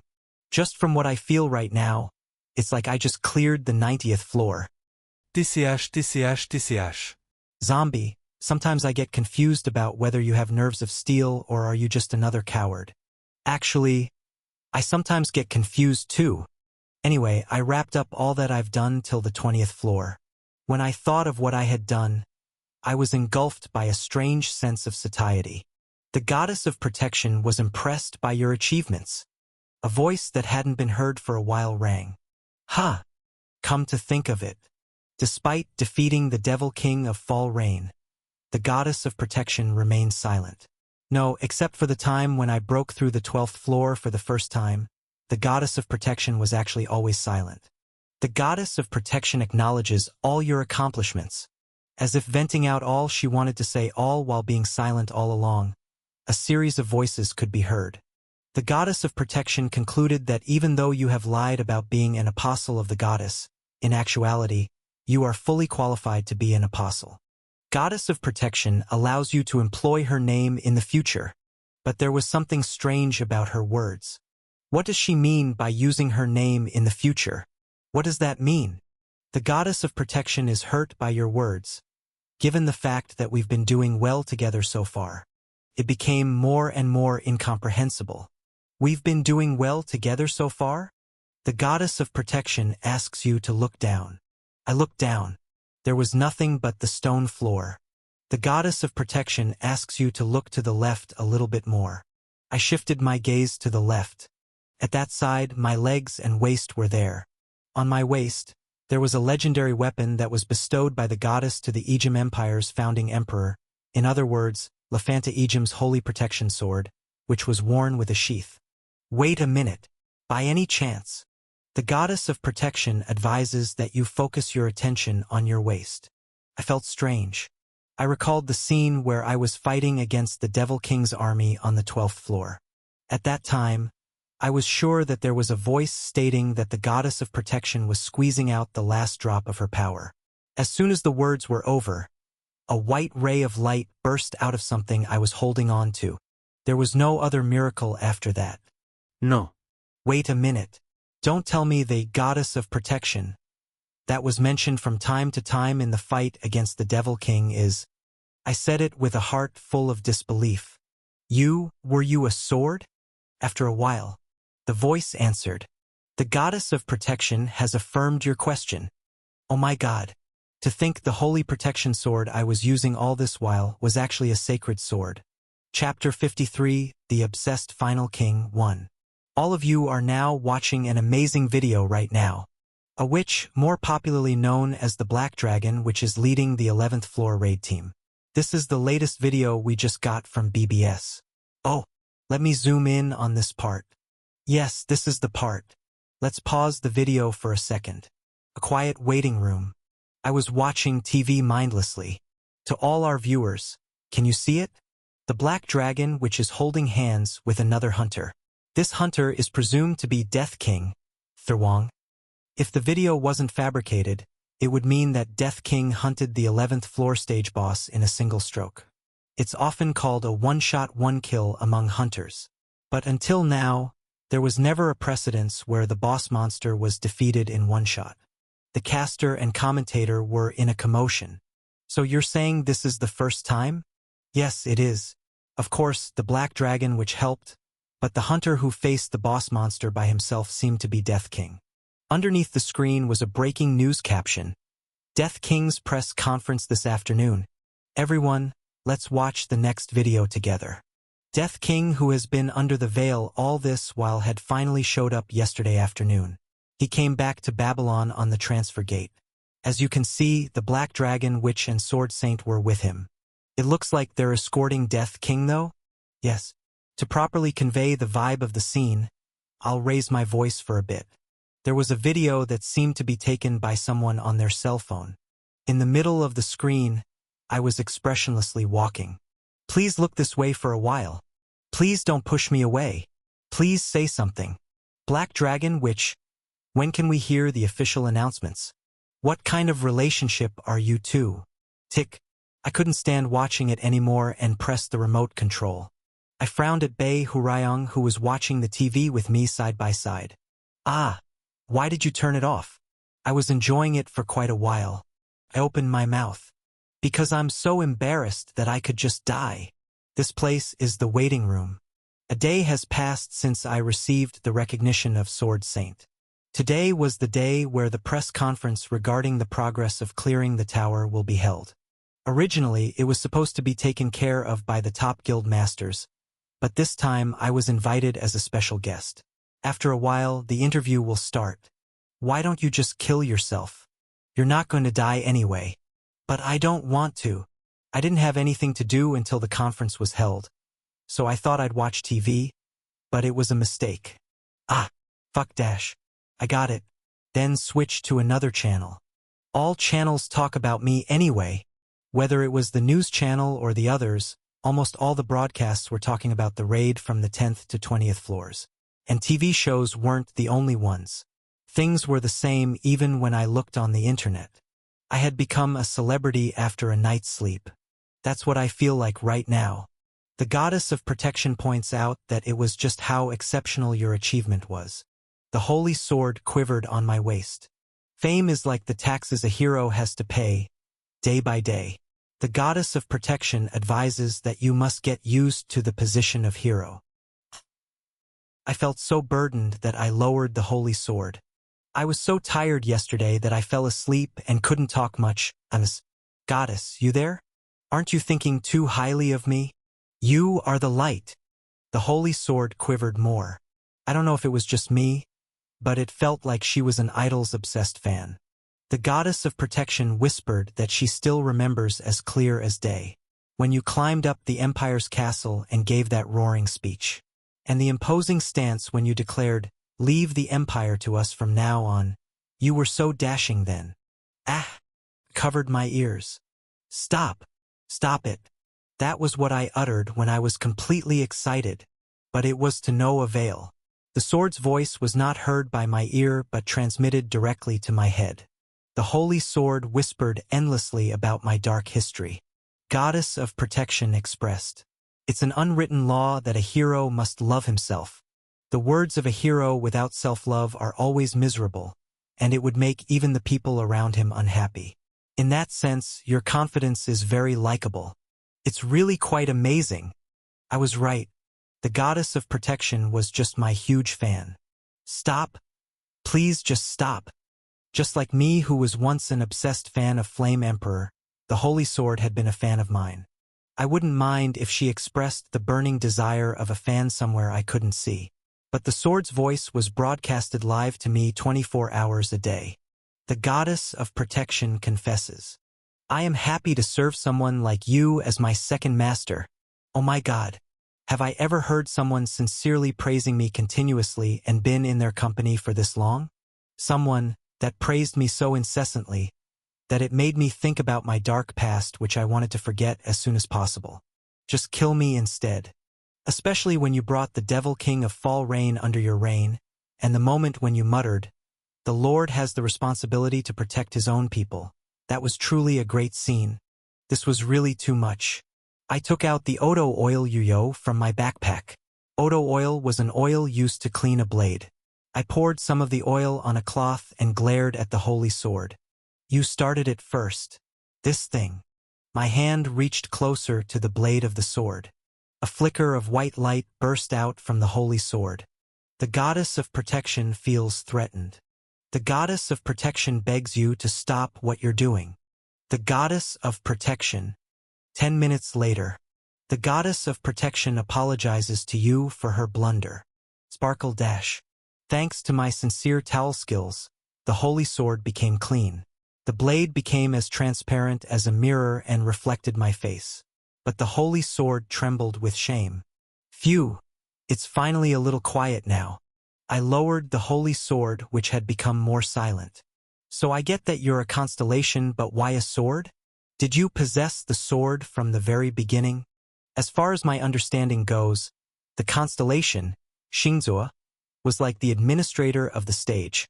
Like the vengeful ghost, the constellation may have been a monster at first. I couldn't even imagine how this sword became a constellation. As I muttered that question, the holy sword gave off a subtle white glow.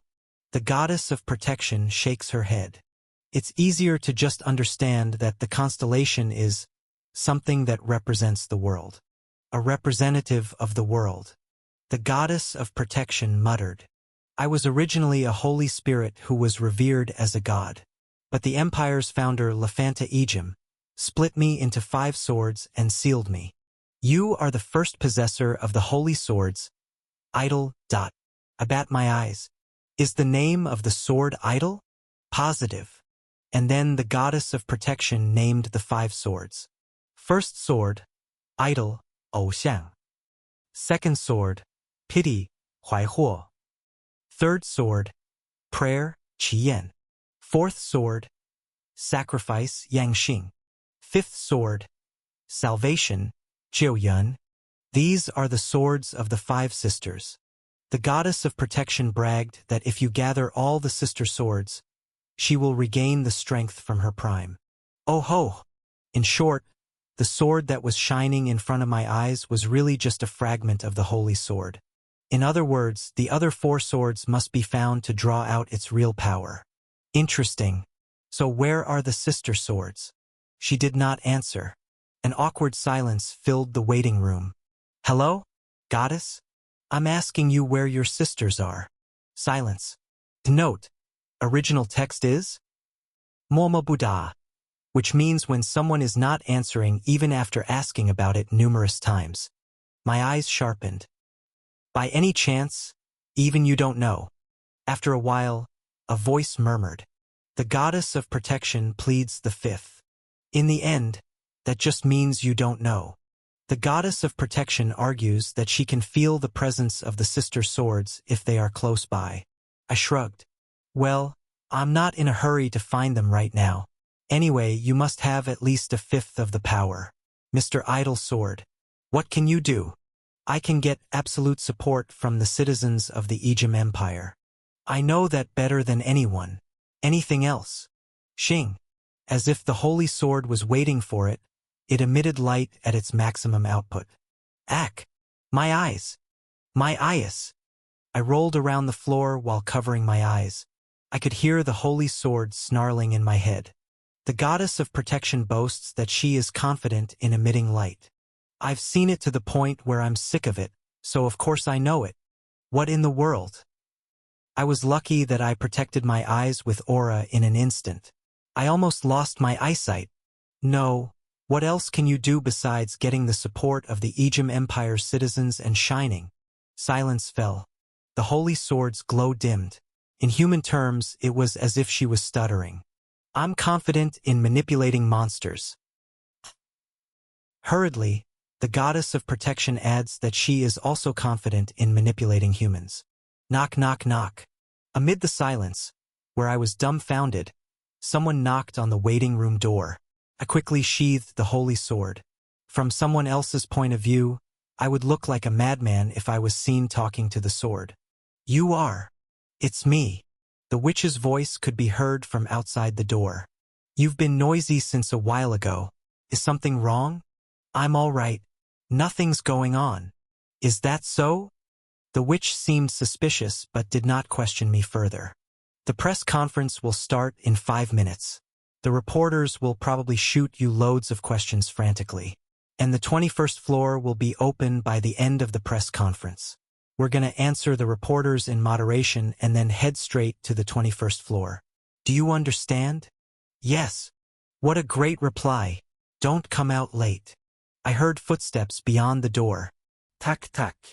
I pulled the holy sword out only after I properly checked that the witch's steps were far away, and glared silently at the blade.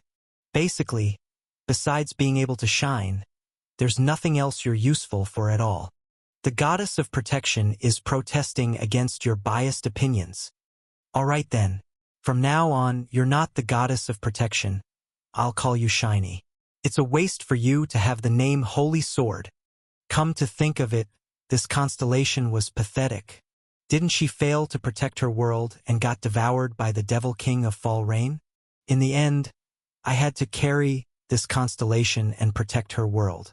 Like the vengeful ghost, this constellation was not in a position to raise its head against me. And it's too noisy. My head's already overloaded with one of that sword emperor. I'm losing my mind because you keep going goddess of protection, this goddess of protection that, from now on, don't talk to me unless you really have to. The goddess of protection. Oh ho! Don't make me return you to the Ijim Empire. Do you understand, Shiny? Silence hung around for a while. After a moment, the holy sword quivered. My lord, Shiny agrees. It was at this moment that I acquired the constellation. 2. The press conference was held in the square. Not only the central square but also the alleys were packed. A crowd that looked like it easily exceeded tens of thousands. As we walked onto the stage set up in the middle of the plaza, cameras flashed all around us. The witch, sword saint, me. The three of us sat side by side at the table that was prepared beforehand. Thank you for welcoming us. It was the witch who spoke into the microphone. As the witch's calm voice flowed, cheers soared from the corners of the plaza. Black Dragon Witch Nim. Kaya Ia. Please look here. Black Dragon Witch Nim. Just once will do. A group of people waved their placards around. There was even a person who brought a picture of a magazine cover that the witch modeled for. Pretty incredible. Was it because the saintess, Sungnir, had not appeared yet? As a female hunter, Black Dragon, which was enjoying incomparable popularity. After bowing her head as a sign of greeting, the witch started the conference in all seriousness. As you all may know, we've cleared the 10th to 20th floor. It was a splendid achievement as featured by the various media outlets, broadcasts, and even small media outlets. We've been wondering how to announce this joyous news, but it seems like we didn't have to worry about it as you all promoted it well. Yes, that's right. Thank you all very much for letting us save the advertising expenses. There was a slight laugh from the press corps that occupied the front row of the stage. But there's something else that we're very proud of this time. The plaza gradually quieted down.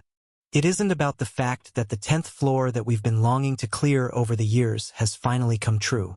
And neither is it related to the event of us having cleared up to the 20th floor at an unexpected speed. 0 casualties. The fact that not a single person died. Of all things, this was what made us happy the most. After a little humor, she expressed her sincere feelings. Even to me, an outsider, I could see that the Black Dragon which skillfully led the conference with her speech. As expected, she has to be at this level to be the biggest guild's leader. I wondered if she was really the same person who dressed me up yesterday and acted like a fool. Everyone, please look down for a moment, said the witch. Look at the ground of Babylon's plaza that you are stepping on. You will be able to see each stone engraved with a name. The names of the fallen warriors thus far. The names of our seniors who devoted their lives to clear the tower. Wing. The cameras of the press corps flashed across the floor in unison. When we raided the 2nd floor, when we raided the 3rd floor, countless names were engraved on the floor. It is because of their sacrifices that we can be here today. In front of all these people, I'm really happy to be able to announce this. The witch's voice resonated throughout the plaza. Today, we didn't engrave anyone's name on the plaza. Snap. Snap. Reporters snapped photos alternately between the tiles on the plaza's floor and the witch.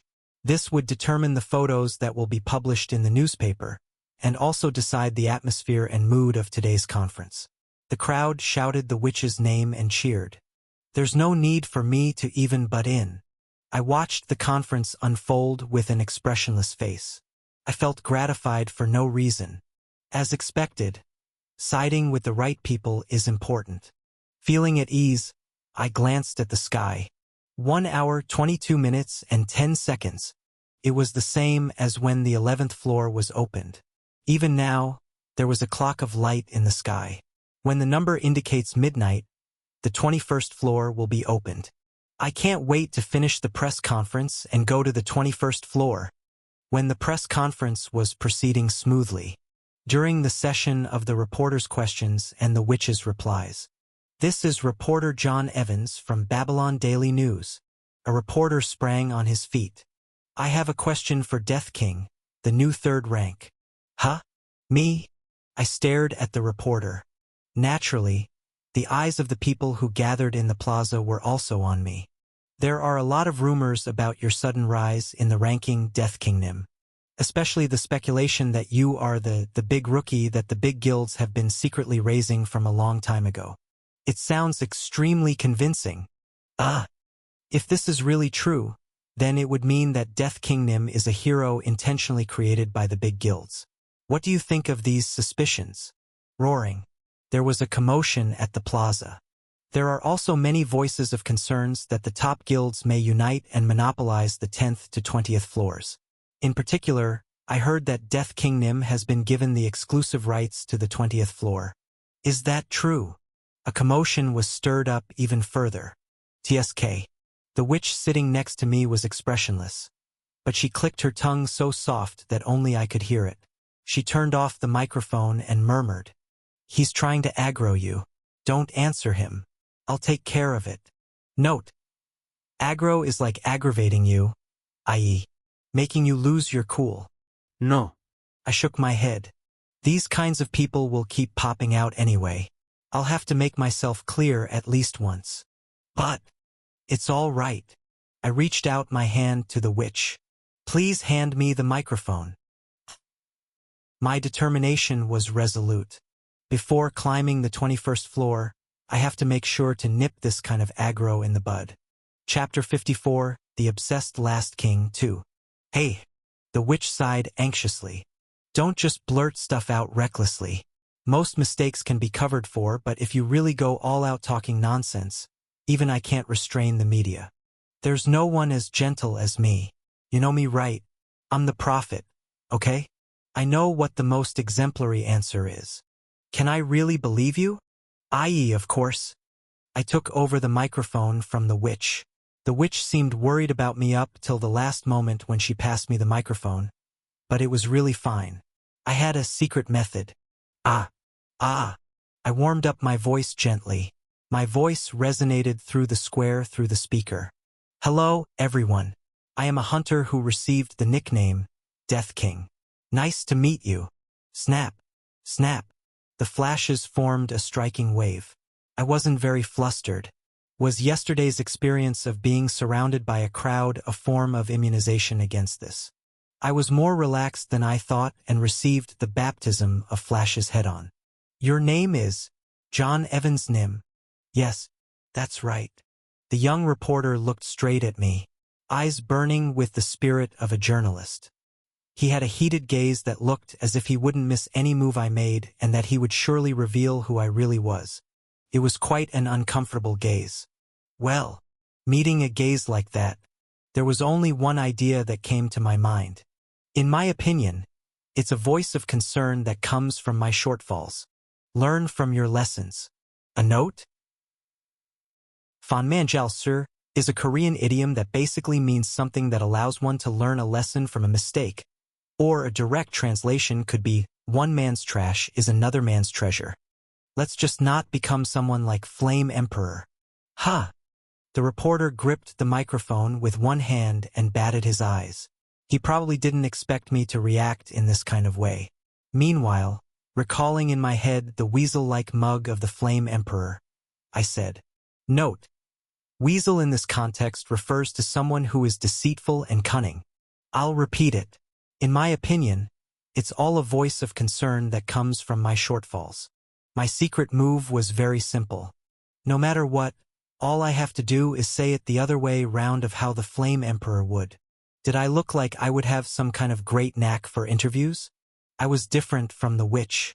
I didn't have a talent at captivating the crowd with speeches. No talent, no skills, no experience. But there was just one thing. I had the knowledge that others didn't. The world's most impudent hunter's interviews. If I did the exact opposite of what Flame Emperor did, even if I was bad at it, it'd still be decent. I was a big fan of the Flame Emperor for nearly a decade. Thanks to that, the inside of my head was no different than a library. A library where the atrocities and the absurd remarks of Flame Emperor were recorded. What if it wasn't me who was holding to the microphone now, but Flame Emperor? He would have said this. "It's because of my greatness that we could clear through the 20th floor, you little bastards. I worked to the bones to clear the tower, you know? So what did you expect me to do? The items and experiences I got there would naturally be mine. Hey, trash reporter. If I don't foodash, if I don't take it for myself, then who should I give it to? Ha! Your father. I didn't just made that up on the spot right now. In fact, he really was like that. That was why before I returned in time, the witch would turn pale whenever there was a press conference. It was the so-called "your father" case. So naturally, the press conference had a brilliant outburst. The swearing sounds of the reporters were broadcasted live, and by the time the witch rushed to the conference, it was already too late. It was literally a major catastrophe. The live broadcast was stopped in a hurry, but the disaster was not over. As Yasuha counterfired the reporters, the mother of all curses and all kinds of curses that exist in the world were thrown at him, and the scene that unfolded was broadcasted by individual streamers just as it was. His nickname wasn't the Plague for no reason. Rumor had it that the witch had been bedridden for a week after that day. Perhaps due to the "your father" incident, the witch learned what kind of existence the hunter Yasuha was. Was it not because of this incident that the top guilds distanced themselves from Yasuha? In the past, the Flame Emperor thoroughly screwed up this press conference.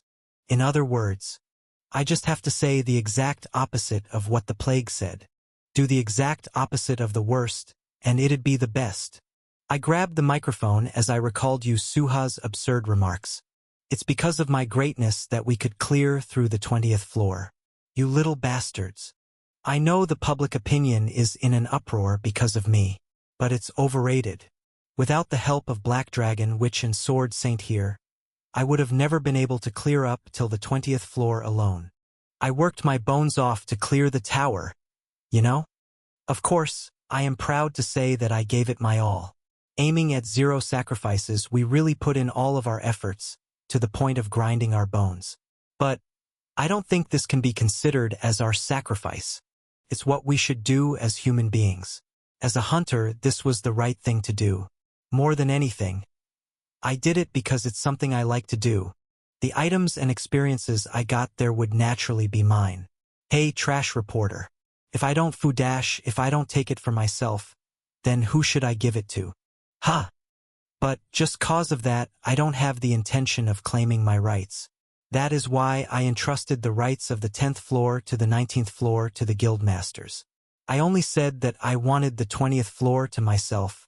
No. The 20th floor is a kind of green belt area. On the 20th floor, the residents of the tower who originally resided there will live there. I will be happy with just the administrator role. Your father. Reporter Evan Nim. That is all. Do you still have any other questions? The young man who was burning with the spirit of a journalist stuttered. Nothing else. Good. From here I worked my brain even faster. If it was the Flame Emperor, what would he have responded with when he heard the reporter's words? Fine. If you have nothing more to say, then get lost, you American bastard. It was a scene that I could obviously imagine happening. In addition to this, he would have showed off his bulky middle finger. Let's see. If I wanted to say the exact opposite line of this, I opened my mouth. Thank you. If you have any other questions, I'll answer it for a while, everyone. There was a moment of silence that swept through the plaza. Though it was really just a moment of silence. Here. I'm from Hwanmun newspaper. Please take our question. Death King Nim. I'm from Only Tower Daily. We came from the Tower of Babel Broadcasting System. Death King Nim. The reporters raised their hands in unison. As soon as they sensed that I was an easygoing person, they rushed to make an article. This scene felt like baby ducks who were diligently swaying their beaks towards the mother bird. Wow! I was inwardly impressed as I watched the press corps. The learning from your lesson strategy was insane. As expected of the Plague.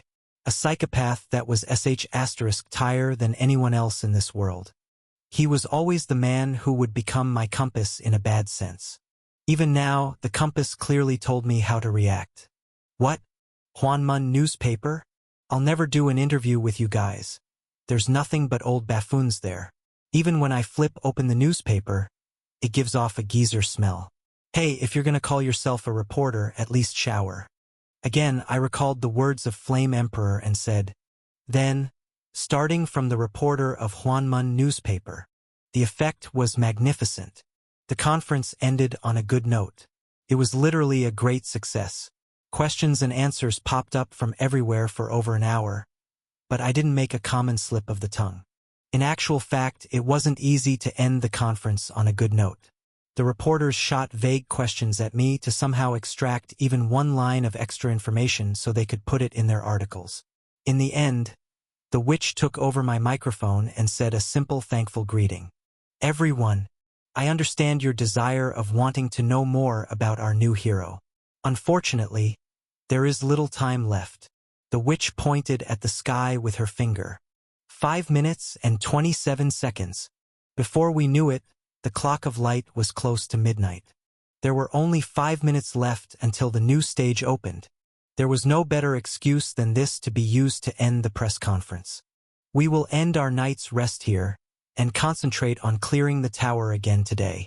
Please watch over us with your great interest and warm support.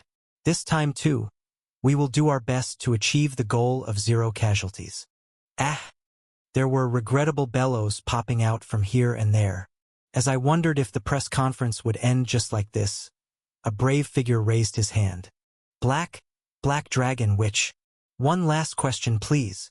Yes, with this one question, the conference will really end here. Black Dragon Witch and Death King. What is the relationship between the two of you? At that moment, people's eyes shined. Pure interest. Slight mischief. Since the dawn of history, the one thing that humans have been most curious about was the story of love. The reporters probably wanted to match up the witch and me in that kind of way. The witch thought for a while, then glanced back at me. Should I say it was something like a mischievous prank? There was a faint playfulness in the witch's eyes. The relationship between the two of us. That's right. The witch slowly opened her lips. Then, a statement that would remain as a famous line of the era came out of her mouth. A more than friend, comrade in arms kind of relationship. Fluttering. The reporters cheered. Should they focus on the word more than a friend? Should they focus on the word comrade in arms? Janyo? Either way, it was a mood where they were unable to make out the heads or tails of what they were told. The reporter who asked the question also widened his eyes. A more than a friend relationship, is what you're trying to say, right? Who knows? The witch leisurely uttered. I'll repeat it again. It's a more than a friend, comrade in arms kind of relationship. That's all there is to it. I hope there are no misunderstandings and misinterpretations.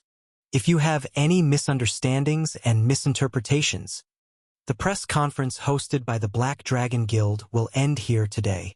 The witch stood up from her seat. I would like to sincerely thank everyone again for all your interest and support. This has been the guild leader of Black Dragon, the Black Dragon Witch. I wish you all a good day. The reporters all jumped to their feet. Black Dragon Witch Nim. How can you just leave like this? Please give us a more detailed comment on what you just remarked. Black Dragon Witch. Death King Nim. What are your opinions on the statement just now? Death King Nim. Wow. The reporters clamored even as they shouted in hoarse voices. However, the witch maintained her relaxed demeanor.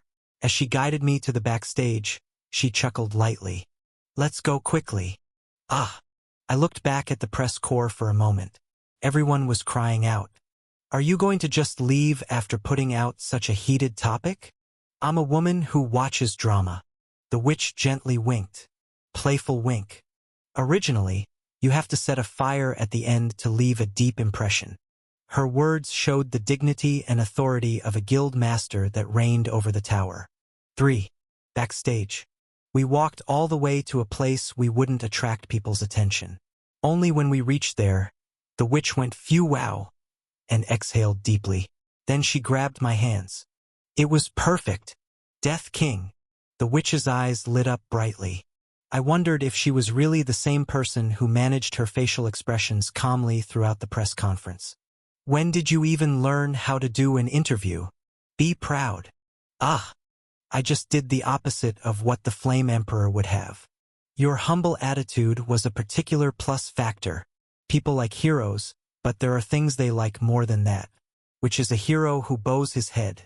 Of course, your humility shouldn't be too overboard that it becomes servility, but you did just fine.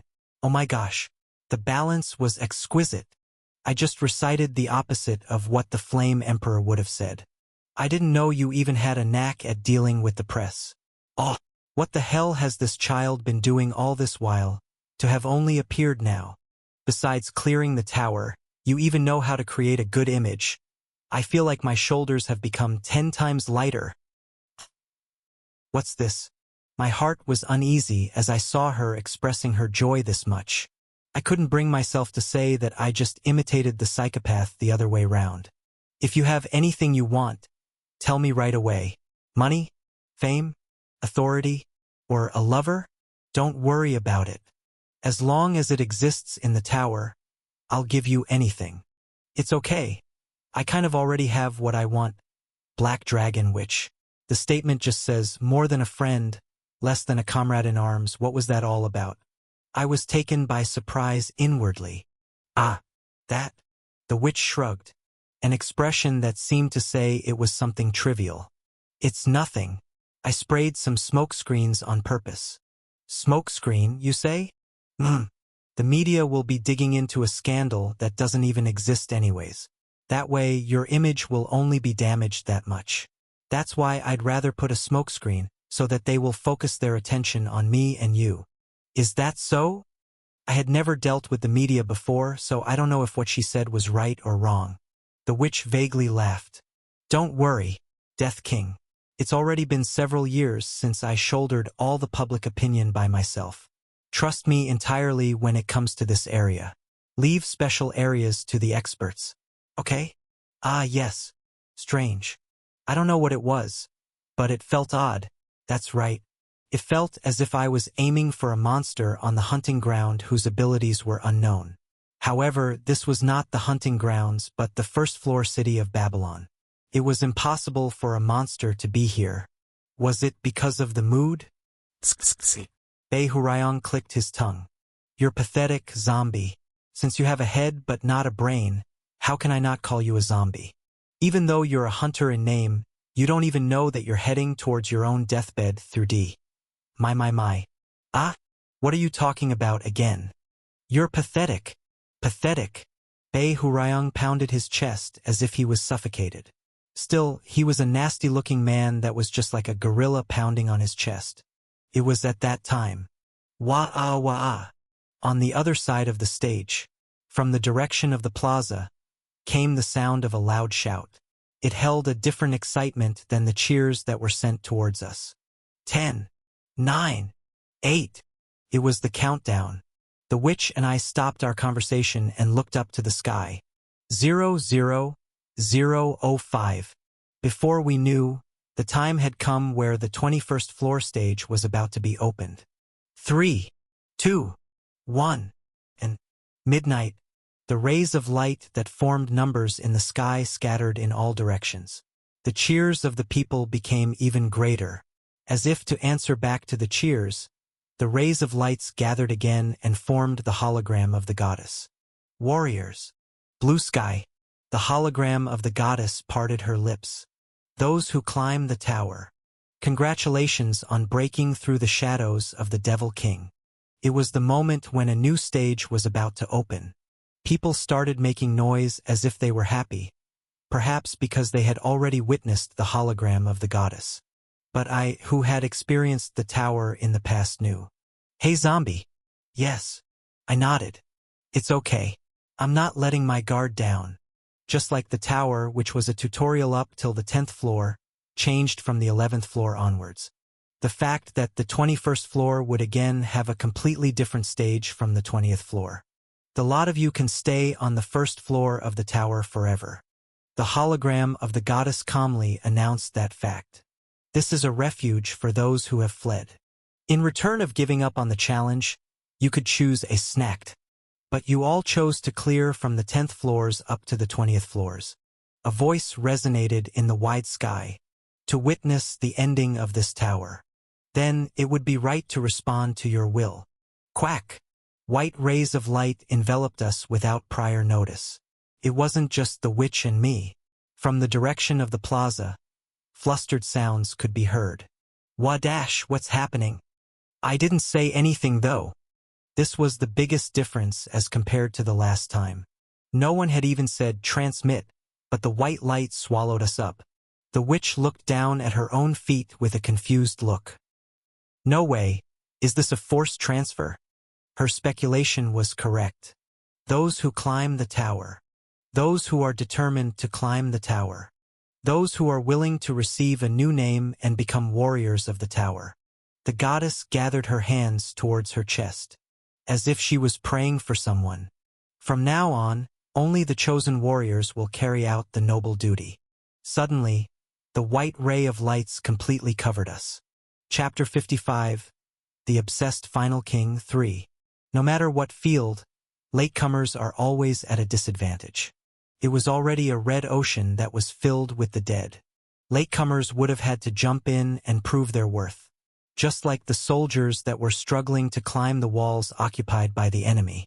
In this regard, the tower was no different. Welcome!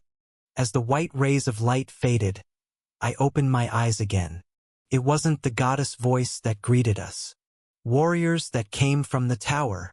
It was a child who I couldn't discern as a boy or a girl. The kid was wearing loose clothes. At first glance, the clothes resembled traditional Oriental clothes. I have been waiting patiently for a day that felt like 3 autumns. Yiru Ruthancho? Note: it's an idiom that means one day apart seems like 3 years. But once I looked closely, it was completely different. Except for the long sleeves, there was nothing else that resembled an Oriental attire. No, in fact, it was exceptional, starting from the sleeves. The cuffs were long enough to be stretched as far as 5 meters. But it's okay. Life begins with encounters and ends with encounters. In the end, once you look back, the meaning of life isn't all about encountering people. Waiting is like a seasoning that deeply sweetens life. There is a saying that the face completes fashion. No matter how special the clothes someone wore was, in the end, it depends greatly on who wears them. In that sense, the kid that was flapping his 5M long sleeves was definitely unique. Once again, I'd like to sincerely express my respect. Welcome to the great library of all things. The little kid was floating high up in the air. He looked down on us who had been summoned out of nowhere. Librarian Bang Gusuk welcomes you all. A constellation, Librarian Tusu Gonjang, Bang Gusuk. Those who manage the 21st floor up to the 30th floor. The representative of this world spread his arms wide and smiled. Unfortunately, no one accepted his greeting. Chattering. The hunters had yet to figure out what was going on and looked around in confusion. What's this? Why did we get transferred automatically all of a sudden? Where is this? At a glance, there were hundreds of people. The hunters whispered around as they were confused. Most of them had just gathered in the plaza to do the countdown together. But there were also people who were spending personal time in places other than the plaza. Kayawiya? Don't look here. Embarrassed screams came from here and there. A hunter summoned during a shower. Lovers transferred here naked. Whether they were summoned while asleep, or even a person looking around with sleepy eyes. The unfortunate hunters who had to face this unexpected situation popped out one after another. Oh my! The librarian, a constellation, giggled. It seems I have been a little lacking in consideration. Amid hunters who were floundering around without knowing what to do. Thuck! The librarian flicked his finger. Then large bookcases flew around. Those bookcases that had holes for the head, arms, and legs just like an outfit went to the naked hunters and suited up on its own. Ah! Thank God. The hunters who were watching sighed with relief. I was relieved too, as I was pretty flustered. Wadash! What the hell is this T? Actually, the people involved were fussing over the cardboard-made Gundam suit that looked as if it were worn inside out, but that was only a minority. A wave of embarrassment gushed over them just like that. The people barely regained their composure. One by one, they began to look up in the air. Who are you? On behalf of the hunters, the witch opened her mouth. And this place is... I'm just a small character who manages this slightly larger than normal library. Black Dragon Witch. Compared to you, I'm just an existence close to an extra. Just treat me as an unimportant person." The witch frowned. How did he, who she didn't even know, find out about her identity? It was suspicious to the point that she got an ominous feeling. Couldn't be helped. I had already gotten used to the constellation to some extent, as I was able to put Devil King of Fall Rain and Goddess of Protection under my control. However, to the other hunters, the constellation was still an unknown existence. Just a library that's a little bigger. Waiting for the timing when the witch closed her mouth, I spoke out this time. "I'm not too sure about that. I don't think it's just at the level of a little big though. The 21st floor stage. There was a great library here. Maybe it wasn't enough to simply just call it huge.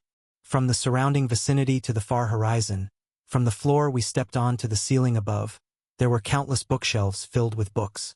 It would be better to call it a world made of libraries." "Who?" The owner of this world stared at me, an innocent and simple gaze. Eyes as pure as an innocent child glistened. "I see. You're the Death King." "Yes." "Ah, don't be so vigilant. Gentlemen, I don't mean any harm.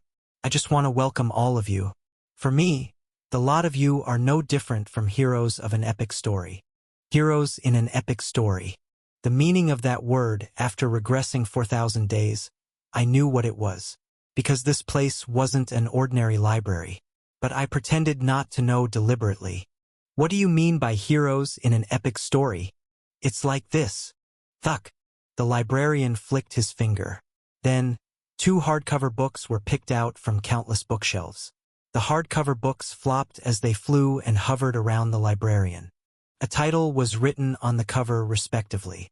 Plus, The Chronicles of the Ijim Empire. The Tale of Dungshan City. Dungtan Du Sur. Note, Dungtan means ascending to the heavens. Plus, the librarian smiled gently. "Reading books is my hobby. However, the books that are gathered in my library are by no means ordinary archives. The history of the lot of you. These are books that talk about the world where the tower is built." The librarian touched the back of the book with his sturdy fingers. "I know you all must be wondering why you were summoned among so many warriors. The reason is simple. Because in your world, only you all are a character who have a name." "A character's name? I suppose you all call it a title, Yi Ming." The librarian gently grinned and looked down towards us. "The 302 people gathered here. You are all warriors who carry a title." The hunters were buzzing. "Only hunters with titles will be summoned? What about other people? Wait a minute. Don't tell me we're going to be the only one raiding the tower?" That was right. Not the real name used in the outside world, but the name given by the tower to the hunters. Title. That was the entrance ticket needed from the 21st floor onwards. So that was why before I regressed in time, I couldn't even step in after the 20th floor. Front-runners with titles. Latecomers who didn't receive a title. The gap between the two groups will widen more and more. I fiddled with the hilt of the sword on my waist. It was something I relied on to calm down. It was my own little ritual. The me now is different from who I was before. The failure that didn't have skills or a title who couldn't even step in after the 20th floor was no longer here.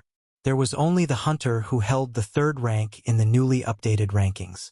I wouldn't have been able to participate and would have fallen behind. However, other than me, there were only a few hunters who remained calm. The witch was like that. Unable to hide her confusion, she muttered. "What a load of nonsense. What do you mean by 300 people, raiding the tower with such a small number?" "Fret not." The librarian grabbed the Chronicles of the Ijim Empire and chuckled. "You all protected the Ijim Empire with just 3 people. 300 people is a whopping 100 times that. You'll clear the stage I prepared without much difficulty. Have some confidence." Most of the hunters looked at each other with anxious faces. In the middle of the great library that extended endlessly even beyond the horizon, there were over 300 hunters present who looked like a handful of sand. I took the initiative before the restlessness spread any further. "Proceed quickly, Sir Librarian." "Ohu, I know you are excited to meet someone that is alive, but we'd like to climb the tower quickly. You haven't even given us a quest yet. I'd like to request you to proceed quickly. Oh hoo. Hoo hoo hoo. The librarian chuckled lightly. I see. I was too happy that I didn't even issue the quest. MMM. However, it's not in my nature to explain things in great detail. Thud. Hundreds of books flew around. The hardcover books hovered around, with the librarian as the axis. Let's see. Which kind of project would most definitely be within your reach? This apocalypse is too boring, and this is also too peaceful in terms of destruction. Oh, that's right. This is the best. The librarian grabbed a book. I warn you in advance. And the book flipped open. A white ray of light exuded from the open book. It's just to give you a taste of what's coming, so don't be too surprised. Sheening. Waves of light gushed at us. 5. All the hunters were transferred somewhere. We didn't know where it was, but it was clear that it wasn't our world. It had an architecture style that was never before seen in our world. Buildings, as if they were a termite's nest that was enlarged hundreds of times, formed a forest of buildings. The hunters, including me, were floating in the sky. We were high up, and on the dark ground below our feet, buildings that we had never seen or heard of before were lined up. Eek!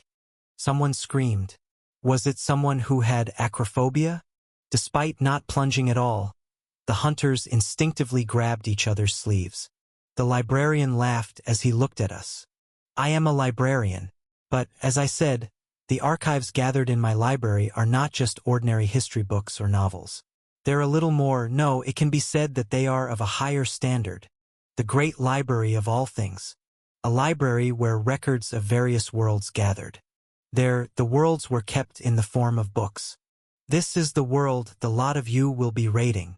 The librarian touched the hardcover book with the title of The Chronicles of the Ejim Empire written on it. And this is the world you will all be in. There was also a book titled The Tale of Dunction City. Besides those two, hundreds of books hovered around the librarian. The constellation, with the appearance of a young child, looked at the books in his possession, as if he couldn't hold in any more of his love for them. These books are called many things. Some call it an epic story. Some call it a novel or a chronicle. Annals, 实录. Some even call it a saga. Still, there is another expression that I prefer. The librarian looked back at us. Apocalypse. The constellation laughed. A bizarre sound of laughter resonated in the sky. Your apocalypse. Yes. According to the terminology I like to use, it's still in serialization. After a long prologue, you are finally starting to climb the tower. It can be said that this is the section where the flavor of reading can be felt. It was then. But not all apocalypse are in serialization as smoothly as your world. Note. A sound of something falling down. Something started descending from the sky. No, the word descending was too gentle. That something was tearing through the sky. Although it is a pity. Meteor. There was also an apocalypse that was discontinued. Covered in flames, huge blocks of stones came falling down. A meteorite crashed on the buildings that looked like a termite's nest. Kaboom! A deafening boom shook the world. Even the earth split under the torn sky. Even the city where an intelligent race different from ours lived was destroyed without a trace. The hunters screamed. As the meteorite crash-landed, a cloud of dust rose up and covered us in an instant. This is not the only one. In the darkness where nothing could be seen, only the voice of the constellation resonated. There are many others. Thud. I could hear the sound of a book flipping open somewhere. At the same time, the cloud of dust disappeared. The destroyed city disappeared. The split earth disappeared. And the torn sky disappeared. Instead, a new world unfolded underneath our feet. If the apocalypse's reason of discontinuation just now was Tsunami. The reason of discontinuation of this apocalypse is water. The tsunami, which filled up to the base of the sky, swallowed the city whole. It was too huge to call it a wave, and too overboard to say it was a tsunami. It was a disaster. As they watched the tsunami that came up all the way to the front of their nose, the hunters screamed again. Ah! The constellation sighed sadly. How sad of a tragedy is this? A world in which all of mankind died of illness. A world where sand had covered the ground and was dried down to the last drops. A world where volcanoes erupted and smoke clouds covered the sky. Even a world where zombie viruses were rampant. Those people are humans just like you. They were alive just like you. They were creating their own legacy the same way. But before it reached a proper ending, before it had an epic ending, it all ended due to unjust reasons. The librarian covered the book. Though I call this discontinued serialization, hundreds of books still circled around the constellation. To you, it would simply be called destruction.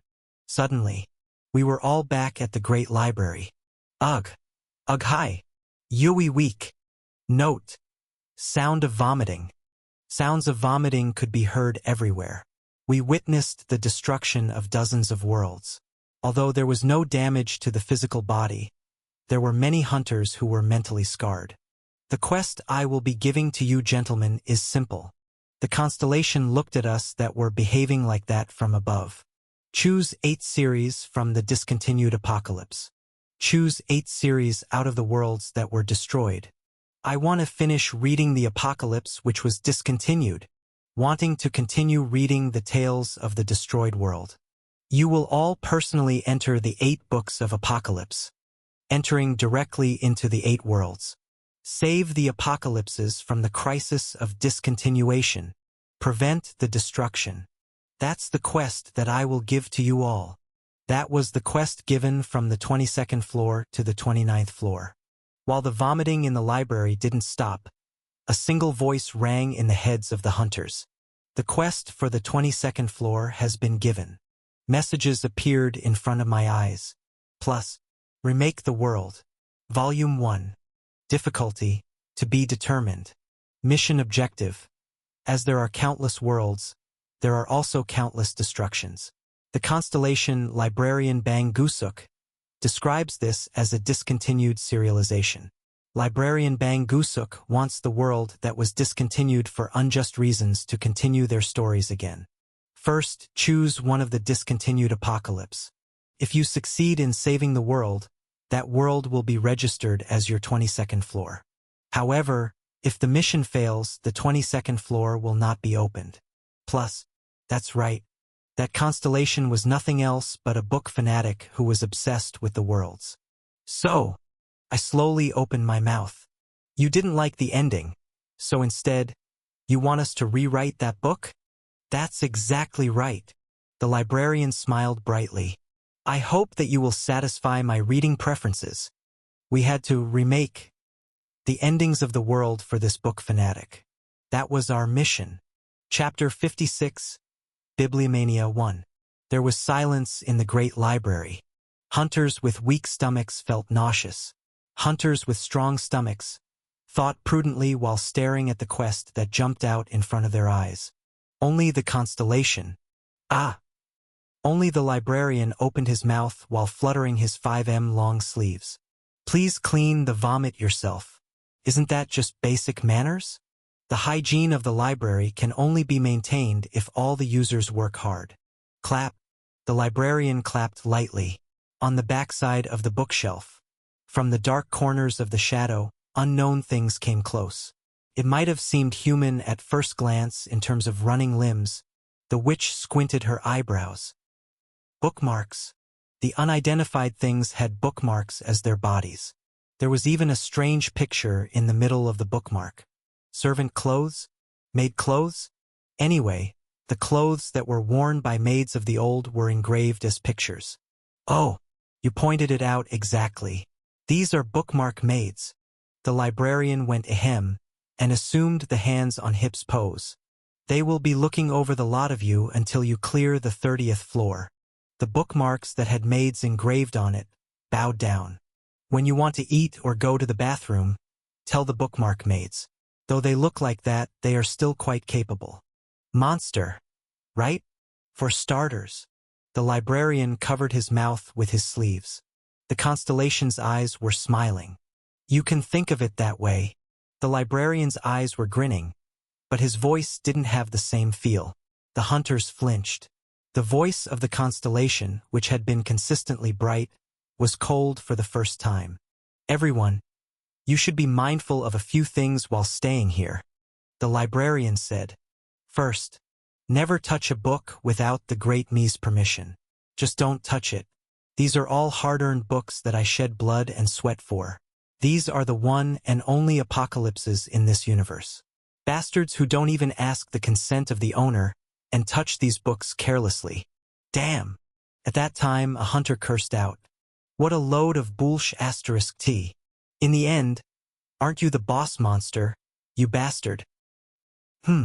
Hey, you guys arm yourselves. The quest is a whole load of sh**t. We just have to kill that guy and we'll be able to clear up to the 30th floor. Great me my ass. If 300 people attack him together, we'll be able to beat him anyways. Everyone became noisy. The librarian didn't particularly stop the instigators. He just smiled and watched silently. Upon seeing the silence of the constellation, the hunters became more amped up. Us too, we can beat that little kid. Even a greenhorn such as the Death King or whatnot cleared the 20th floor alone. Were they trying to win me over? Is there anything we can't do? Ha! When the instigator pointed at me, several people looked towards my direction. Everyone was of different ethnicity. The colors of their eyes were also different. However, the glare in their eyes and the colors of their emotions were the same. Envy, jealousy, greed. They were all the feelings that I was very familiar with. You all, leave me out of this. No, all the top 5 guilds should stand down. It wasn't just me, the hunter also shouted at the witch and sword saint. He even shouted at heretic questioner, count, and other top guild leaders. I didn't like the fact that the lot of you monopolized the attack from the 11th floor onwards. Huh? Like only you guys are the representative of the tower. Then you dragged a greenhorn from somewhere and then you framed him up as a new hero or something. You think we don't know the bullsh**t you guys are making up? The witch was infuriated. Who do you think you are talking to now? Kook. Note. Sound of grabbing something. I grabbed the witch's wrist. Bear with it. But Death King, if you leave those kind of people alone. But for now, bear with it. I whispered to the witch. This now. Everything is being live broadcasted. The witch batted her eyes. A live broadcast? What are you talking about? They are projecting via hologram videos on Babylon Square. In the past, I couldn't even step foot on the 21st floor because I didn't receive a title. Nevertheless, I knew in detail how the stage was going to be carried out and what the quest would be about. It's like a television program. People in the plaza are seeing everything we do. Live. Why is that kind of thing? That constellation said so. We're no different from characters. I said softly. Of course there would be viewers who'd be watching the characters. That's right. I also saw it from the plaza in the past. I watched. Although I couldn't participate in the raid, I watched the whole process of how the hunters with titles cleared the 21st to the 30th floor. There will still be a hologram shown in the plaza now.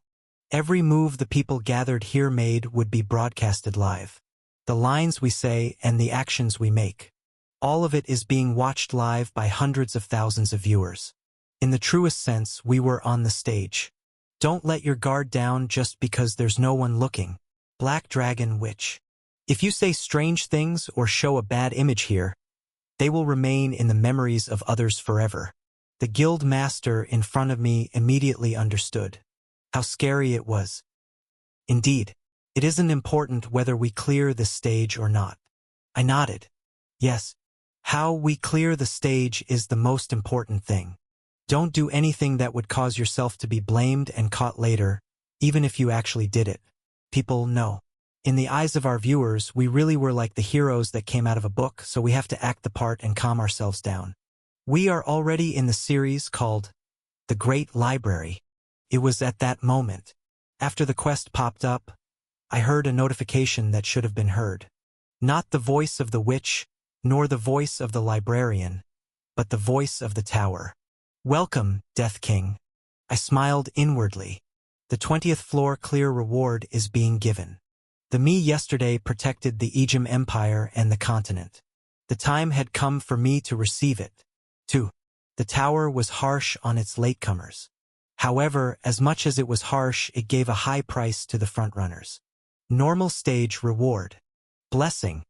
The grace of the goddess of beauty, Mei Sun, is coming down.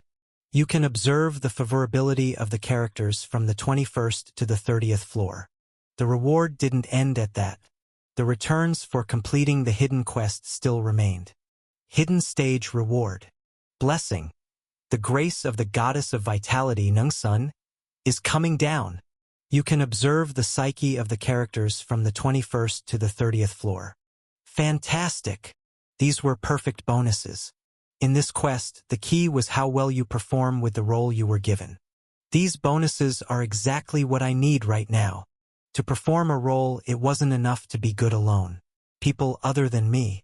I had to be able to see through the mentality of other characters too. Performing is always about team play and not solo play. Status window. Before fully working on the quest, I checked my status. Plus, name, Death King, Suang. Rank, D-Class. Skill, 5/6. 1. I want to become just like you, S+. 2. Returner's Clockwork Watch X. 3. Sword Constellation, A+. 4. Goblin High Society, F. 500 Ghosts Reincarnation, SSS. 6. None. Goddess of Beauties, Mei Sun. Grace is being utilized. Goddess of Vitalities, Nung Sun. Grace is being utilized. Plus. Okay. I glanced back at the witch. Only then did I realize that I was still holding on to the witch's wrist. While I tried to let go of her wrist as naturally as possible, I recited some decent instructions in my mind. Character window. Softly, a hologram popped up in front of my eyes, and I saw a status window for the first time in my life. Plus. Name, Black Dragon Witch, 黑色魔. Favorability, 82. Favorite genre, romance. Unfavorable genre, history. Favorite characters, Frowny Face Prince on White Horse. Young Man, Wolf Man, Dazzling Man. Unfavorable characters, psychopath, soldier, politician, incompetent female-led. Preferred plots, repay. Sacrifice for the greater good. Undesired plots. Oblivion, betrayal, delusion of the female lead. Psychological state. If whatever we do is broadcasted at Babylon, we'll have to act as a noble figure in the future. Stage clear is a secondary goal. I'm going to have to make some thorough political calculations. After that, the wisest tactic is plus. While I was confused and lost my words, the witch's expression hardened. She was probably nervous, thinking about what to do if some kind of trouble came looking for me. What is it? Did something happen? No, it's nothing. Then I'm glad. If you have any other information I need to know, please tell me quickly. I'm still working on countermeasures in my head. Yes, got it. The witch turned her head and was deep in thought again, with a very serious look. As I looked at the witch's side profile, some kind of emotion hit me. What's this? What was this unidentified sense of guilt? This feels like I had secretly stolen someone's diary. Puhahaha.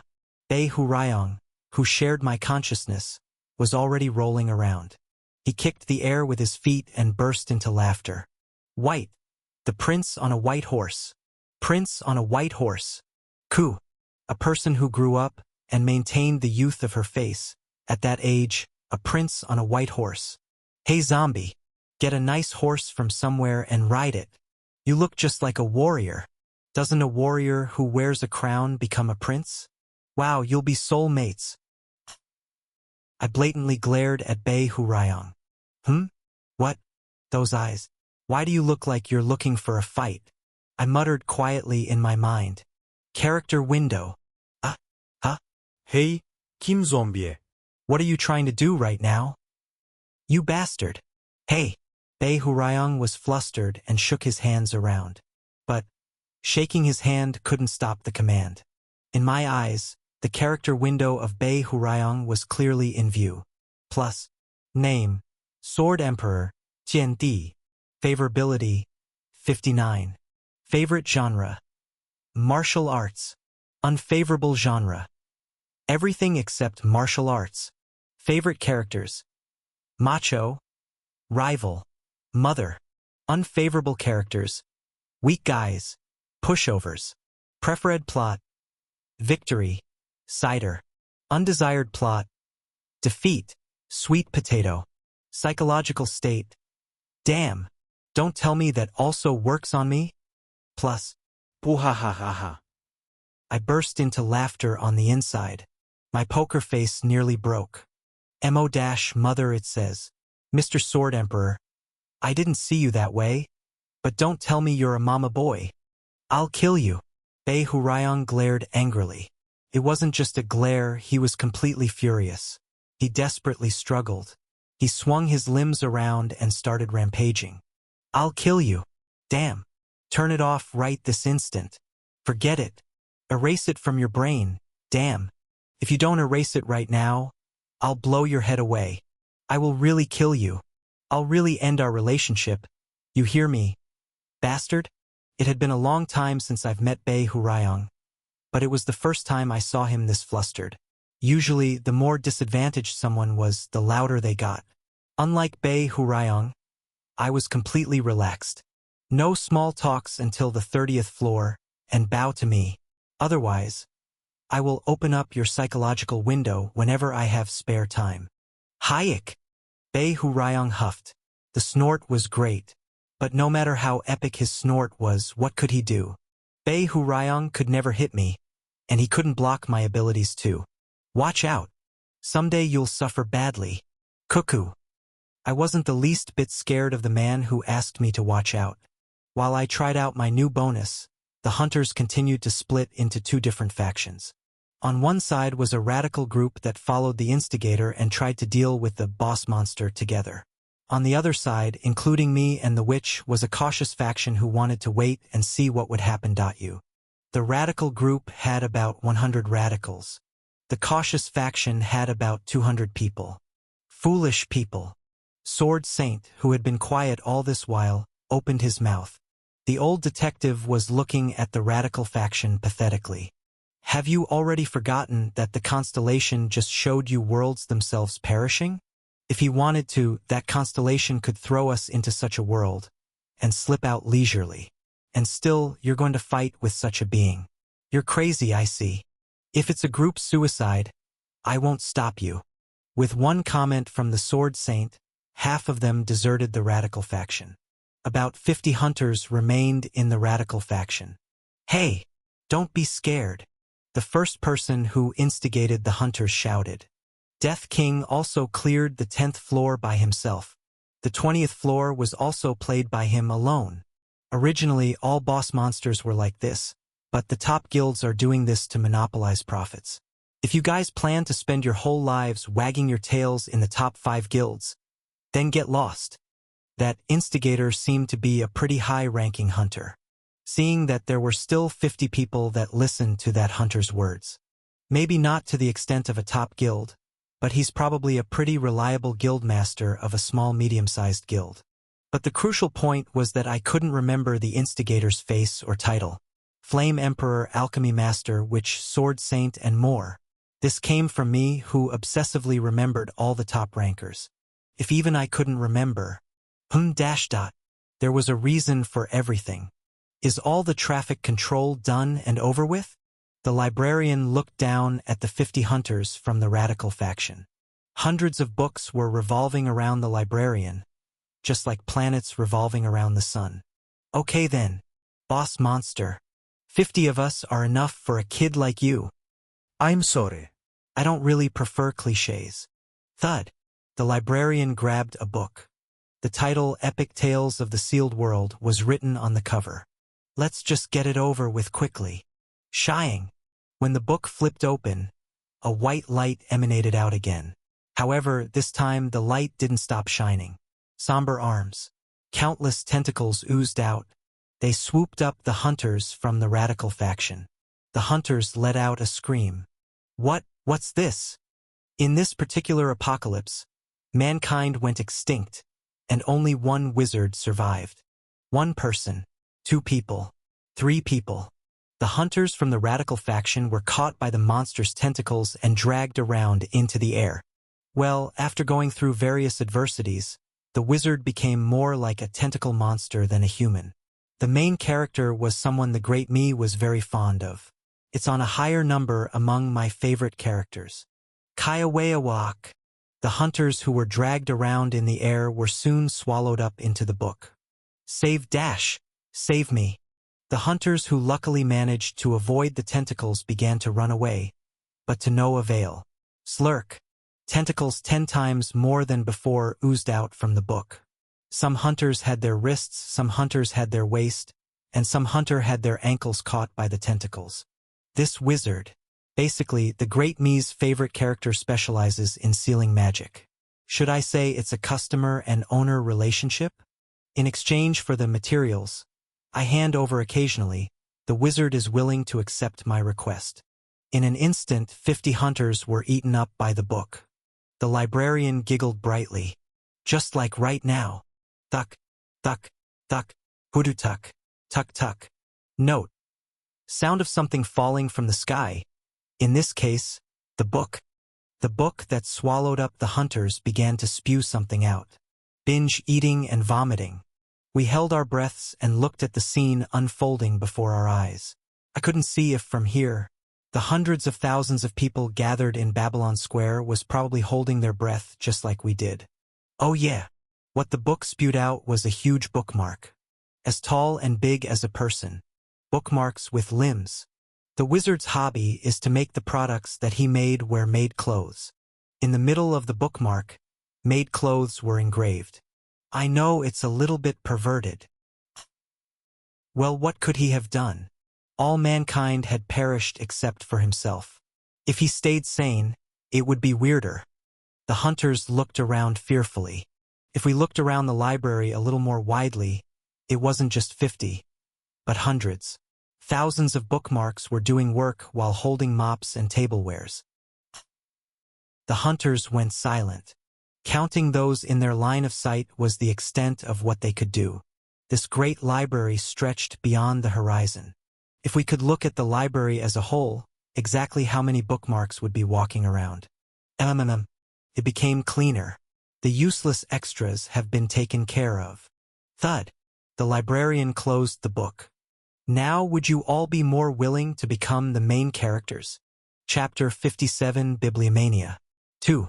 Hunters sat around in the library. The hunters were sitting in a wide circle. In the middle of it, hundreds of apocalypse were piled up. From now on, they had to choose one from all those books. But no one hastily approached the pile. That was a given. Just a moment ago, their companions were eaten up by the book. And it was 50 people. Everyone was afraid or depressed. If anyone could laugh energetically in this situation, wouldn't it be likely that they were some kind of nut job? Ha ha ha ha. Surprisingly, there was such a nut job present. I can't believe 50 people got eliminated as soon as we started. This is a big hit from the get-go.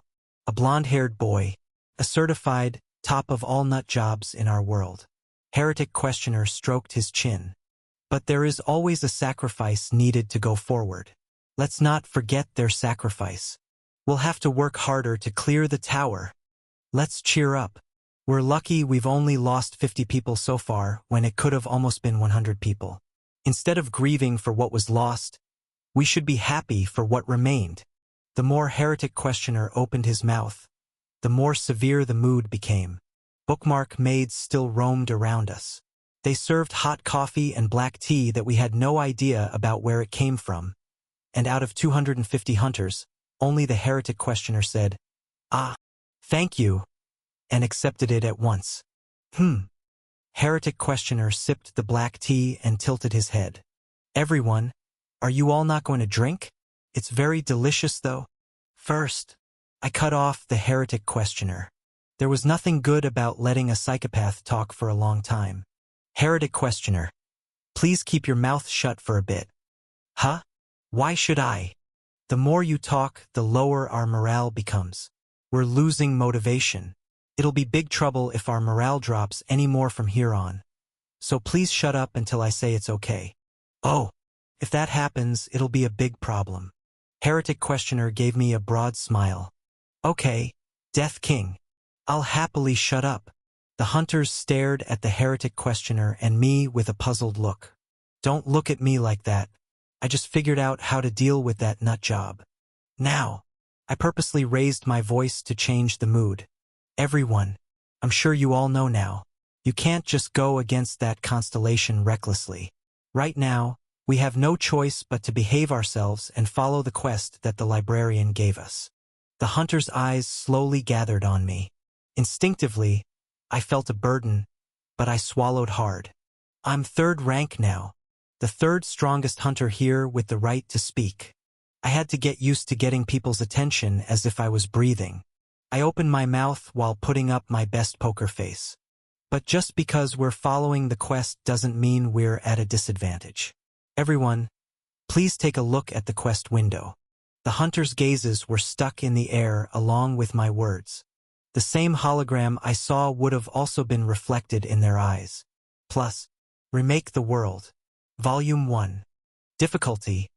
To be determined, Wei Ding. Mission objective. As there are countless worlds, there is also countless destruction happening. The constellation Librarian Bang Gusuk describes this as a discontinued serialization. Librarian Bang Gusuk wants for the worlds that were discontinued for unjust reasons to continue their stories again. First, choose one of the discontinued apocalypse. If you succeed in saving the world, that world will be registered as your 22nd floor. However, if the mission fails, the 22nd floor will not be opened. Plus, you've read all of it, right? The hunters nodded. Some of them even answered yes. Was it an effect from making the heretic questioner shut up? For the time being, no hunter looked like they would challenge my authority. The most important thing here is the last part. If you succeed in saving the world, that world will be registered as your 22nd floor. Do you all know what this means? The hunters were puzzled. They still didn't know how big of a reward this was. I said, the rewards will change depending on what kind of world you save. Well, let's say we saved a world packed full of diamonds. Then that world becomes our 22nd floor. The hunters' faces began to change drastically. Diamond is just an example. For people who live in the tower like us, there's no need to pick that piece of crap. But what if it's a world buried with an abundance of food, water, and all kinds of self-sufficiency? The witch murmured. Then being self-sufficient would really be possible. That's exactly it. I stood up from my seat, and a pile of books in the middle. I walked towards the apocalypses that the librarian told us to pick from these books. Hey now, Death King, came the venomous snake's shout from behind my back. If you touch that recklessly, then the tentacle monster. I picked up a random book from the pile. Huck! The hunters screamed and shut their eyes. There was even a hunter who ran away because he was afraid that the tentacle monster would pop out again. But even after 1, 2, and 3 seconds passed, nothing happened. The apocalypse laid obediently still in my hands as if it were an ordinary book. Aha! Venomous snakes, I silently went wide. Nothing's happening? Hur. The librarian, who was floating in the air, laughed. That's right. As long as the Great Me doesn't activate my powers, the apocalypses are just plain old books. Of course, there are forbidden books, Jinsu, that could prove to be dangerous just by touching them. Those books are sealed somewhere secluded, so don't worry. Yes, I nodded. And when I opened the book in my hand, another hologram popped up. It was information about the book. Plus, Tales of Stormwind Academy. Genre, romance, fantasy. Difficulty level, D-class. Player limit, 4 to 5 people. The serialization is currently suspended. Introduction.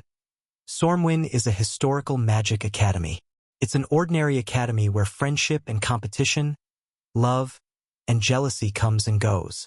This apocalypse could have remained as an ordinary academy, if only it wasn't for the World Destruction class artifact that was sealed in the academy's basement of all things. Reason for discontinuation. The evil lady lost her fiancé, Crown Prince, to a schoolgirl who was reincarnated twice. She then changed for the worse and unsealed the artifact, liberating the great devils and causing the world to be destroyed. Plus, the reason for discontinuation, in short, the cause of the world's destruction, was very pitiful. It would have been better if the world was destroyed because of meteorites or tsunamis. What a pity! The world was destroyed because of the children's love quarrels. It was obvious why the librarian got angry. Let's think about it. Note: dear readers, this is definitely SSS class Suicide Hunter. Please don't be confused and keep on reading. Oh! Like a crack in a blue jewel, the ice-cold eyes of the Crown Prince began to gain an understanding. The long misunderstanding that had driven a wedge between the two of them, all this while, had finally melted and collapsed after the second life. My half was here. Dear Sylvia. She was my half. The Crown Prince, muttering, let out a sigh and knelt on one knee. Sylvia sobbed silently as if holding her breath. The two of them unwittingly realized that they would never forget this moment until they died. At that very moment, with a bang, the Crown Prince burst entirely. Eek! The next moment, Sylvia burst. What came to the consciousness of Sylvia as she was blown away was a flurry of screams. Kayawayak! It's the devil! The devil has appeared! What bad luck! The world. It was the moment where everything came to an end. Imagine that the romance novel that you had been reading was discontinued because of something like this. Any reader would have been pissed off. It was like that even in a novel, so it would have been worse if it was the real world. Anyways, this wasn't important right now. Everyone, come here and take a look at this book. I yelled at the hunters. Every book has a different difficulty level and content. There are levels that we can clear more easily among these books. We have to choose the books that will benefit us the most among these. Several hunters stood up from their seats. But still, the majority just stared at each other. Stupid. They're like that because you're using honorifics. You still don't understand how hard it takes for these hunter bastards to listen? Bei Hurayang said. There are 250 hunters you have to deal with right now. 250 people. You'll have to drop the honorifics to at least make them listen. Really? Every time you level up, you hear, your presence has become clearer. Right? Do you know what that means? It's, your pride has grown stronger. By nature, the higher the level a hunter has, the stronger their pride will be. They'd never listen to you. Indeed, I gave a declamatory speech that was filled with my aura. There are hundreds of apocalypses here. How can I read them all by myself? Come and read. Flinching. Only then did the heavy hips of the hunters pick themselves up. Listen, everybody. I continued ordering without a break. Let's split into groups. Those that have read some novels or history books, to the left. Those that really don't know anything about novels or history, to the right. Come on now. Quickly. Their steps quickened. Thump, thump, thump. The people were divided into two sides. People who have read books, divide according to your favorite genres. Romance lovers to the romance group. Fantasy lovers to the fantasy group. If you're a mystery novel lover, to the mystery novel group. Chop, chop. Get to it now. At last, the atmosphere of the library became a little busy. Hunters under my command began to go around. Now, from now on, we're all going to read. I picked up an apocalypse and tapped on it. We will divide the hundreds of books into genres. Romance group reads romance books. Other groups too, read the books according to your genre. Read the book, and decide for yourself if it's a hit or a flop. Hup. Hop. The heretic questioner shook his arm hard. He was still keeping his mouth shut and following my orders. Yes, you can speak. Death King. I don't know what a flop is. Please tell me the standard. If the story is good, it's a hit. If the story is bad, is it a flop? Non. That's not it at all. I opened up an apocalypse and showed it to him. For example, this is a flop. Plus, survive the volcano. Genre, survival romance. Difficulty level, D-class. Player limit, 2 people. The serialization is currently suspended. Introduction. This world has been devastated by nuclear warfare, but the vitality of humanity is amazing. Even on the ground where the nuclear warfare broke out, the main character and his lover survived. After overcoming all the adversities and hardships, the main character couple vow to be the new Adam and Eve. Reason for discontinuation. Of all places, the main character couple had to spend the last night in the active volcano zone. The volcano erupted during the night. The main character and the main character's lover were smashed to death by a rock that flew from a volcano. Humanity thus perished. Plus, I spoke in a wretched tone. It's not just a common flop. It's a *TTY flop. Why? Heretic questioner tilted his head. New Adam and Eve. Isn't it romantic and nice? It's useless saving this world. It's a world where there's already nuclear warfare. I sighed and closed the book. What can we do if we get a world full of radiation as the 22nd floor? Do you want us all to die of radiation contamination? Aha! For instance, in the past, the Flame Emperor had cleared the Great Library in an amazing way.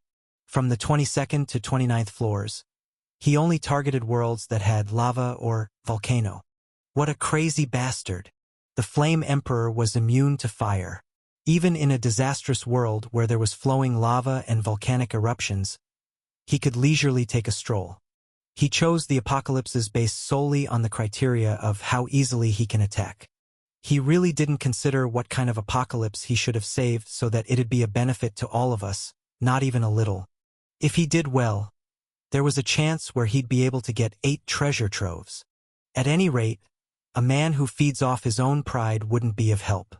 After all, it'd be a loss to other people living in the tower. This time, I'll only pick out the best possible apocalypses so that it'd benefit us.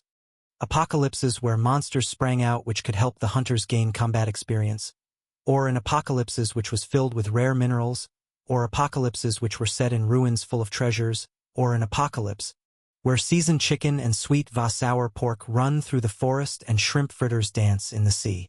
No, let's cancel the last one. It would be quite scary if it actually exists. Anyway, bear in mind, it doesn't matter whether the story is *T or not. I shouted while handing out books to hunters.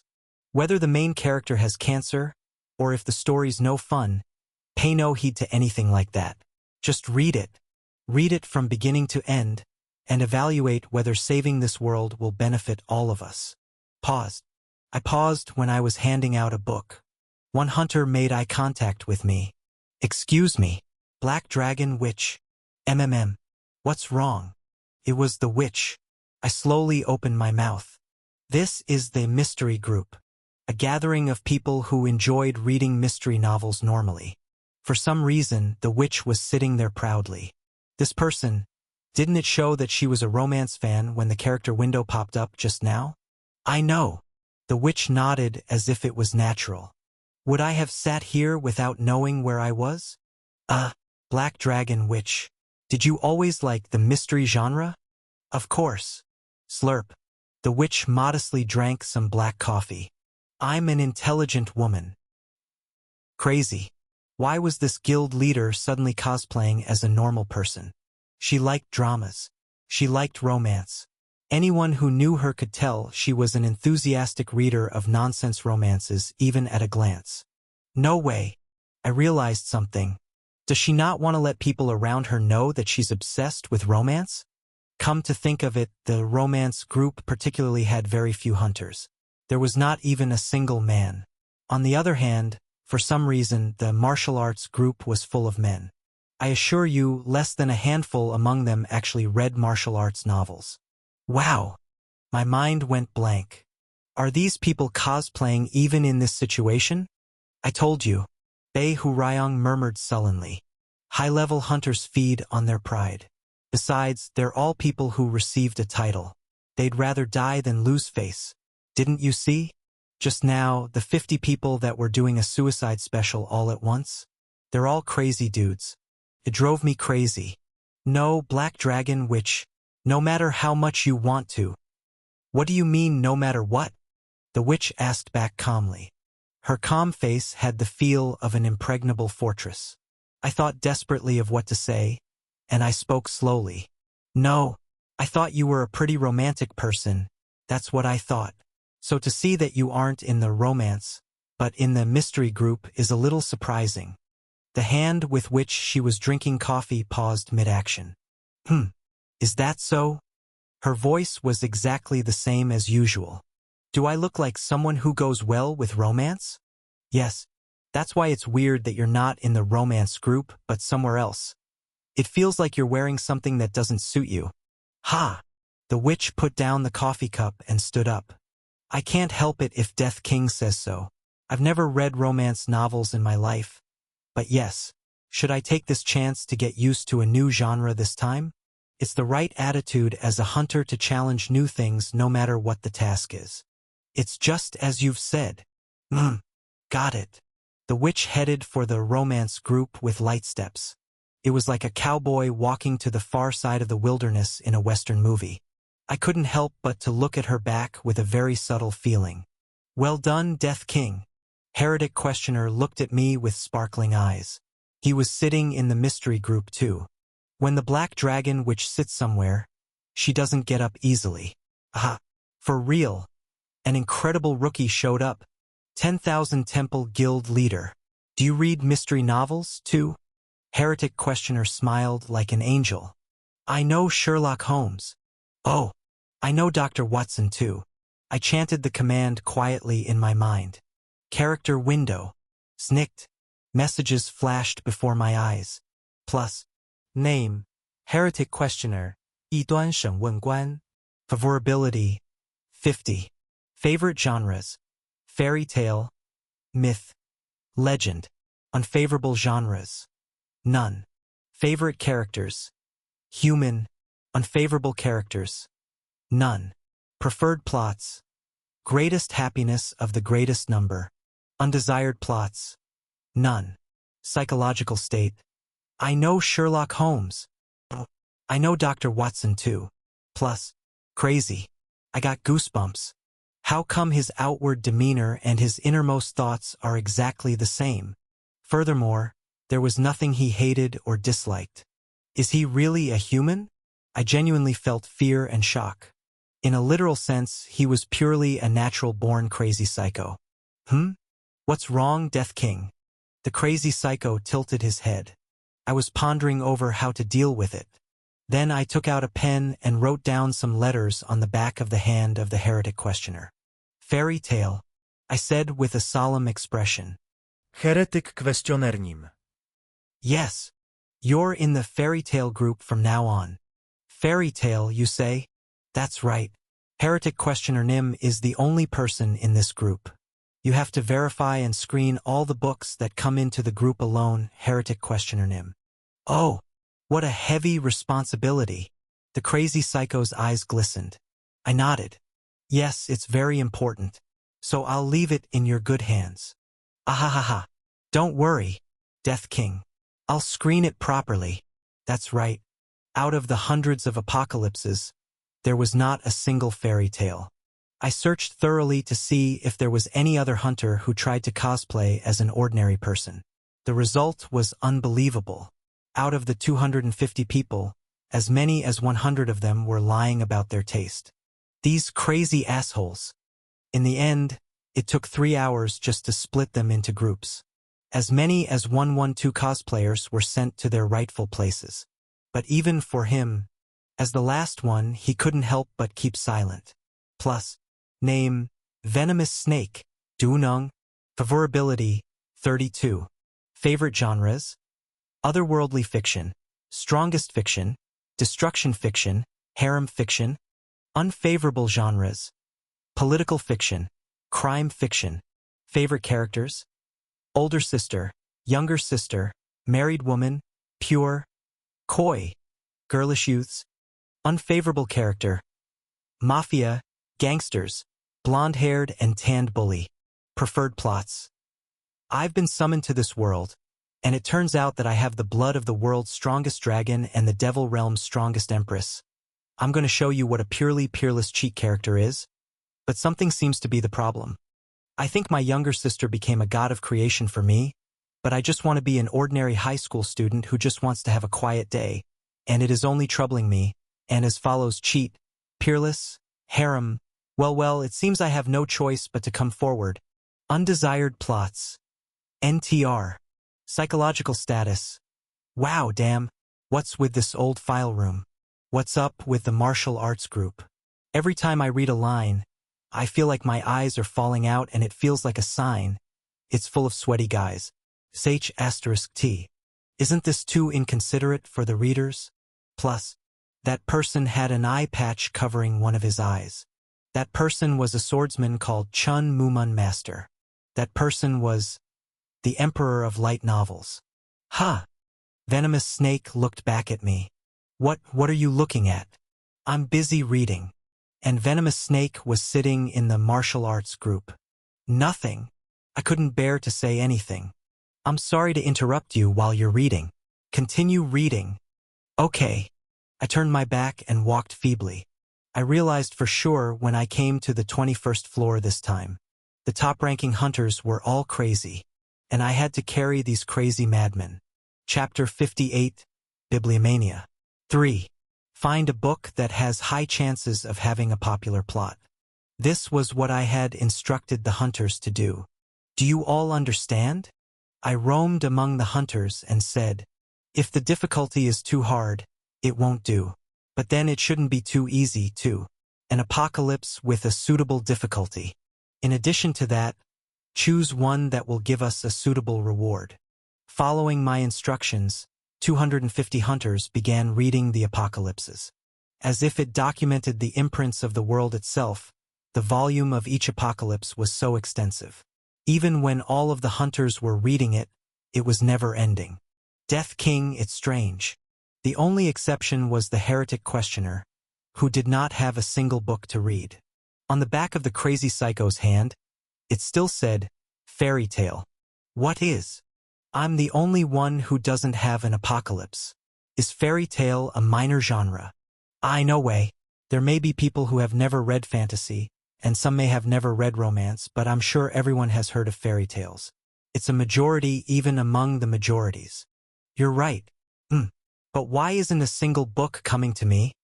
Crazy Psycho tilted his head. 'Cause there's no fairy tale ending in the destroyed worlds. You natural. Note. It's a short form for his small nickname that Death King gave. The full name is Natural Born Crazy Psycho. Literally, this was what he called him. These words almost rose to the top of my throat, but I held it in and pretended to know nothing. Who knows? Just wait a little longer. Out of all these books, there should at least be one that has fairy tales as its genre. That's certainly true. I guess I'm a little impatient. I'll wait calmly. Crazy Psycho walked to a corner and sat there. I knew that the day when he would be given a fairy tale book would never come. The witch also knew, and all the other hunters knew too. Hey, religious brat. Let's correct it. It seemed that the Emperor of Light Novel did not know. Yes, Chun Mumun Master? Did you call me? This seems to be a fairy tale. There was a book mixed into the martial arts group. Oh, who? Thank you. Heretic questioner received an apocalypse from the Venomous Snake. A bright smile, as if it had been made by grinding angels and saints together, hung around his lips. It was a little scary. Then Death King, I'll get to reading too. Aha! I wonder what kind of apocalypse this will be. Yes. What's the title of that apocalypse? It's called Me and Our Scapegoat. The title was also a little scary. In the end, all the groups received books, and they started reading. Some time passed and then it was mealtime. Ugh. I think my eyes are going to fall apart. Anguished groans were coming from here and there. It was to the extent that everyone just took and ate the sandwiches and black tea that the bookmarks maids prepared without a single complaint this time. Death King, the witch in charge of the romance group, was no exception. I can understand how that constellation feels. Ha! I'm talking about these apocalypses. They all got discontinued at the climax scene. The witch looked exhausted. As soon as the female lead confesses to the male lead, the meteor comes falling down. As soon as they held hands and kissed each other, aliens suddenly invaded. It's all messed up. Let's disregard the meteors. But why the hell are there alien invasions in a court romance comedy? Furthermore, said the witch, it's even worse because up until it gets discontinued, it's so interesting. The main character is charming and even the story is interesting. It's just the ending is rubbish. It's a perfect course meal. But when I cut the cutlet from the main dish, it feels like something would pop out. No, you don't have to tell me what's going to pop out. Can't you see I'm eating a tonkatsu sandwich right now? Note: tonkatsu is basically pork cutlet. Ah, I'm sorry, Death King. You're right. Sorry for not being careful with my words while you were eating. No, but I must tell you what this feeling is. This is all being broadcasted live. Witchnim, live broadcast. Okay. The witch laughed and shut her mouth. This person really, even when she tried to make eye contact with the one-eyed giant zombie a while back, she always lost her temper at strange moments. Anyway, it was a relief as the moment I finished the last bite of the tonkatsu sandwich. The witch looked around and brought her lips closer to my ear. What this feeling is. Will the viewers in the middle of Babylon Square hold their breath while watching the witch whisper in my ear? I could hardly breathe when I heard her whispering. It was something that made me not want to look at the tonkatsu sandwich for at least a month. Oh dear God, please save me. Shiny is giving her best effort to save you. I wished that the goddess, who couldn't even save her own world, would just stay silent. Of course, the god of the Great Library did not save me either. Instead, Bang Gusuk, the librarian, smiled as he floated around in the air. Finally, you lot seemed to understand the pain the great me had suffered. The appearance of the librarian was that of a child. But the laughter on the face of the constellation now was not childlike at all. It was a smile of a gourmet who lost his taste because he couldn't overcome the sweet and salty combination of life. I won't hide it any longer. These 683 volumes of apocalypses which I have allowed you to touch. Even in my great library, they're magic grimoires, Mogungsu, that boast a particularly destructive power. Magic grimoires? That's right. While being extremely exciting, they're so interesting that the readers cannot help but love these books. The librarian's laughter resonated gloomily. But that's all there is to it. Even though it's so interesting, you lot will never be happy with it. No, it's even more unfortunate as it's so interesting. Because all these magic grimoires have a sh**tty ending. The witch swallowed her saliva. Don't tell me you chose only those kinds of books on purpose? To inflict the same pain on us? You may think of it that way. That's the only thing I can think of. Now then, I hope you lot fall into this hell of discontinued books and struggle with eternal pain like the great me. Come on. Hurry and suffer. The librarian laughed. Some hunters trembled with fear. Are you perhaps a demon? I can't believe you purposely let us read only the masterpieces that got discontinued. You're crazy. This deserves heavenly punishment. Later, it turned out that they all originally had the hobby of reading novels. I didn't really know, but for novel lovers, the librarian's remarks were very frightening. It was then. Ah, Hun-Hunternim. I heard a familiar voice from somewhere.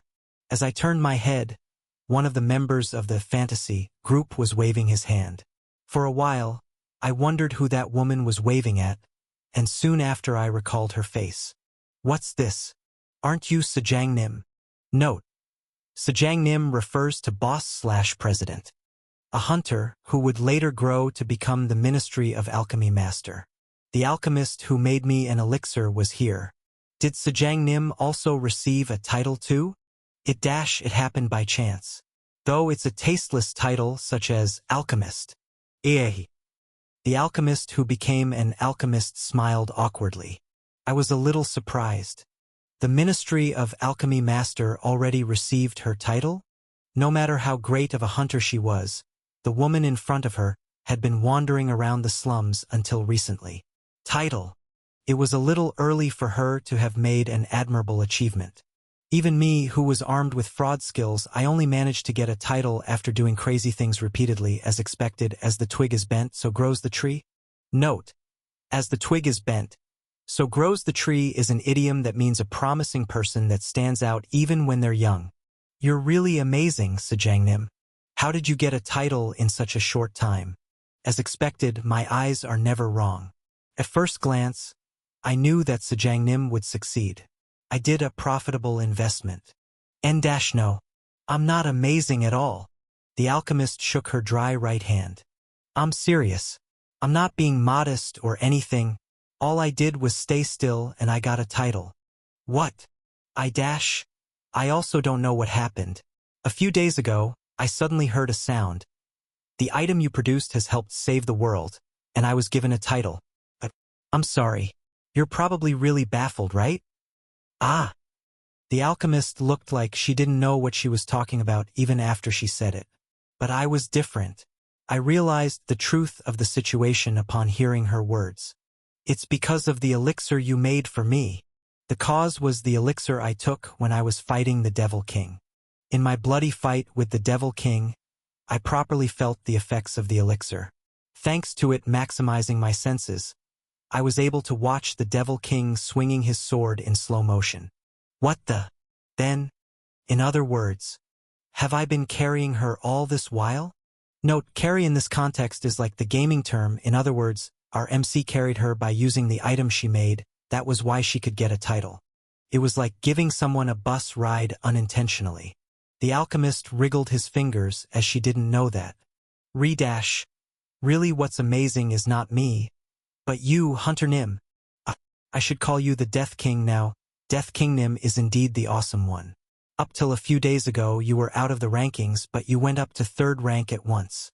It's such a great honor for me to get to know someone like you. Death King Nim. I really wanted to tell you this. What do you mean? I just have good luck. That's all. As she scratched the back of her head awkwardly, the alchemist went he and clasped her hands behind her back. Death King Nim, if you need anything, please tell me. As long as I can do it, I'll help you all I can. Wow. What's this person? Perhaps she was an angel? Hey zombie, can't you raise the hurdle a little bit higher for judging people as angels? Mr. Sword Emperor, I'm just trusting people. No matter how much I get betrayed, I can't stop believing in people. It's not my sin for carrying such a warm heart. You're speaking *T today as well. In English, it's called a hot dog sound. Note. Literally, he said hot dog sound. Let's pretend I didn't hear the last *T. 5. It's been 4 days since we started reading. We finally succeeded in reading every single volume of Apocalypses.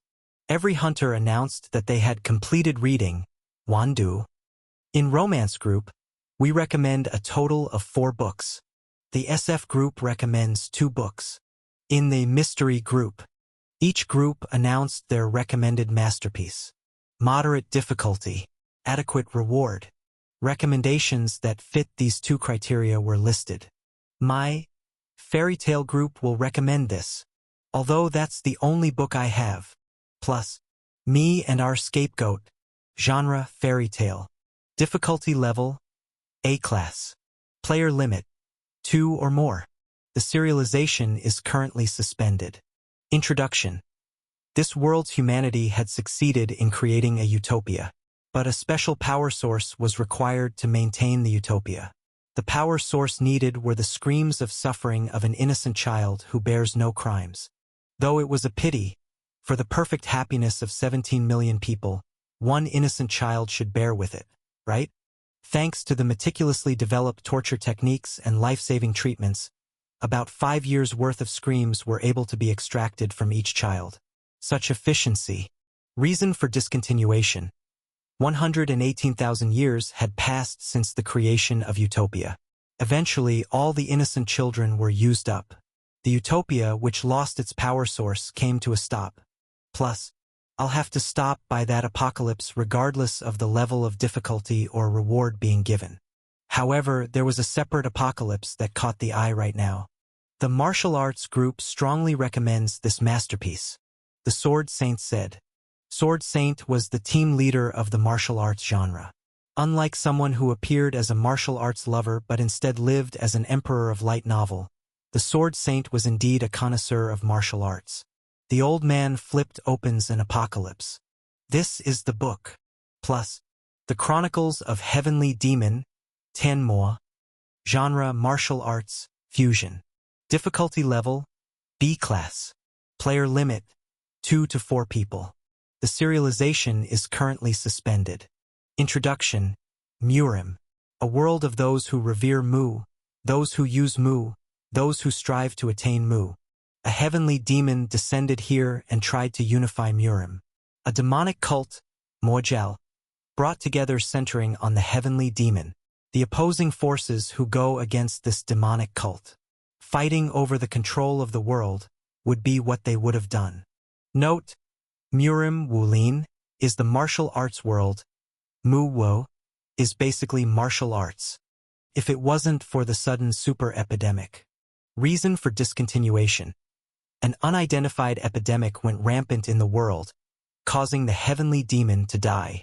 The demonic cult was annihilated. The other forces were also destroyed. And, plus, note, I know it reminds us of a certain manhwa/novel. But I just had to. The reason I recommend Chronicles of Heavenly Demon is simple, said the Sword Saint. There's a character called Heavenly Demon in this world. It is the Murim, where the strongest of strongest martial arts scriptures are gathered at. Therefore, there will be a huge hidden treasury, Miku, at the stronghold of the demonic cult. Well, in short, a library or something would have been built. The Sword Saint had an awkward look. It was because all the people who were not part of the martial arts group were saying in reaction, martial arts scriptures? Hidden treasury? What the hell is he talking about? In the end, the Sword Saint gave up on using martial arts terminology and used words that were easier to understand. It's safe to say that the martial arts scriptures are books that contain the secrets of a skill. If we succeed in saving this world, we will be able to get a library where the best skills in the world are stored. It's a chance for our hunters to be a level stronger. The hunter's eyes glistened. Martial arts, huh? Does that mean we can get new skills? Well, it's really rare to be able to learn skills. It's an opportunity to learn the way to be strong. Everyone's mood was pretty good. People who valued individual strength, just like the Sword Saint, responded particularly positively. Right now, our priority was to be strong. These claims were convincing. Of course, it was a good story for me, too. Isn't that pretty good? I stroked my chin. There must be a lot of masters that fly around in Murim. If I die once by the hands of those masters, wow, wouldn't there be an A-class skill even if I picked poorly? Hey zombie, are you afraid no one would know you're a zombie? Why are those screwed up thoughts all you have filled in your head? A world I want to destroy just appeared, but it's difficult with my current strength now. The Sword Emperor silently shut his mouth. Instead, another being spoke up. Shiny notifies you that she sensed a vestige. The sword on my waist was suddenly vibrating. What do you mean a vestige? What vestige? Shiny says her sister is very close. Sister, you say? Shiny, the so-called constellation goddess of protection, was split and sealed within 5 swords. One of the swords was on my waist. Even Shiny doesn't know where the rest of the swords disappeared to, but to be able to sense the vestige of her sister's swords nearby. Where? Where did you sense it? I looked around. The great library of all things. The bookshelves, Suja, that continued beyond the horizon. Each bookshelf was huge. Looking up, it was as high as a tower. Of course, I couldn't see anything besides books. Shiny advises that you focus your eyes ahead instead of looking around the wrong place. In front of my eyes? There's only Sword Saint in front of my eyes. Wait a minute. Apocalypse. A book containing a world. Is it perhaps in there? The holy sword vibrated. Shiny affirms and says, "Yes, warrior." Shiny says she feels her sister's presence from the book that the Sword Saint is holding. At that moment, my next destination was decided. Chapter 59 Expedition Without Hopes or Dreams. 1. A bathroom had already been set up in the Great Library. Okay. After washing my face at the sink, I said, "Before we go to the Murim, let's just start with dying once." Silence flowed around. There was no one else but me in the bathroom. But there was a ghost and a sword, and they responded to me. "What do you mean by okay?" "Shiny doesn't understand your intentions." Bei Hurayong batted his eyes, and the holy sword's light glimmered. Lafanta Ejim, the first emperor of the empire and the one who made the goddess of protection into Shiny. Shiny pointed out that you were the one who named her Shiny. I don't know what kind of guy he is, but he could travel back and forth between the various worlds. I put on my overcoat. It was a custom-made suit gifted to me by the witch before the press conference. Looking at my reflection in the mirror, it made me look like a fresh recruit who was ready to go to work. Strangely, this appearance gave me a sense of psychological stability. Think about it. Shiny, you were in the world of the Ejim Empire, right? But the other sword is in the Murim world. That means Lafanta Ejim had the ability to cross over worlds. Hoo-hoo. He must be a munchkin-like dude. I touched the shaft of the holy sword on my waist. He's capable enough to establish an empire, and he's strong enough to split and seal a constellation. He even has the ability to cross over into this world. It's not a good idea to blindly jump into the Murim without any plan to look for fragments of the holy sword. I needed to be a little more cautious. I'm not invincible, Wu Di, either. That's right. In fact, lately, I was a little on edge. Should I say I was worried about my current self? I was worried that if I relaxed even a little bit, my confidence would turn into arrogance. I rose to 3rd rank in the hunter ranking. I almost single-handedly defeated the Devil King. In the city, the people only talked about me, and now I'm even giving orders to hunters that carry titles. So what? I'm afraid I'll let my guard down if I make a blunder. There were up to 100 floors in the tower. As of right now, I was just a hunter who had only reached the 21st floor. It was too early to relax just because of the success I had right now. The Flame Emperor was also hunted by me because he let his guard down. Because he had a skill that revived him even if he died. Returner's Clockwork Watch. It was a crazy cheat skill that looked as if there was no way to subdue it. However, what happened to you, Suha, the Flame Emperor who had such a crazy cheat ability? He died. What's more, after his death, he even danced a big round of Kozatsuki dance in front of the world's army. It was a very good example that no matter how strong a hunter was, he should not let his guard down. No. That's because, zombie, you're quite the devilish bastard. Anyways, I'm not going to jump into Chronicles of Heavenly Demon without any countermeasures. I need to know what kind of bastard Lafanta Ejim was. Right now, I really don't have any information about it. Preparedness averts peril. Note, it's an idiom? Youbei Wu Huan, which basically means, with all precautions taken, one would be safe. Or it could also mean better safe than sorry. Why was there a fragment of the holy sword in Murim out of the blue, and not in the world of Ejim continent? What was the munchkin named Lafanta Ejim even thinking, and for what purpose did he split and scatter the goddess of protection? I wanted to at least get the minimum amount of information before entering the next stage. Well, it's not a bad mindset to think before you leap. Note, it's a Korean idiom that means to think carefully before you commit to your next action. Bei Hurayong tilted his head. How exactly are you going to prepare? Just like you said, you don't know anything about the guy called Lafanta or whatever it is. There's also no way to find out. You're right about me not knowing anything. But I tapped the holy sword with my finger. You're wrong about there being no way to find out. What? Even if it looks like this, This sword is the goddess of protection. Though it's been divided into 5 fragments, it's undoubtedly a constellation. I grinned mischievously. A question now. If I stab myself with this sword, would that count as suicide? Or is it murder by the constellation? Bei Hurayang's eyes widened. He looked as if it was something unthinkable. Huh? Huh? It could be suicide or murder. Let's say the odds are 50-50, and I don't know which one it is yet, but it's worth testing out. Shashing. Note. The sound of pulling a sword out of its sheath. I took the holy sword out of its sheath. Then I heard a desperate voice. Shiny sincerely asks the warrior to reconsider once more. Why? Shiny strongly asserts that it is embarrassing for her past to be seen by another person and that she would like to protect her privacy. I raised the corners of my lips. There's no such thing as privacy between us, right? I'm also showing my personal life to you, broadcasted live 24 hours a day. You should be fair. Shiny is begging you to stop. Schlick. The holy sword pierced my body. The next moment, I was sure I succeeded in the 50-50 gamble. You have died.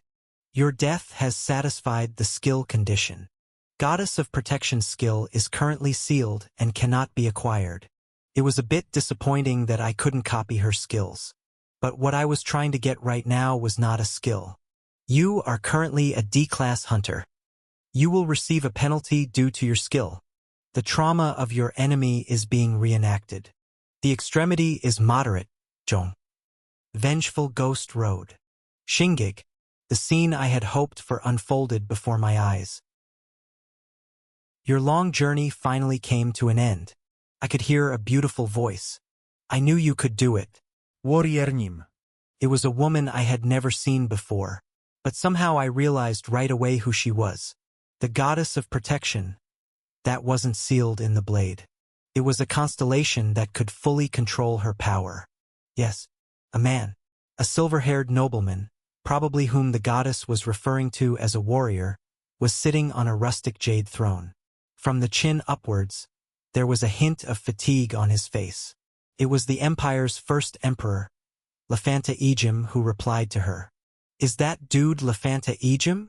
The man opened his lips.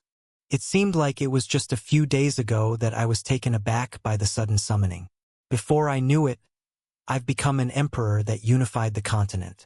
Life is full of surprises. I feel refreshed too. At first, you were a normal human who really didn't know anything. Now you're stronger than me. No, most gods wouldn't even be able to hold a candle against you. It was then. Huh? What the dash? Bei Hurayang, who was looking at the trauma scene with me, made a sound. It feels like I've seen that bastard before? Huh. I mean that blonde-haired dude. Even at a glance, I can recognize. He's definitely the constellation killer. Sa Tenxing. Bei Hurayang muttered as if it was strange. I was surprised at the fact that Bei Hurayang had met Lafanta Ejim before. What does constellation killer mean? It's that bastard's title. He got that title because he was a crazy bastard that only went around looking for the constellations and crushing them. Crushing the constellations? Don't you see? The tower is connected to the worlds.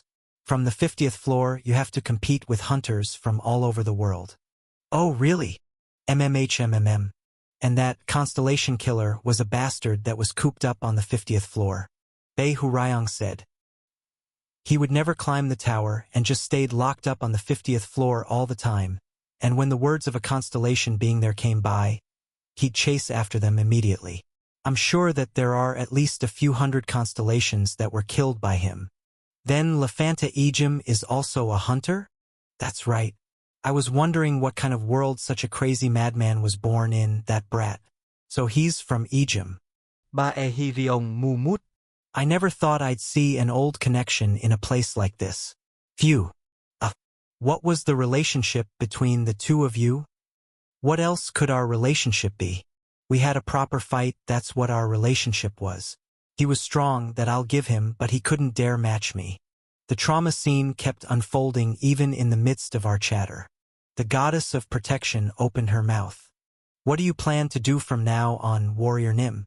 There are no longer any gods, Sunling, and demons. Erling, that can block Warrior Nim's path. Your long journey is now constellation. Yes? It's neither god nor demon. It's constellation. Lefanta Ejim stood up from his jade throne. The world belongs to humans, not to the constellations. Lefanta Ejim looked back at the goddess. A dark red aura blazed forth from the emperor's body. Warrior Nim. Why are you suddenly using your aura? With an exhausted look, the founding emperor of the empire seemed to be agonizing. It wasn't for long. I won't kill you, because you've been helping me up till now. A red aura swooped over the goddess. I will split and seal your existence. If I do that, you won't be able to regain your power again. And when the constellation is gone. The latter part of his words couldn't be heard because of the piercing scream. The goddess's existence was being torn apart in front of us. I'm sorry. Lefanta Ejim said. But this is the right way. After the goddess's scream faded away, the trauma moved away from us in a flash. Trauma reenactment finished, confirming that the subject's psyche, Zuwa, is maintained. The penalty is ending. What's this guy? After coming back to the day before, I mumbled in the bathroom that I came back to again. I thought I would see what kind of guy he was after getting a glimpse of the past through the trauma. Now I'm confused even more after watching it. Hey Shiny, why did your old master seal you? Shiny replied sullenly, saying she doesn't know either. The holy sword glowed lightly. Was it because she was down? The light of the holy sword seemed unusually weak. The Lefanta Ejim, who she remembers, was a man of few words, but he was a righteous warrior. Shiny expresses that she had no idea why he sealed her, and why he left behind the empire that he founded. The mystery only got worse. I told you, the higher the levels of the hunters are, the crazier they are. Okay. Bei Hurayong shrugged. Don't try to understand those crazy people. If you look into the abyss, you will fall into the abyss yourself. Become strong like me, and crush all the bastards you don't like. No matter if it's Constellation Killer or whoever. I sighed. Well, it's considered a harvest just by knowing his face. And I was certain of one fact. Lefanta Ejim, the so-called Constellation Killer, would be hostile as soon as he saw me, because I was carrying around the fragments of the goddess of protection that he sealed away. I wrinkled my forehead while looking in the mirror. If we're going to meet on the 50th floor anyway, I'd like to take care of it in advance. Hold your horses. You're no match for him with your current ability. He's just weaker than me, but that guy is a master among masters too.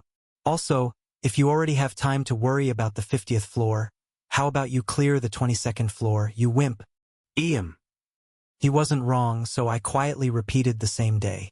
The next day, the hunters picked out the 22nd floor after reading all the apocalypses. Chronicles of Heavenly Demon was chosen without difficulty because it was none other than the Sword Saint himself who recommended it. Who? I see you all chose martial arts as your first genre. The librarian watched us make our decision and meaningfully laughed. Although it may not exactly be the same Murim you lot know of, it is the same in that there are martial arts and strong people. Depending on how you lead the story, you might even gain a miraculous encounter, Chiyun. Martial arts that are priceless.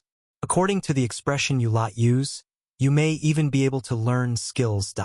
Oh, the hunters got excited. Everyone was in high spirits, and yet the librarian immediately sprayed ashes on the mood.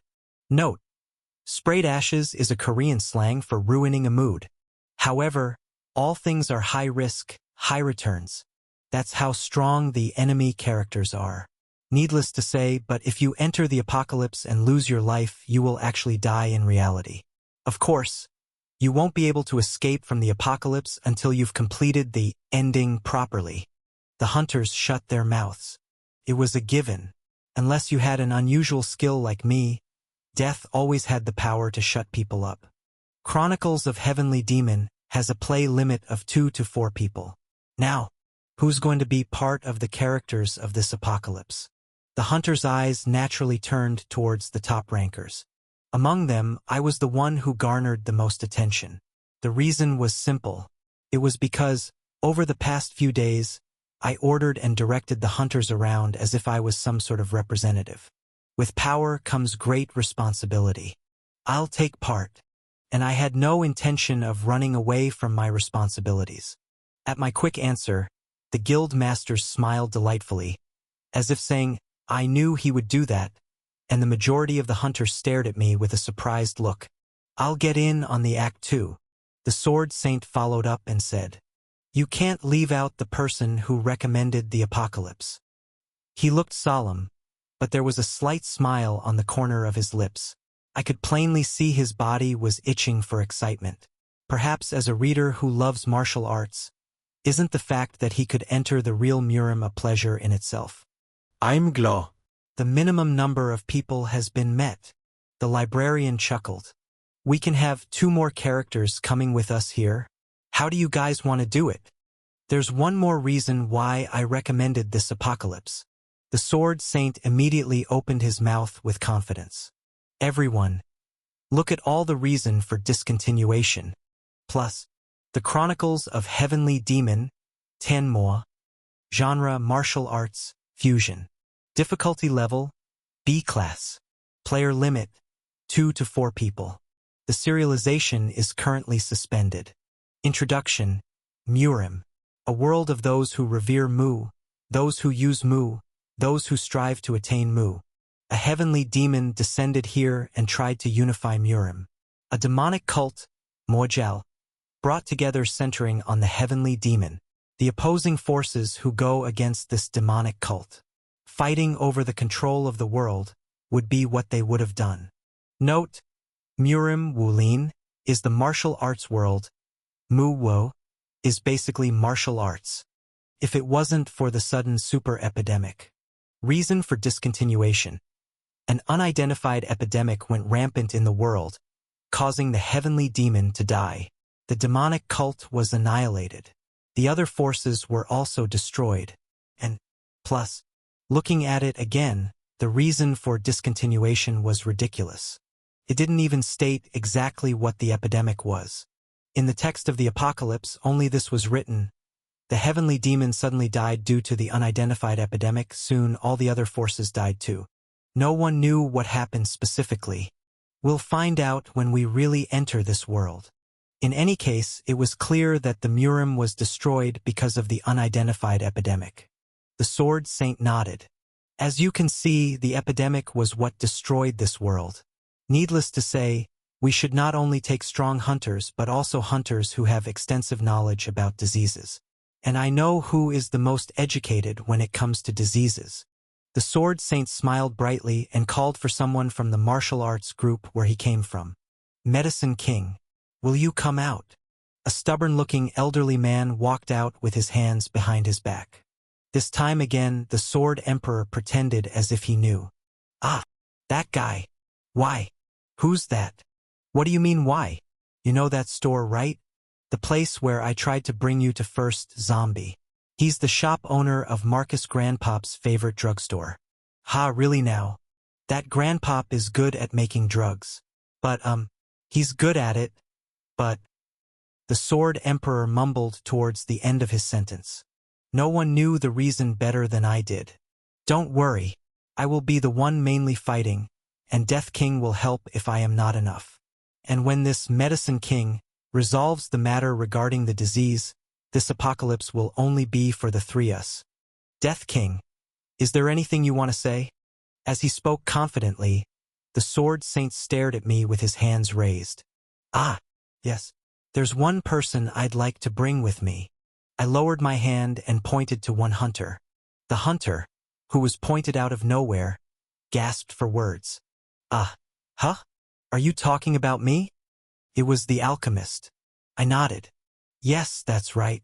The alchemist trembled as if she had been struck by lightning while walking down the street. Edash, Death King, it hasn't even been a week since I received my title. Edash, I'm very weak. It wouldn't be of any use even if you took someone like me with you. So why? You're the most capable pharmacist and doctor that I know, alchemist. Huh? Yes? And you also said earlier, Death King Nim, if you need anything, please tell me. As long as I can do it, I'll help you all I can. I smiled widely. If it wasn't just empty talk, you'll help out. Right, Alchemist Nim? The alchemist's eyes were in despair, as if she was looking at the devil. Why? Didn't she get her title thanks to me? If you got carried, you have to pay the price for being carried. Chapter 60 Expedition Without Hopes or Dreams. 2. The hunters cheered. Oh, what's this? So all 4 spots are filled. But who exactly is that woman? That's what I want to say. The elder Medicine King, as you know. The Sword Saint also had a puzzled look on his face. Isn't that the girl I saw last time? Hick. The alchemist tried to hide herself behind me. Back when the Sword Saint mistook me as a mass murderer, she had tried to stop the number 1 ranker alongside the Crusader. The pressure the Sword Saint had emitted that time was so chaotic that it looked like she was recalling the memory of that incident as soon as she was able to see him from up close. Perhaps the Sword Saint was also thinking the same, so he cleared his throat. You don't have to be so scared. The misunderstanding between me and the Death King has been resolved. Is that so? Yes, that's right. Well, but just because of that. The Sword Saint looked at me with an awkward face. Death King, where we're headed now is a very dangerous place.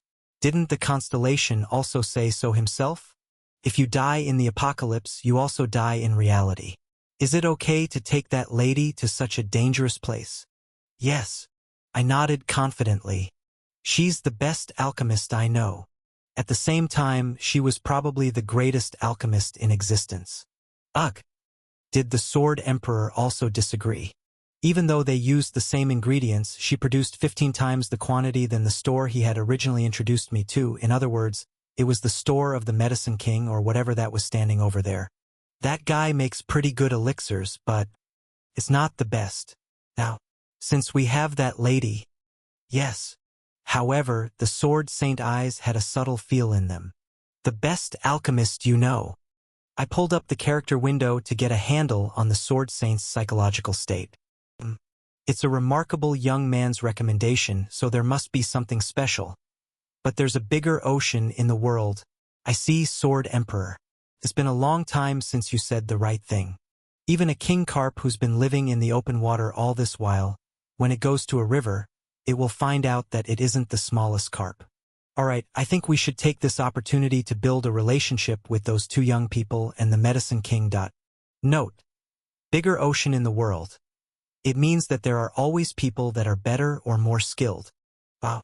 I've built some connections all this while, and perhaps it was because Sword Saint had made a promise with himself, so he didn't say anything out loud, and I knew his words held good intentions behind them, but really, he still had an old-fashioned mindset. And he said Sword Emperor, so it was probably the other Sword Emperor by the side of the Sword Saint, meaning that he also looked down on the alchemist just like he did last time. Not surprising, as there was another figure here that laid down his old-fashioned mindset brazenly, and spoke without any good intentions. Huh. What do you mean the best you know? It was the Medicine King. This is why they're greenhorns. Hoo-hoo, oh my. It's laughable that you think you've crossed a mountain when you have really just crossed a stone. Geez, I hate it because I have to feel like this youngling as my rival. Ugh. Who? Medicine King, please be understanding. Death King is an outstanding man. It's just that his life experience is a bit. That experience is what I'm talking about. Experience is the most important thing. But you don't even know that and pretend you know the entire world. I'm the one who's ashamed of it all. He's acting the same as when I earned about $1 billion in Silicon Valley when I was in my 20s. The same rotten, corrupted mind. Calm down a little. Hoo-hoo, my. I've been calming myself down all this while. It's a sin to say and do whatever they want, even if they're just greenhorns, Marcus. I'm holding myself back for your sake. And what did he say just before? He was saying he wants to bring along this low-key girl who turned up from nowhere. It's just like a young billionaire carrying a trophy around at the Silicon Valley. Death King is not that kind of youngling. What do you mean he's not? You brat. Look me in the eye and tell me. Are you sure he's not? Impressive. What was impressive was that there exists a man who could make the sword Saint flustered. It looked like it was a food chain of the oldies version where an oldie was being dragged around by an even greater oldie. It was hard to shut up my brain, which was thinking about the mysteries of this newly discovered ecosystem. Maybe that was why I was not the one who talked back to that oldie of all oldies. I don't mind you calling me a kid, but the alchemist grabbed my collar tightly and gritted her teeth. Death King Nim is absolutely not a greenhorn. He's an incredible man. What do you mean a rotten mind? Hoo-hoo, see, Marcus. Doesn't it look like she's defending her own man? This is what it's like to be young. When I was young, I thought that was what youth was all about. What do you mean defending my own man? The alchemist puffed up her mouth.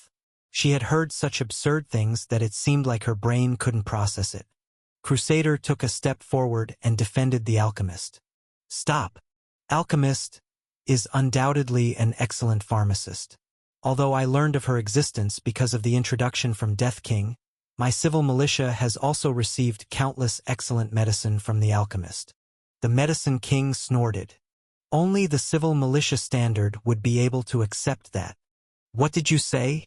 You should say the right thing. Have you ever stopped by my pharmacy with your financial conditions? You think the ceiling is high because you don't know the sky, and you don't even know that it's a box lid, not a room ceiling. Even your ridiculous look is just like that of a young rival. TCH. The Crusader bit her lips hard. Although it was listed as one of the top 5 guilds, the civil militia was always suffering from financial difficulties. She was brutally pricked in her sore spot. The Medicine King shook his hands like he was chasing away a junkie. What's the point of talking? Let's just stop. You'd just be tired of listening to me ramble. Well, that was right. Mr. Sword Emperor. Is listening to this nonsense good enough? More than enough. Why are you suffocating yourself? I glanced around the library. I'm not suffocating myself. As I've said many times, this scene was being broadcasted live to the hunters in Babylon Square. In other words, this timing was optimal for both debut and retirement. I said to the Medicine King, would you like to duke it out? If what the Sword Saint had was an awkward look, then the Medicine King was literally on our throats. Look now, Marcus. Because he couldn't reason it out, he really immediately pointed his knife at me. That rotten expression. It reminds me of when I became the boxing world champion in my 40s. No, not with me. I took medicinal herbs out of my bag. I'll provide the medicinal herbs. You two can make one elixir with it. Then we'll compare the performance with the elixirs you've both made. Then wouldn't we be sure? Eek! The alchemist jumped. Death King Nim. That old man. I'm very upset that he insulted Death King Nim, but still he's a person called the Medicine King though? He's a big name that all the hunters know about. In comparison, it's only been a week since I received my title, Kaya. The alchemist shuddered. I held her shoulders. Alchemist she. Yes? With her glasses in between, I made direct eye contact with her and said, I believe in you. Death King Nim. So you need to believe in yourself, too. The alchemist took in a deep breath. Beyond the glasses, I could see that her shaking pupils had regained light. With clenched fists, she nodded vigorously. Yes, Death King Nim. I'll do my best. No. She immediately shook her head, and the alchemist corrected her words. I'll win. The Medicine King looked at us as if it was ridiculous. The Medicine King shook his head. There are always things like this.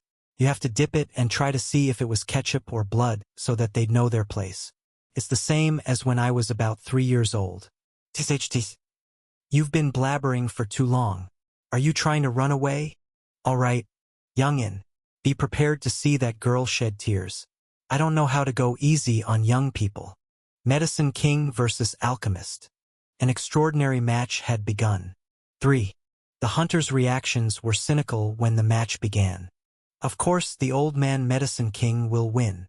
That old man's drugstore is so expensive, but it still takes almost a month for reservations. Do the two of them really have something going on? No matter how much I look at it, Death King is being too irrational. Death King and Medicine King. They're both kings, but there's still a difference in the years of experience. In a literal sense, their reactions were normal. Now, those that think Medicine King will win, come here. Those that think Alchemist will win, here. On the other hand, there was also the Count, who didn't miss out on the chance to make money and opened a gambling table. Out of nowhere, two bookmark maids were holding a collection box. Death King, will you be all right? The betting odds right now are 1.08 to 47. The witch came close and whispered to me, "That's great. Why do you think about making some pocket money and betting on the alchemist's side so that the betting odds wouldn't drop too much?" Death King, this is all being broadcasted live. You were the one who said it. The witch looked as serious as she could be. If that alchemist you recommended breaks down horribly, if that happens, it'll all be broadcasted live to Babylon and to the world. No, the viewers on the internet must really be in an uproar right now. If it were me in the past, what comment would I have been writing? Something like, "I want to become like Medicine King too." Would I be posting comments like that? While I was having such idle thoughts, the witch touched her forehead. That'll damage your reputation if it happens, Death King. Are you sure it'll be all right? I'm a little sorry for the old man Medicine King. No, honestly, I wasn't sorry at all. If you spouted rough words, you should take responsibility for your actions. Right? Isn't that the true spirit and reason behind respect for seniority? The witch stared at me and the alchemist in turn with an odd expression. I was wondering what she was thinking, so I was thinking of pulling up the psychology state window of the witch to see. It was then.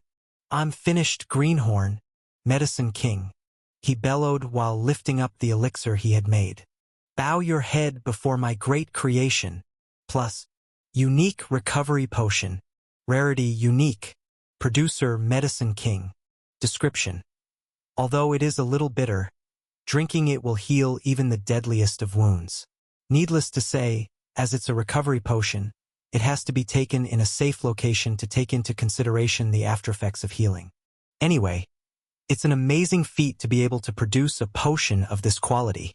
Plus, cheers resonated throughout the library. It's a unique recovery potion. Oh my God, pulling out a unique recovery potion. He's indeed the Medicine King. It really is a king never dies. Old man Medicine King, would you like to sell it to me? How dare you cut in line? Medicine Kingdom, I'm at the top of the reservation list. I'll buy it. The Medicine King raised his chin and looked at me and the alchemist in turn. He had a face that was saying, "The two of you dare to touch a tiger's nose. So now you will get to properly and completely know what it means to be humiliated." Note: dare to touch a tiger's nose is like a slang that means to mess with the wrong person. It was then. "Ah, I'm done making it too." The alchemist showed everyone the elixir she had made. Plus, Soma Strawberry. Rarity Quasi-Jun. Myth. Producer, Alchemist. Description: huh, it tastes like strawberries. Why does it taste like strawberries when there are no strawberries in it? And what's with this effect? As long as the preservation state is good, it can graft the severed body parts without any after effects. What on earth was just made? Plus, silence covered the library.